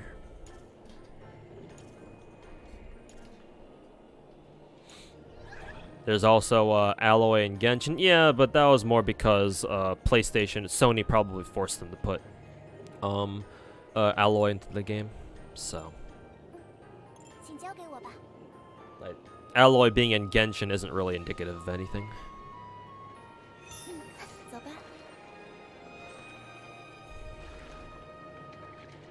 Which game? What, this? This game's called Azure Premelia. It was a recently announced, I believe it's a gacha game, that came out, that was announced last week. And a lot of Hoyoverse content creators have been reacting to it, so now I am too.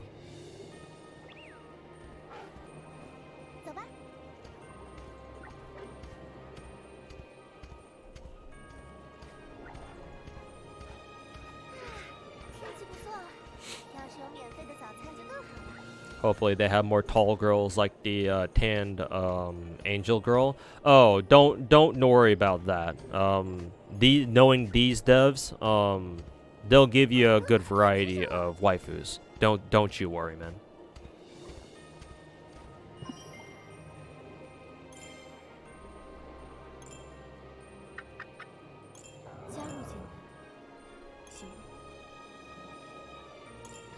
XDD.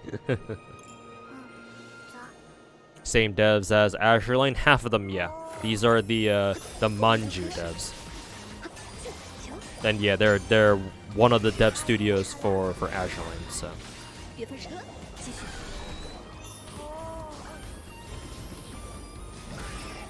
Give you fox ladies in your soul. I mean, good news. There was that one Shinano type waifu that we saw. I'm assuming she was a fox girl. Is this game out already? No. Game, we don't even know, like, no release information yet. Again, they just had their like world premiere, if you want to call it that, last week. So.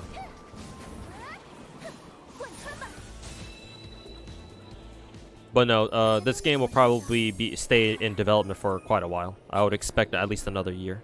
So, Don't expect it to come out anytime soon. They just released like some demo footage and like an announcement trailer. So just to you know, have people know about it at least.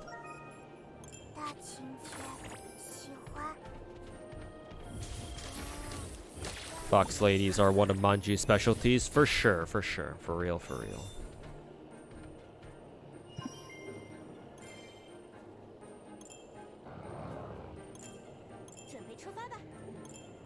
Am I playing it? Now that I've seen the gameplay for myself, I'm thinking I will. Maybe I'll add this as my 6th gacha game that I'm looking forward to playing in the future. We'll see.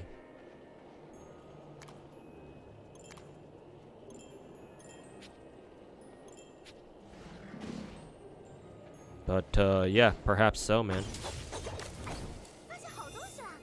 Pocket said on stream that she is in fact going to X this year. You didn't even have to ask because somebody else did. Okay, good to know then. You're fed up with Hoyoverse games recycling identical characters with like multiverse loophole? I come from FGO. That shit happens like every other week, so I don't mind that as much as you do.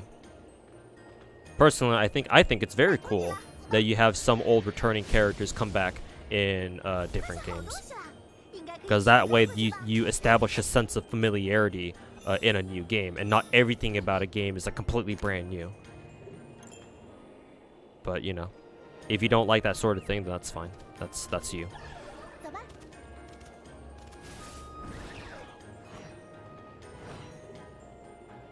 Is it CBT? No, I'm not actually playing. No, this is just trailer footage.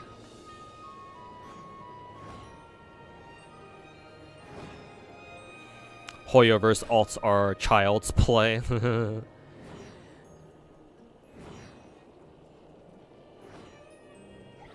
I mean, hey, Fate is the franchise that what is it, popularized the term alter. So, yeah, we were the first ones to do it.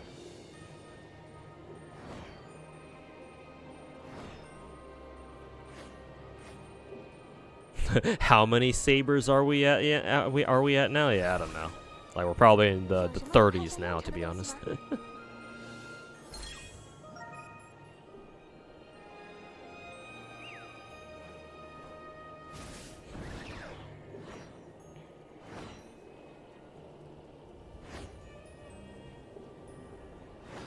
You're referring to Acheron, to Raiden Mei, or Raiden Shogun, to Raiden Mei, and what's the difference?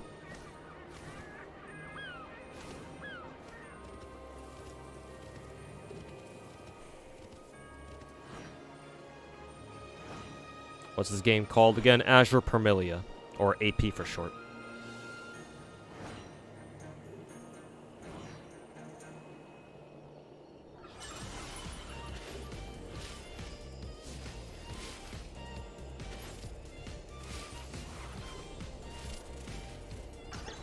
They have 2 Bronya alts and Stariel, and that's fine.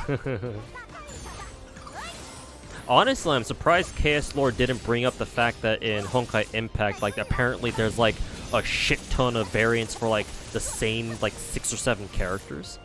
I'm surprised he didn't bring that up, and he just brought up like fucking Acheron and Raiden Mei and Raiden Shogun instead. Because, like, you can, I believe, like, Raiden Shogun isn't even Raiden Mei. Like, obviously there's some similarities, but, like, they're not even the same character. They just have a very similar theme. And then, like, Raiden Mei, obviously Acheron is Raiden Mei, but I guess an alternate universe version. So they're not even the same. So technically you could argue they're not even the same character. But yeah, I'm surprised you didn't complain about how in Honkai Impact, like, you have the same character just in like 6 or 7 different battle suits or whatever they're called in that game. And instead you decide to use the whole Raiden Mei, Acheron, Raiden Shogun comparison, which, you know, it's still fair, but feel like you could have used a better example there to underline your point. Wait till see. Well, wait till I see how many sabers we have, or how many Artories we have in FGO. 风口静 Weak. What do you mean you don't like a gacha game that has at least 20 different variations with the same character? Some pussy shit.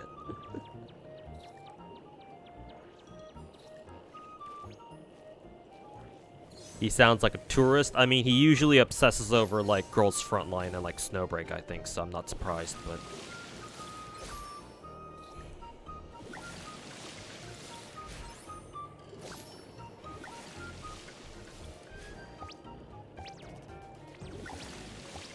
you actually do like Limbus Company for the fact that it has a set cast for gacha characters?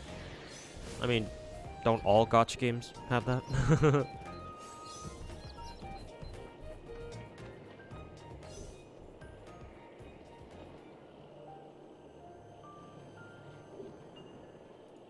Anyways, I think I've looped the footage for this game for long enough.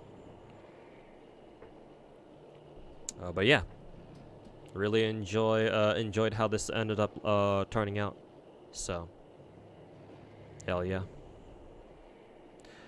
Anyways, what time is it now? Holy shit, it's already 10 o'clock. Holy fuck. How do people react to shit in like 10 minutes and like just end? That's a fucking skill, man. I react to something and like I look down at my clock on the bottom right corner of my screen of my monitor, and like, bro, 3 hours are already gone. Like, holy shit, where'd the time go? Bricked stream, honestly, yeah, because I can't really stream for much longer. I didn't plan on streaming for like spending this long on one React video. Because I needed to react to two other videos today, but I guess I'm not gonna get around to doing that today. Maybe not tomorrow. I'm busy tomorrow, so maybe on Tuesday. Yeah, maybe we could do some reacting then while we're waiting for Star Rail to go up, because Acheron will be out in 2 days. So, does it have a release date? What, Azure Premelia? No, not yet. We don't know, no release date. We don't even have like a confirmed beta yet announced, but hopefully they announce one soon. Pocket's internet died right as she ended stream. Oh no. ISP be like, go to bed. Melusine. Oh yeah, that's right. Thanks for reminding me. Yeah, I'll set up Melusine.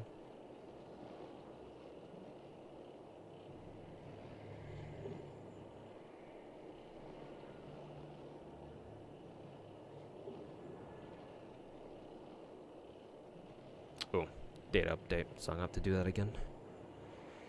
You take the Asmon approach. I mean, I don't mind. I don't really mind because I love talking about stuff. I like interacting with you guys in chat and really going into a lot of detail about what exactly I'm thinking. Because yeah, obviously, if you only react to something for like 10 minutes, you don't really like, unless you don't have a lot to say.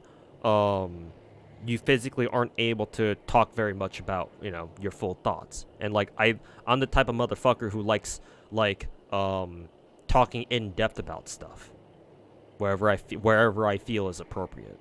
So yeah, I like taking the time to talk about stuff and explain where I'm coming from and shit like that. So yeah, I don't mind.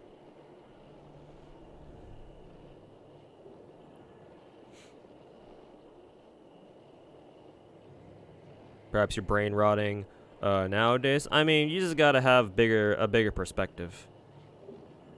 A lot of it's not just you. I mean, plenty of idiots on Twitter have bad takes, but it's not because, you know, they themselves are stupid. They're just ignorant.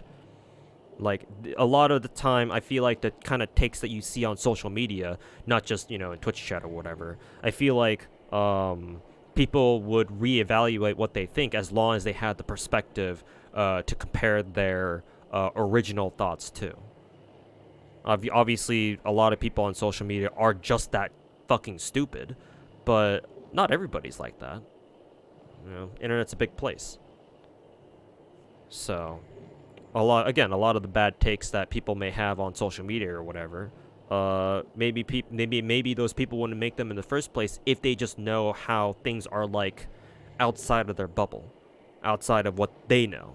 They just don't stop to consider that things are maybe a little bit different. Things may be done a little bit differently, or things are just a little bit different. Oh, they actually announced the Vietnamese twins event. But yeah, they just don't consider that things may be different. So.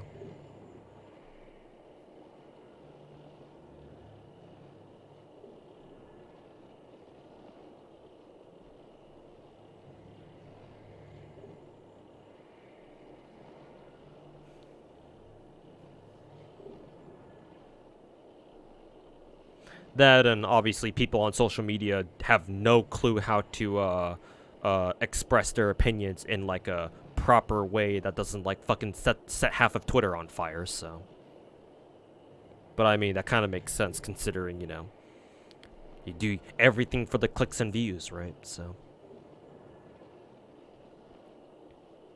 like, oh, time to put up another dog shit opinion that'll garner like 1 million views. Even though it pisses off half of Twitter.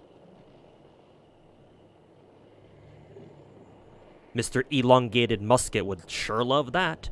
For that juicy ad revenue.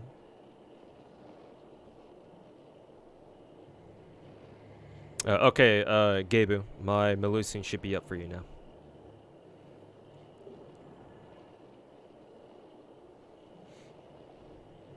I missed your 3 resub. Ah, shit.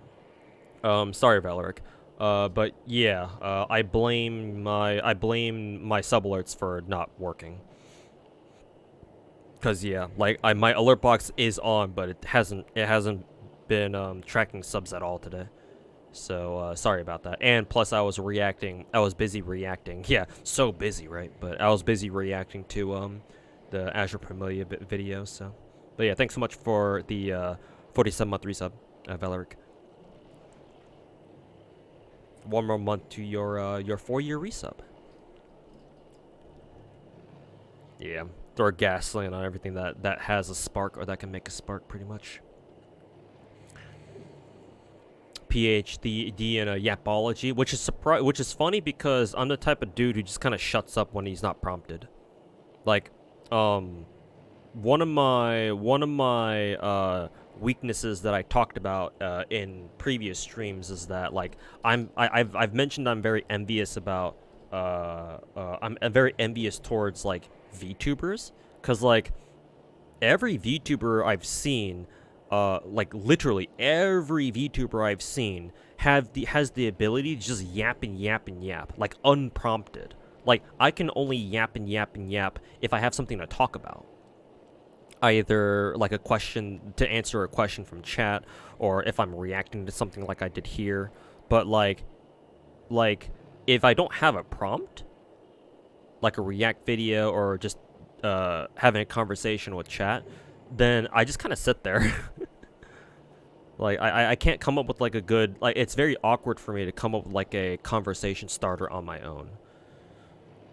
Like I've always been very bad at that. It also doesn't help that my my personal life is overall just extremely dry and fucking boring.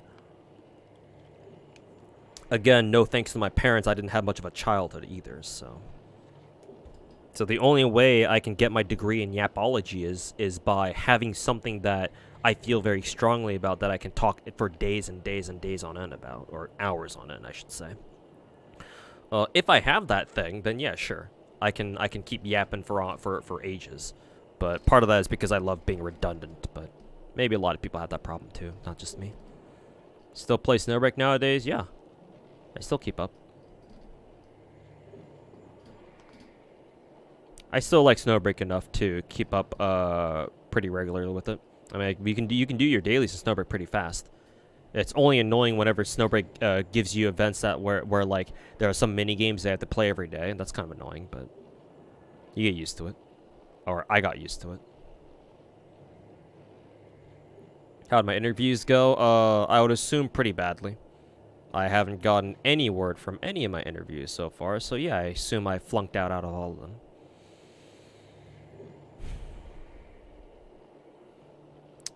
The art of yapping, basic VTuber skill, yeah. That's why I'm never gonna become a VTuber myself. They're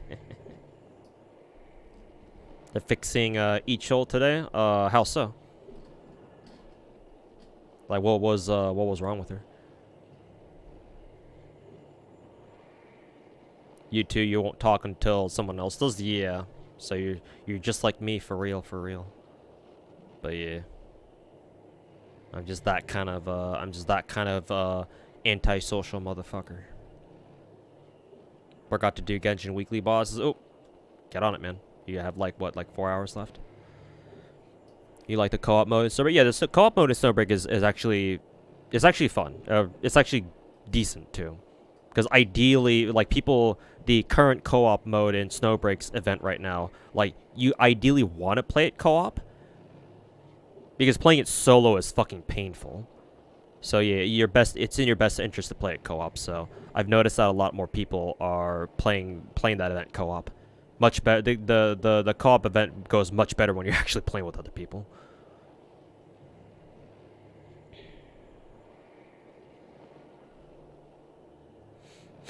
Lots of people complain about its skill set. Really, I thought it was okay. I would still, as a shotgun user, I would still go with, like, for example, the S rank Fenny, or even A rank Fenny. Like, my A rank Fenny is my best shotgun user because I have her orange tier shotgun, so she does a lot of damage. But yeah, I didn't think there was anything particularly wrong with Ichil. But she is definitely weaker than, like, say, A rank Fenny. Maybe that's what people are angry about. That an S rank shotgun user is weaker than an A rank. I don't know.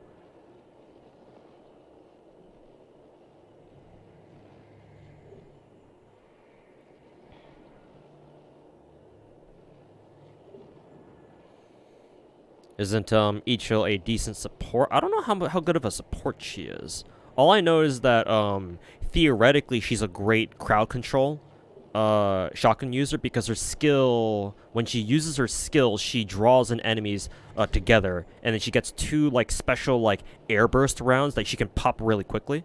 That does a lot of damage to like unarmored targets, I think. But against like actual armored targets, she kind of falls apart. She's mainly used for crowd control. She's not good against the bosses at all. So maybe people are complaining that she's just not very good against bosses, I guess.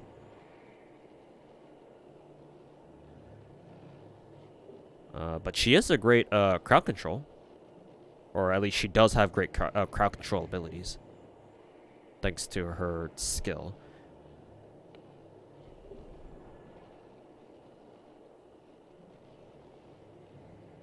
But yeah. We'll see if they end up buffing her or not. Like, I would like to have her be a little bit better against bosses, because yeah, against bosses she's like borderline useless, because she just doesn't do a lot of damage at all. Like, even with her her orange weapon, her signature weapon, her regular shots are just not that strong.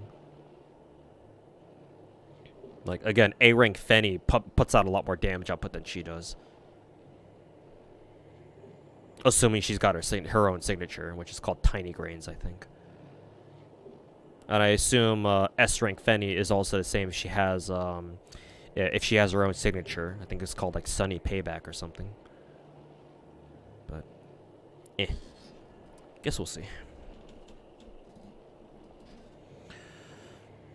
Monkey Boss is kicking your ass in Stara. You just want the loot it's guarding. Keep at it. Eventually you'll be able to pull it off. So she's more utility support, crowd control. Kind of a weird version of utility, but mainly crowd control.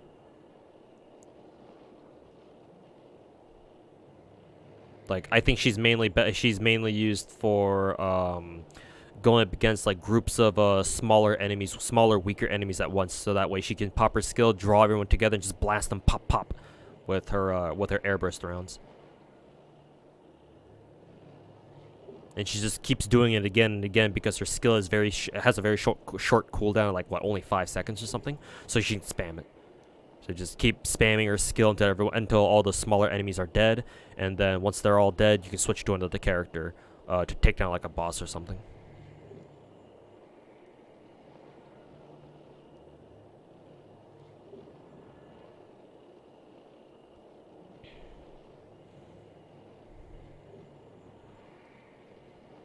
Shotgun ASMR, yep. Nice, soothing ASMR of shotgun shells. Pow, pow. Definitely audio to fall asleep to for sure. Forever.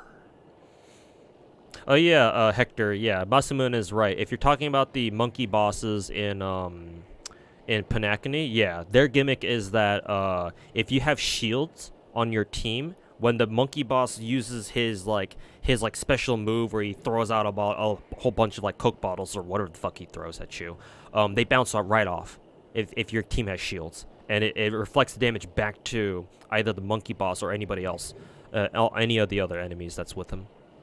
So yeah, just use shields if you can, anyway.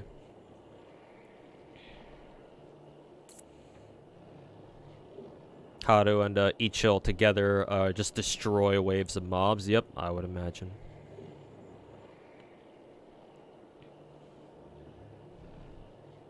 You can't hear shotgun without girls frontline shotgun hell. Yes, the girls frontline trauma of heavy construction, where all our dreams go to fucking die. Oh, I'm sorry. Did you want Spaz 12? Yeah, you're not getting shit. Go fuck yourself. Thanks, Mika team. Very cool. When can you expect next Star Rail patch? This Tuesday, because I believe in-game the banner is lasts for 2 more days. Let me check Star Rail real quick. Yeah, 1 day and 14 hours. So, in 2 days. So, on Tuesday. Tuesday West Coast time. I would expect it's Wednesday for EU and Asia.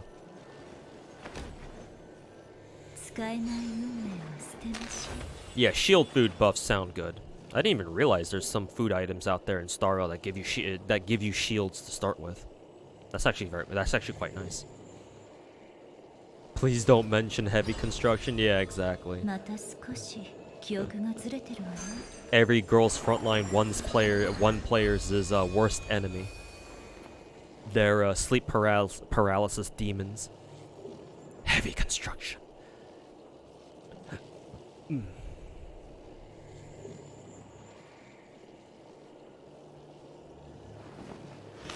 I'm aware.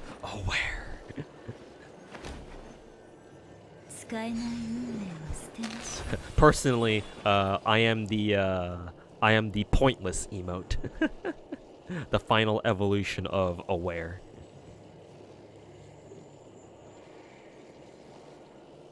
Or was it defense food buffs? Either way, those sound good.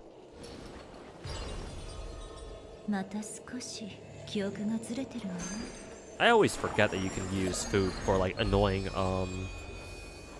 bosses, just overland bosses, overworld bosses in both Genshin and Star Rail, actually. Anyways, chat, I'm gonna have to end the stream here. It's getting late, so it's Sunday night as well. I'll react to the other videos that I wanted to react to on Tuesday, because I'll be busy tomorrow.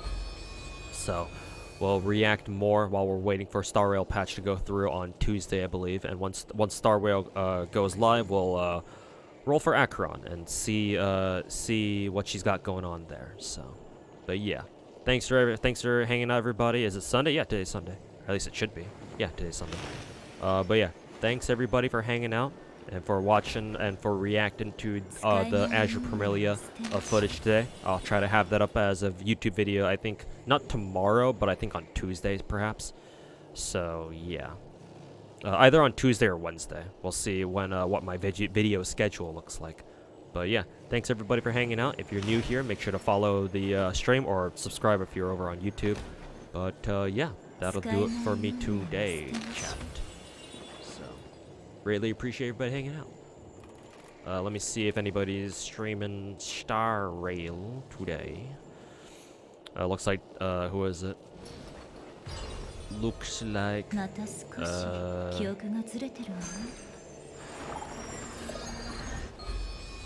let's see here. Looks like Sweetly's not streaming today. I think yesterday she said that she's taking a break today, I think. So oh, Danny G from FGO streaming Star Rail. Maybe we'll raid her a little bit.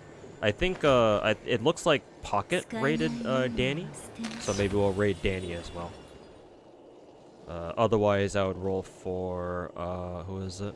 I would go raid Ruby, but let's go raid Danny, because I know they are a FGO streamer. So yeah, go hang out with them for the rest of the night. And yeah, we'll see you guys back. I'll see you guys back on Tuesday. Yeah, Tuesday.